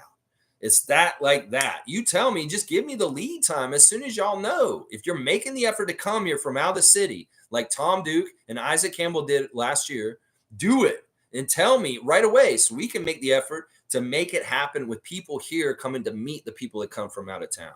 In some ways, the people that come out of town are the impetus and the stimuli to make the hangouts happen. So if any of y'all are coming, Seymour comes from Alberta, Mugabe, anybody from the West Coast, if Firebolt came from the Eastern Coast, if we had any of y'all from Ottawa came down, we would do this. Even if some of y'all were like, I'm coming from Mississauga, Lex, it's a travel. I'm like, oh, let's make a big deal. He's coming from out of town. He's coming from the 905. Let's make a meet and greet for them. If you made that special thing, I would do it. If y'all wanted to do it, we will do it. And I will get it together like that. You just tell me when. Nameless is saying the world is our oyster with all these picks now, fun guy, especially if you turn Bruce into another first. I don't want so many picks. I think we got the right amount right now. Kareem saying that the Bulls want to dump salary and want to rebuild. The Raptors should take a look. I don't know. Yeah, that may be part of what's happening. Fun guy saying facts at Nameless. Fiercely saying I still have my daughter and its first game certificates from the April 2022 playoff games for the Sixers. Pascal was the face of the certificate. Amazing experience. First time we traveled to see a game. What a great game to come to. Y'all were going to the playoff games against the Sixers a couple of years ago. Those were tough games. Hopefully you got to go to a win. Maybe not. I know we won the games in Philadelphia in that series. Maybe we have one win here. Jill saying, still can't believe Pascal's gone, but Lex is right. Pascal's energy has been different for a while. Peace. Yeah, it is what it is. It's natural. In some ways, he's sad because he's like, I feel like these people should value me more and want to keep me around more, but it's kind of depressing that they're not. Name was the same, but they may keep Bruce Brown too, especially if he contributes to winning and unlocks this roster. We lost one champion and replaced them with another two. Yeah, we lost one champion. We got two guys. Wara is a champion also. Cowboy saying everyone smash the like button for the best Raptors content on the planet. Thank you, Cowboy. I appreciate that. Good morning, Jillian. And Seymour saying smash like a burger. Fun guy saying Bruce Brown is good. He can certainly help us a lot, especially next to Scotty.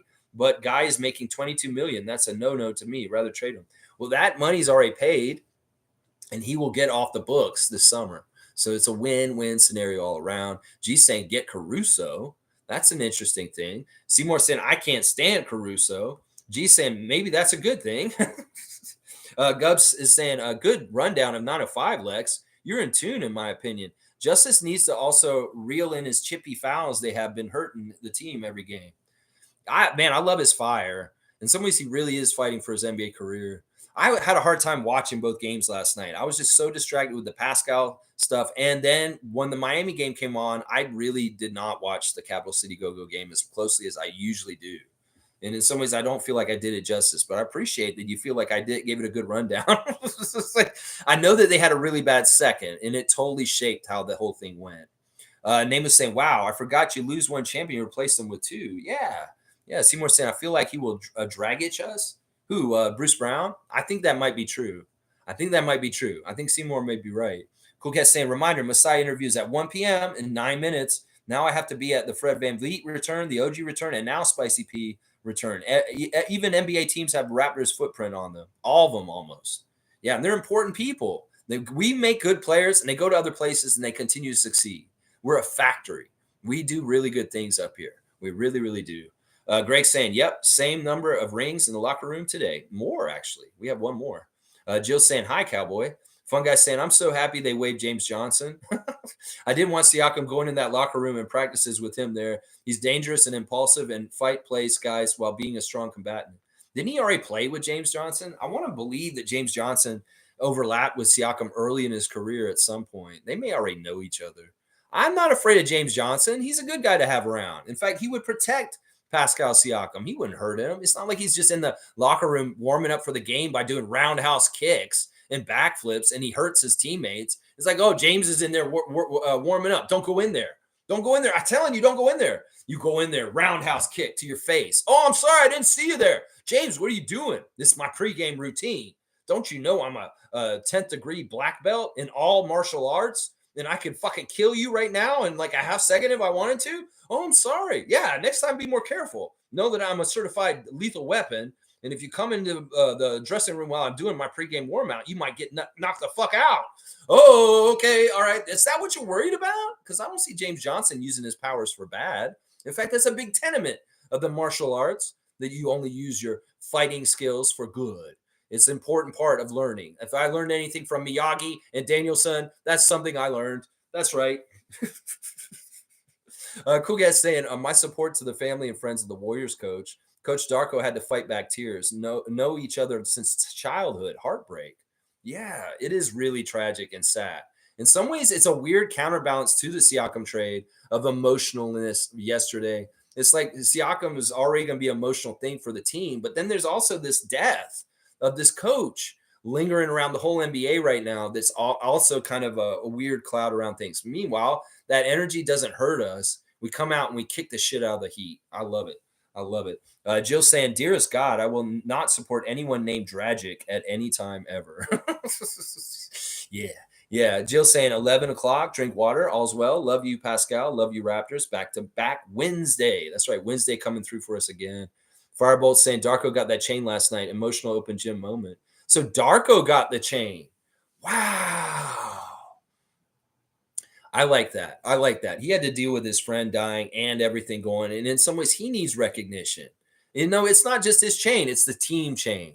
And the team chain boomeranged around and back to our coach. And our coach got the chain last night. That is cool. That's very cool. Thanks for informing us, Fireball. I did not realize that. Stargate saying, wouldn't Bruce Brown look amazing in a Magic jersey and Mo in a Raps jersey? Who? Mo who? Mo Bamba? Who are you talking about? Mo Bamba's on Sixers.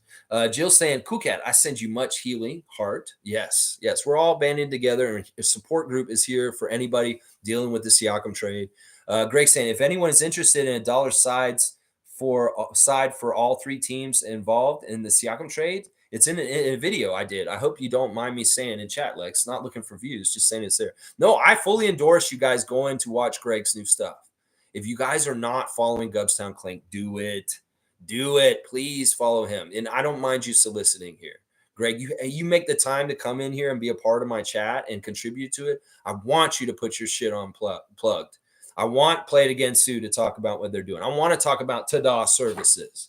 Call 647-833-6844. I want to put all y'all on blast with whatever you're doing. Greg, I would do an ad for your catering business if you wanted me to. There's no problem with that. You go ahead and you talk about what you got going on because it's good quality Raptors content that I fully endorse, and I want y'all to go subscribe to him right now. Kevin's saying, Lex, what center can you target with the trade? I don't know. I like that list that Stargate had earlier, Claxton, Olynyk, and Gafford. All three of those are highly okay with me as far as things. Tristan saying, team is going to be very strong. Darko bringing locker room together. Respect to Masai for valuing that. In some ways, we got to clear some of the old energy from before, and it is leaving with people like Siakam and Anunoby leaving. And in some ways, that allows for new energy to come in a different kind of energy. Some of the things that were said by Siakam's agent yesterday is it's just getting to the point where it's sometimes things have their finalness. They just come to a natural ending. And in some ways, that's where we were at with Siakam at this point. That there's just kind of a natural ending to things. Sure, maybe it was a little ramped up and went faster when Nick left as our coach and Fred left last summer. That the writing was on the wall that the old regime is really passing out and leaving. And now new stuff is coming up and new things. And that's what it's all about right there, is there's a new energy coming in, Tristan. And I agree with you. And it's nice to see the crafting of the architects of the front office. Jimmy's saying, Darko got the chain. I like that. I really do like that. Name is saying, drop a like for the big man, people. All right, there you go. Infamous is saying, anyone notice we're building our team similar to the Clippers? Scotty equals Kawhi, quickly Harden, RJ PG-13, Yak is Zubac, Brown, Westbrook. This is a little bit of a stretch. I guess I'll go with it. I won't disagree with you. I think that those are somewhat comparable, a little bit weird, but I won't say that you're wrong. I mean, I guess we could see this. They copycat us. Well, we're going to turn around and copycat them back, Steve Ballmer. You're going to steal all our players. Well, let's see what you're doing. Okay, we'll steal what you're doing. All right, let's see. Nako's saying, good rant, but it's at back. Have it your way, your rule. It's Lebanon. It's McDonald's. Oh, I know. BK, I got them both mixed up. I don't care. It was just a hamburger mismatch. Old-fashioned hamburgers. Yeah, I just did Wendy's. Yeah, I'll do all of them. They're all just one big corporate machine anyway. So, yeah, I know, Nako. You're going to fact check me on mixing up Burger King with McDonald's? Come on, man. Come on, man. Is it really that different? I think a lot of little kids just say McDonald's for every fast food restaurant. Are we going to McDonald's tonight? Yes, we are, youngster. We're going to McDonald's. And then they show up at Wendy's. And like, yeah, we're at McDonald's. Yes, we're at McDonald's. The little kid don't know. It's all the same to him. Wendy's. They used to be like that. Everything's a Coke. Oh, yeah, can you go get me a Coke? They bring you back a Sprite. Thanks for the Coke. It's a Sprite. Oh, it's like everything's a Nintendo. Oh, what are you playing over there, Jimmy? I'm playing my Sega Genesis. Have fun with your Nintendo. You know, it's that kind of shit, Nako. Just to say it should have got Kuminga or Wiggins. I know that bullshit pisses me off. It's post-trade speculation. Almost as bad as pre-trade speculation, honestly. Fun guy saying, people sleeping on Jordan Nwora. Man, I think that boy could get buckets, which is more than we've been on. He can hit threes, and he's a pest. He's a physical guy, and I like that. Tristan saying, fun guy. I just know him because I always see him on the trade block in 2K. He's like at a certain spot in the 2K algorithm that he's always on the trade block in the game when you're watching. Yeah. Some ways that may be very true to his life too. Cowboy's saying, big up to Chef Darko. Yeah, getting that chain. Nako saying, Garrett Temple is a premium coach who signed at a premium. He's a premium coach as a player. He could still play. Cool guy saying, I listen to U.S. media, and just like OG, they're now using titles NBA champion, All-Star, All NBA. Man, it's so blatant. Feels weird. Pacers using his Pascal titles for marketing. Spicy P skills, all that stuff. I mean, is McDonald's going to start this Siakam swirl in the Indianapolis area now? Go get them while you can. I got 2 in the freezer right now, Cool Cat. I went down there yesterday, McDonald's, and bought 4 Siakam swirls, and I ate 2 of them yesterday. I'll eat 2 of them today. 1 in the pregame and 1 in the postgame today, hopefully for a victory. I'll eat a celebratory Siakam swirl after we beat the Bulls tonight. That's right. Let's grow. That's right. And there's, I'm almost at the end. I thought I was at the end, but it jumped ahead again. I thought it was at the end. I thought I was there, but I'm not. I'm not there. There's still a lot. Holy crap. Y'all really went crazy. Definitely do not write anything else. I've got to figure this out. Holy crap. It's a special day. We got to just do this. I don't care. I don't care. I will go all the way through this. Holy crap. There is way, way more, y'all. Way, way more. And I'm already almost 4 hours. Oh my gosh, definitely do not write anymore. If you guys have extra comments and I've still not gotten to them, figure out if it's whether it's worth reading or not, because I'm nowhere near close to this. Holy crap. Okay, here we are. This is where I left off. Cool Cat saying Raptors offered Pascal 3 years at $125 million. That's $3 million more of his current annual contract. I don't mind that. I feel like that's fair. I feel like he was already making a good amount of money. He got an upgrade. In some ways, that's not enough for him and his people. Okay, well, that's how it is. Big up to Gubstown for sure. Cowboys saying later, Lex and Freaks. Have a blessed day. Fun guy saying, please don't kill me, y'all, man. But what if Scotty is in all motions demands a trade? No, he's not going to do that. They're making him a priority. They're taking care of him. Trust me, he's very happy. I mean, he's helping to build a condo downtown Toronto. He loves Masai. Masai loves him. Did you see him wearing the Yes Way after the game in the press conference? This motherfucker is wearing Subway gear. He's so ensconced with Subway Canada right now. That guy was wearing a Yes Way hoodie in his after game interview. Scotty is so a company man. Trust me, he's a company man. Cool Cat saying, my apologies in advance for anyone following me on Twitter or YouTube. You will also see lots of Pascal Pacers info, some OG Knicks, some Fred Rockets, and Lowry Heat. You know, you're supporting the former Raptors. Nobody should have a problem with that. You go ahead and put them on blast. Have a great day to you also, Cool Cat. Jillian's got me at 11:15. I'm way behind now. It's 1 o'clock, and I'm way over time. I'm like an hour over where I should be. Later, Cool Cat and Jill did like. Haha, good old 2K. Okay, bye, Cowboy. Yeah, all those kind of comments, please X them out if you have them down below me right now. Stargate saying, wow, I'm in the twilight zone. I actually agree with Fun Guy. If this organization does not build a contending team with the next 3 years, I can see Scotty wanting out. They're not going to do that. Everything they're doing right now is proving to Scott that they trust him and they believe in him. Y'all can't say this kind of shit. Seriously, y'all can go ahead, but it's not worth it, and it's not welcome here. We're looking and aiming towards good, positive things happening. And that's not good, positive things, what y'all are talking about. Alan's saying the Raptors should have never took the 3 first-round picks and asked for Jalen Smith or Nesmith. No, I think that the picks were the right thing at this point. I wouldn't mind Jalen Smith. Nesmith's not bad either. But I'm okay with the deal and how it went. Jill's saying, freaks, I'm about to receive dental injections all day. Nice chat with you, peeps. Wish me luck. Yeah, give a little fingers crossed for Jill. Mobester's saying 3 first-round picks is a lot for Siakam. See, New York fan says we got a good haul. He's saying he likes it. Fun guy saying stay in the twilight zone. And Alan Tim saying we need players already proven. I'm kind of with him on that. Seymour saying good luck, Jill. Go Raps. Tristan saying laugh out loud, not feeling them. Okay, Carlos saying no one was offering proven players. Pixon's the best next thing. Yeah, I can get behind that too. Just saying thanks, Seymour. Drugs all day. Okay, enjoy them. Make the best of them. There's no lose scenarios. Make the best of them. Tristan saying peace out to Jill. Alan Tam saying draft pick's not a sure thing. I'll agree with that, Alan. Stargate saying I don't think Scotty has the mental fortitude to handle the league mandated no call policy on the Raptors player, nor a finicky fan base turn on him. He will demand a trade. Just stop. Just stop. You're going to get a strike for that. That's overly negative, and you're forecasting too far in the future, and you're also being too negative. Let's just put it that way. Tristan saying, go get Kelly. Jill's saying, thanks, Tristan. Alan's saying, hola.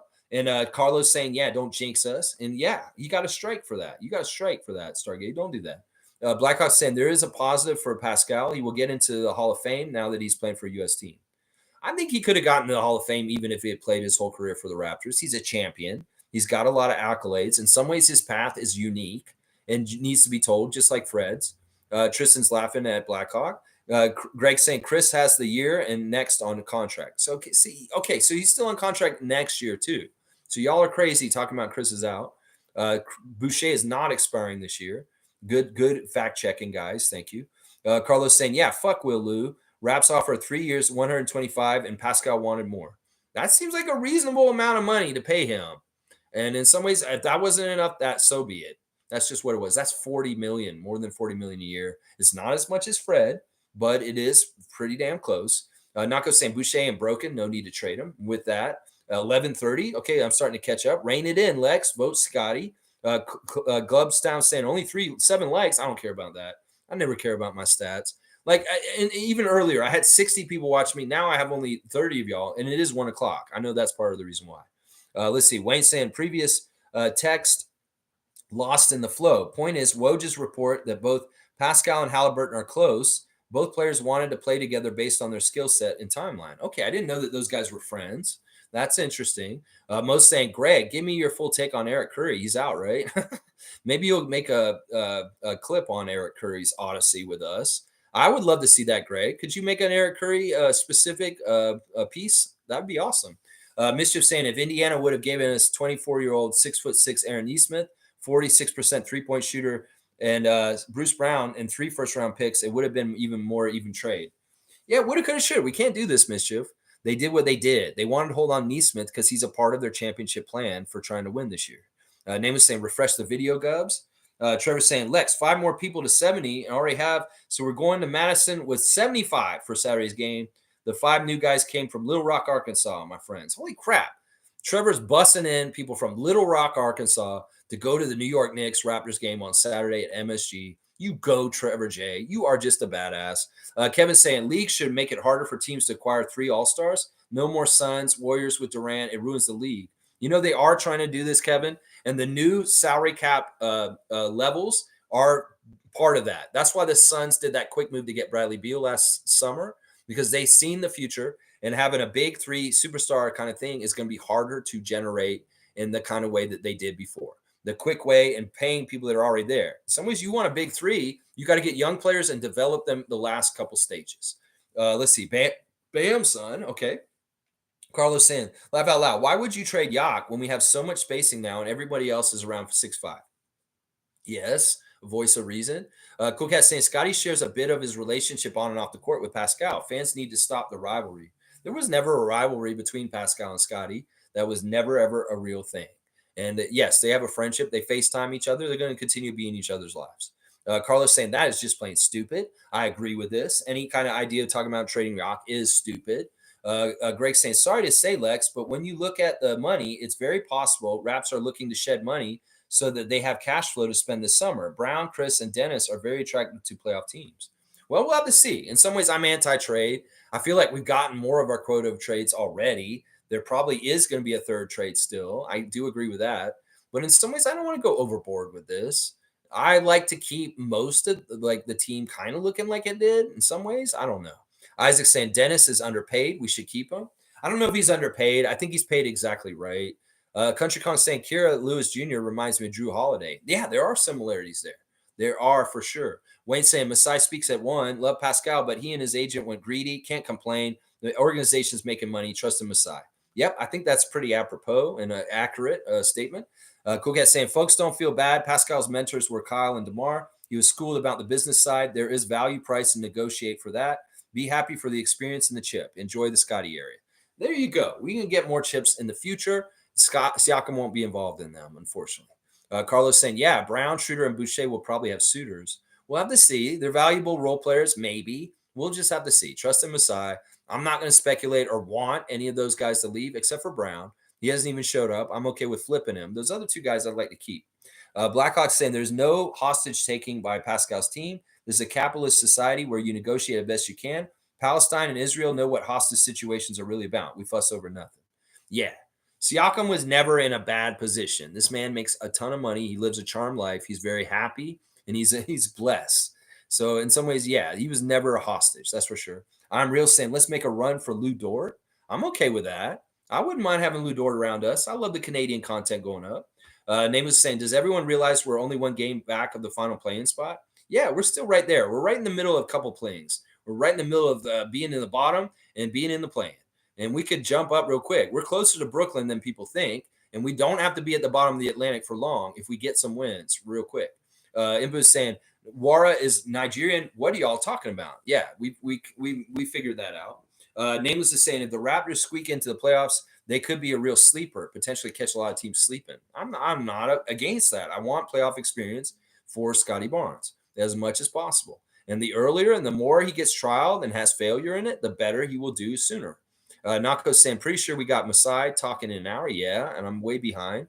Let's see. Cool Cat saying, Pascal agent Todd Ramsar was professional in his interview, complimented Raptors organization, complimented Pacers organization. Raptors show tried to go negative. He was having none of it. Yeah, I think he handled that interview well. I was worried. I was saying a lot of negative things about the agent yesterday because I thought he was part of the problem because of some of the things he was saying that I first heard. But when I heard his interview, he was fine. And he didn't take the bait. He was very professional, and I appreciated him for it. Cool Cat saying, Vince, T-Mac, Scotty are all from Florida. What's up with Raptors and Florida natives being franchise players? Now, I don't ever consider T-Mac a franchise player for us. He really wasn't. He was a young prospect that didn't really fully develop here at all. He got developed in Orlando and became a franchise player in his next stop, but not in Toronto. So Tracy was never a franchise player here. Vince was, yeah, and Scotty is too. I mean, Florida guys are good basketball players. There's a lot of good players in Florida, and there's an athleticism that comes out of Florida, obviously. All three of those guys are supreme athletes and very awesome. Alan Tam saying, keep Pirtle. He's only making $20 million. Yeah, and he's awesome. And he's a really important part of our team. Guardian Transit saying, I love our new team. There you go. That's the kind of statements I like to see. Kareem saying, the clip about Brown and Porzingis calling the Six a top city is blasphemous. O'Shea Brissett was behind the lens. Yeah, I don't know if it was true or real. O'Shea's from this area. In some ways, he shouldn't be allowing for putting down our city. They better have been very sincere in what they were saying. Greg saying, cool cat, it's because we all winter down there and watch college ball, I guess. Scouting trips to Montverde and colleges to watch a bit. Yeah, I'm not doing any of the college scouting. I'll leave that to you guys. Alan Tam saying, if we trade Pirtle, who will be our center? Boucher? See, Alan Tam, a voice of reason. We come full circle. He comes in, he pisses me off in the beginning, and now he's come full circle and he's in the right place. Carlos saying, no one's trading Pirtle. I'm with that. Kareem saying, I don't care that Masai may favor his scouting in Africa. Dude has the key to a continent. No other GM has that aura. Congrats to Masai bringing in raw talent from a place who don't get recognition. I'm with Kareem on this, and I'm glad he's shouting. I'm glad he's shouting about this, and he's exactly right. The people that have been critical about Masai's connection to Giants of Africa and anything over there needs to shut the fuck up. And Kareem Thomas is right. That's right. Let's see. Alan Tim said, I read above to trade Pirtle because he's not a shooter. Whatever. That's may be a lack in his game. He doesn't have an outside shot, but who cares? He does so many other things that are important and necessary. Slug DZ saying, sad to see Pascal go, but I trust in Masai. Let's see where the future takes us. You go, Slug DZ. Happy to see you come through here, Raptor Freak, Slug DZ. Carlos saying, laugh out loud. We have plenty of shooters now and a lot of spacing. So what is the problem? Do you really watch and know basketball, Alan Tam? No, Alan Tam is, I think you guys are on the same side. Whoever's saying trade Pirtle, they've been squashed out in quietude, and we're not listening to them anymore. And I don't think it was Alan Tam. I think you guys are on the same side. Now, Kareem Thomas is cutting it a cutoff with a butcher's knife at this point. Yikes. Cool Cat saying, I cried a lot for Norm. That was my last set of tears. Never again. I became more business side for players after that experience. Norm exposed me to the human side. Come on, you are lying. There's no way you're not emotional about what's just happened. I love you, and just let it happen the way you need to. Don't hold it in. In some ways, that's bad. You don't want to be that pressure cooker teapot on the stove that's getting woo because you held too much in. Let it out. Let it out. Tears can be so soft to help you in dealing with these things. Just let it out if you need to. You don't have to be that strong or robotic like Kawhi Leonard. Alan Tam said, I know basketball people trying to trade Pirtle because he's not a shooter. Yeah, it's just dumb logic. You need different roles. You did different pieces of the puzzle. If all the pieces of the puzzle are the same, you don't fucking have a good puzzle. You need different pieces. And Pirtle is an important piece. Carlos saying that's just plain stupid. Lose your big man and we don't have big men. Every team in the NBA is holding on to their big man. Good luck with that. Yeah, it is a dumb move. And in some ways, I'm suspicious of somebody who's saying we should trade Pirtle because it's like, are you trying to make us worse? What the fuck are you saying that? We don't have centers then. You want us to go back to Ken Burch era? Fuck that shit. Nah, I'm with you guys. Kareem's saying, so Lex, how much should all of us pay you for you being our therapist during the depression times? This is the crazy thing. It's like my sister-in-law asked me when she was here in Christmas, Lex, what are you doing with your channel? Are you trying to make money off this? Are you trying to make this your career? What is it you're doing? Is it a hobby? Maybe you need to decide. And I was thinking about it. It's like, you know what? Let's not label what I'm doing. What I'm doing is a service, is what I like to call it. I'm doing a service to Raptors Nation. I'm doing a service to our fan nation. I'm doing a service to people that are like me that love this team. And it's not about monetizing it. It's not about doing this or that. It's about being here for you guys day in and day out as a community and having a family so that we can touch base and be sane for each other in the craziness of the NBA and being fans of the Raptors in this NBA. And that's all this is. It's a service. In some ways, I don't mind y'all tipping me. You want to drop a super chat on me? You want to be a member of the channel and support me month to month? That's great. But that is not why I'm doing this. And when I told my sister-in-law that, she was puzzled because she comes from a world where you got to be a top seller. And if you're a top seller, you get a trip to Hawaii at the end of the year because you made money for your big corporation that you work for. And it's all about the bottom line and the ink. Well, I rebel against that. I'm not about black and red ink. I'm about just doing what I do because I enjoy it and I like being here for y'all.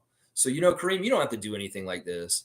Tom came here and he wanted to buy all this stuff for me and shower me with all this stuff. And I didn't let him. In some ways, that's part of the reason why he's mad at me, just so y'all know.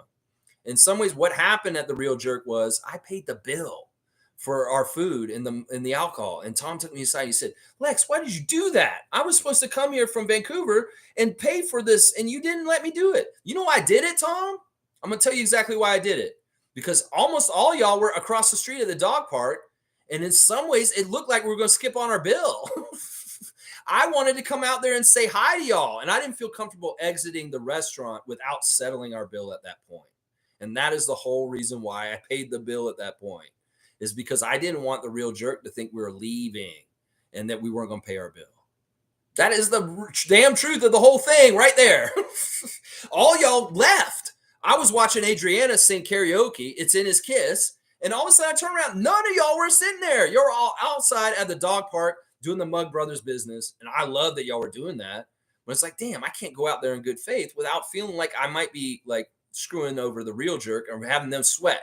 Because this group just dined and dashed. And that's the whole reason why I paid that bill. And afterwards, Tom said, why did you pay the bill, Lex? Why did you pay that? I was supposed to take care of it. I was like, well, Tom, it's because I got really stressed out. Because I thought that the Real Jerk employees were going to be worried about us dining and dashing. Not that we would ever do that. We're those kind of people. But restaurants can get worried about a big, huge tab that's sitting there and all the people that are involved with it are leaving out the door. That was the whole reason why that. I don't know if that illuminated something for Tom in some ways, and maybe that'll make things better going forward. But that's the reason why. Tom told me he's pissed at me because I paid for the meet and greet. And he didn't want me to have to pay for that. He intentionally came to pay for it himself and give back to me, like Kareem's saying. But I was like worried about that, and that's why I paid it. So crazy. Anyway, all right, moving on from that. That's just a little aside there. A little aside. Let's see. All right, Alan's saying everyone wants a Gasol or a Ibaka, but those plays are hard to get now. That's true. You're not a troll? Okay, people have said that you're a troll and that I need to be wary of you. And in some ways, I don't want to believe you're a troll. I think you're a good fan. I think you're an enthusiastic guy. You got your own personality, and there's nothing wrong with that. Greg's saying, as I say all the time, I watch and enjoy Rob's channel. He did not call this at all. He wanted prospects back in the all trade he proposed. We have not blown two dark ages with Brown. IQ RJ equals not prospects. Yeah, in some ways, I don't care about what that guy's doing. He could be doing victory laps right now because Siakam's gone and Fred's gone and whatever. I don't give a fuck. In my world, he doesn't exist. In some ways, he only exists because he's linked between you and me. And in some ways, you're the link to me, to him. And in some ways, I don't fucking want that. It's the same thing with Country Kong. It's the same thing. He was talking about Pensair, this and that. In some ways, I wish I lived in a world where he didn't exist. In some ways, this really is where I'm at. Stargate saying, I can't stand these toxic fans. I never knew how bad it was until I went into Spaces. It's a cesspool. We need more loud, positive voices like Lex and Chef. There you go, Stargate. I'm with you on that. And you guys can be that yourselves. Carry yourself in a certain way, and you know the difference. And in some ways, we can be good role models for other people. Carlos saying, it's okay to cry, though, Cool Cat. I teared up a bit yesterday. Love Pascal and everything he stands for. I'm with that. Blackhawk saying, I got 12-inch eggplant. Thanks, COVID vaccine. See, this is spread this opposite malarkey about the COVID vaccine. He got a penile implant, and it is a huge dong now because he took the vaccine. Wayne saying, it's ironic we don't complain about the second unit until now. Dennis has stabilized that unit. Yeah, we're not complaining about the bench at all, and that's a big part of it. Alan Tam saying Super Dave is dead. I know. I wish that Bob Einstein wasn't dead, but he is. I loved Super Dave Funkhauser. He's awesome. I love Super Dave. Yeah, Super Dave Osborne was amazing. Cool Cat saying, oh no, Pascal just touched down in Indianapolis. It's done. Nail in a coffin. Yeah, well, they made it official last night. We knew that. Blackhawk saying that dude was funny. Super Dave Osborne, oh yeah, he jumped off of the CN Tower. That was hilarious when he did that. Just breathe to Cool Cat from Blackhawk. And Cool Cat saying he's wearing yellow too. Next phase of Spicy P looks weird, like OG. Yeah, the colors are going to look weird. Carlos saying Chev was really on something. It really is going to be Raptors versus Raptors. We are OG on the Knicks, Pascal on Indiana, Nurse on the Sixers, Bucks, etc. Yeah, all these teams have little remnants. The Clippers, the Rockets. Yeah, there's little remnants all over the place. Cool Cat saying, okay, now I'm crying. I was fine, and now it's hit. Damn, this is my last player fandom. Too painful. Man. Cool Cat, we are here with you. Blackhawk saying virtual hugs to Cool Cat. It's going to be all right. And Fun Guy saying, Cool Cat, I was literally telling Lex that Norm trade was by far the saddest one. I actually shed a tear. That one didn't bug me as much for some reason. I think the one that's bugged me the most in the whole history of the Raptors is the DeMar trade. The DeMar trade for Kawhi. At that time, it was so confusing, and I was so angry. In some ways, I was confused because we had fired Casey, and that didn't totally make sense to me. And then the DeMar, that really affected me. In fact, I was angry for a month after that. I wasn't sad. I was mad. I was literally angry at Masai. If you had heard me talking about Masai in the month after he traded DeMar, you would have heard me say the most meanest things about Masai Ujiri that I've ever said in my life. And I would not say them any other time other than that. So, yeah, it was the DeMar one for me that really hit me the hardest. Yeah. Seymour saying, after DeRozan, I shed a tear. Never again. I live and learn. It's healthy to feel the catharsis and the sadness and go through the emotions. It's much more healthy to do that than hold it in.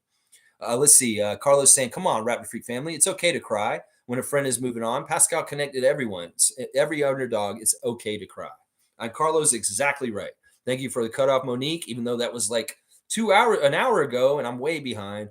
Kareem saying, I feel bad. I literally ate breakfast and lunch. Lex is in full survival mode to do the stream.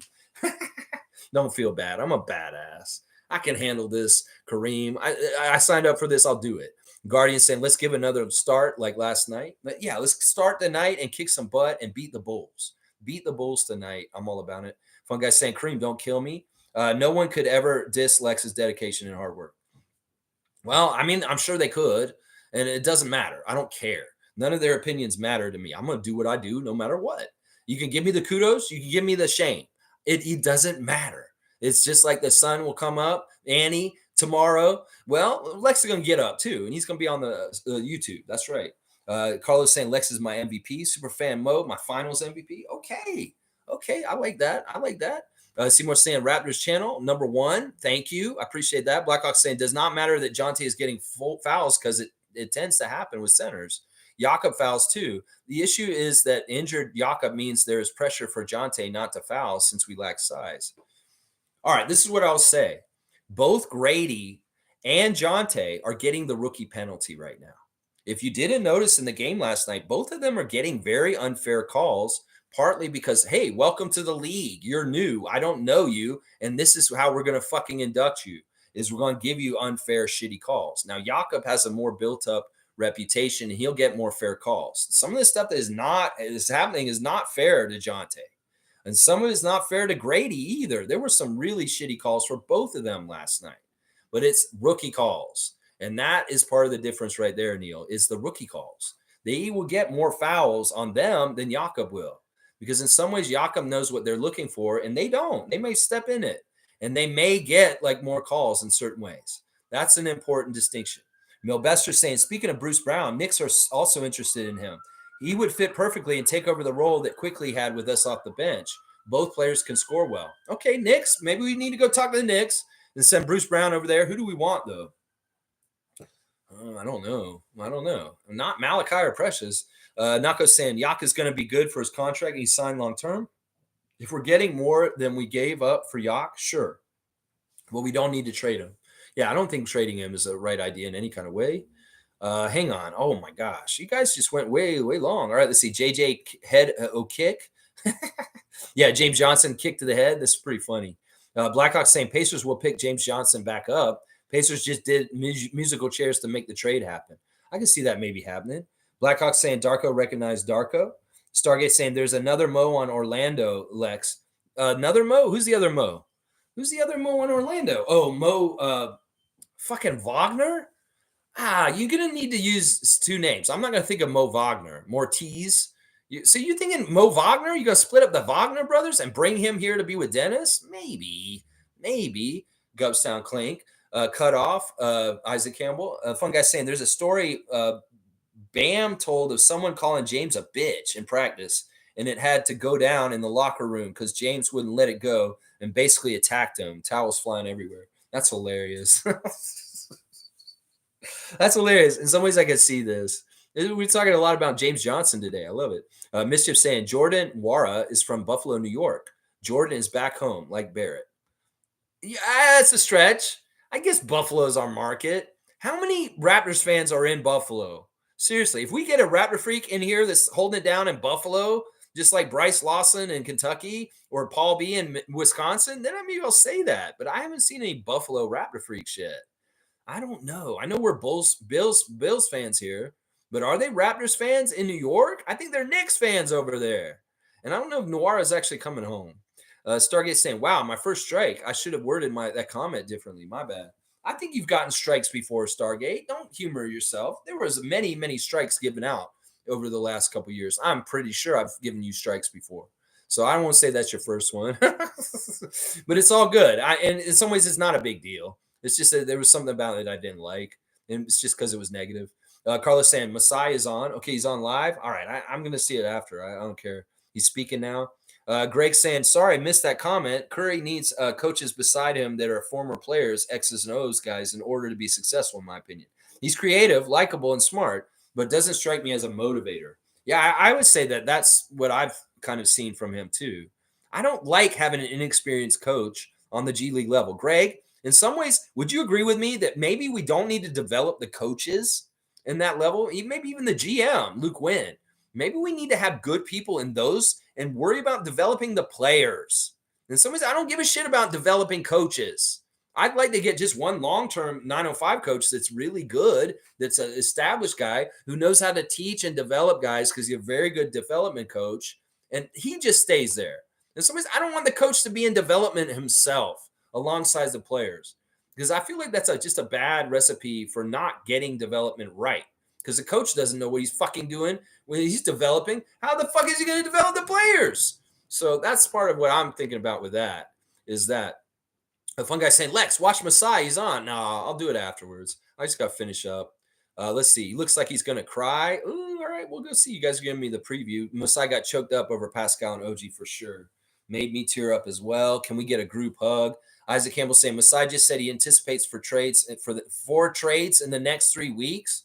Masai says more trades are coming. Yeah, we knew that. And Greg saying, at least not the head coaches. Yes, agreed, Lex. I think they are smart to develop guys like Eric, just not as a head coach. Yeah, exactly, Greg. That's all I'm asking for, more trades. All right. No, I'm not asking for more trades, but Masai's saying there's going to be more. All right, let me just do the rundown real quick, and we'll get the hell out of here after the Lexathon. As Race Mode Daily likes to say, we're at 4 hours and 15 minutes. Holy crap, what happened to my 2-hour cap? It's gone at this point. All right, today, this is what's happening for the injuries, and we've got updates. Ayo Dosunmu went through the shoot-around today versus the Raptors, so he may be probably suiting up tonight. So Ayo should be playing. Patrick Williams also participated in the shoot-around, so that's likely that both of them will be available tonight. Dalen Terry is probable. Andre Drummond is probable also. So it sounds like the only people that are going to be missing is Torrey Craig and Lonzo Ball. Now, on our side of things, these new guys are not here yet. You do not expect to see Wara, Lewis, or Brown for the Raptors tonight. Otto Porter Jr. is probably out, and Jakob Poeltl is out. And that's it. Koloko's not on the list anymore because he's been waived. The referees for tonight's game all favor the Raptors versus the Bulls statistically. The crew chief is Zach Zarba. The second ref is Brent Barnecki. And the third ref is Fennessy Ransom. That is our ref crew. And like I said, they're favorable to us in certain ways. Unfortunate loss by the 905 to the Capital City Go-Go last night. That's too bad. But a big win by the Raptors in an energetic, high energy, high emotion day for the Toronto Raptors, routing the Miami Heat last night. Good stuff, out-rebounding them and playing exceptionally well. I appreciate all y'all for sticking with me on this Lexathon, the 12 of y'all that are here right at the end. Amazing. Yeah, I'm going to go watch that Masai interview next, and we'll have more on talking about that tomorrow, y'all, for sure. Let's see. Cool Cat saying, we're getting a new young team, it seems, with the mindset to develop and grow. Masai wanted to bring RJ home. He wanted to bring Canadian players home. See, there you go. So maybe there's more coming. All right, let's do the marquee main event matchup. Ladies and gentlemen, welcome to the Scotiabank Arena for another great game back-to-back of former GOAT coming back to Toronto. We've seen the departure of Pascal Siakam now in the last 24 hours, and the GOATs are very important to us. To me, I consider the top GOATs that ever played for the Raptors as Kyle Lowry, Pascal Siakam, Fred VanVleet, and DeMar DeRozan. And tonight, DeMar DeRozan returns to Scotiabank Arena, hopefully to a hero's welcome tonight. And in this corner, we have the new face of the franchise, Scotty Barnes. Scotty Barnes versus DeMar DeRozan, the main event marquee matchup tonight, the old versus the new. How will it go tonight? Let's go into the future, baby. Let's stay present. Let's get over the past and go forward into the future. I love all y'all. Stay together. Stay positive. Stay trusting in our front office. Good things are still coming towards us. The future is always bright for the Toronto Raptors. You just got to train your eye to perceive it that way. Some people will get all negative ninnies and crazy. Don't go that way. Be a positive, good Raptors fan like we are here, and your life will be happier. You won't be as miserable as some of those fucks. Anyway, I appreciate everybody. I love y'all, and let's stick together. It's good stuff. And listen, I'm here for y'all. You know I'll be here tomorrow at 9:30 reacting to the game tonight, and we'll talk more about all the fallout and all the changes that are happening to our team right now. Just, hey, listen, don't be afraid of emotion. If you got to go through your emotions and deal with them, deal with them. Don't hold them in. All right, y'all. I love y'all. We love you, Siakam. Forever a Toronto Raptors legend. Always with respect, love, and fond memories of all the good stuff. If at some point you circle back, you're a Raptor for life, always in our hearts. All right, y'all. Let's go Raptors and beat the Bulls and DeMar DeRozan tonight.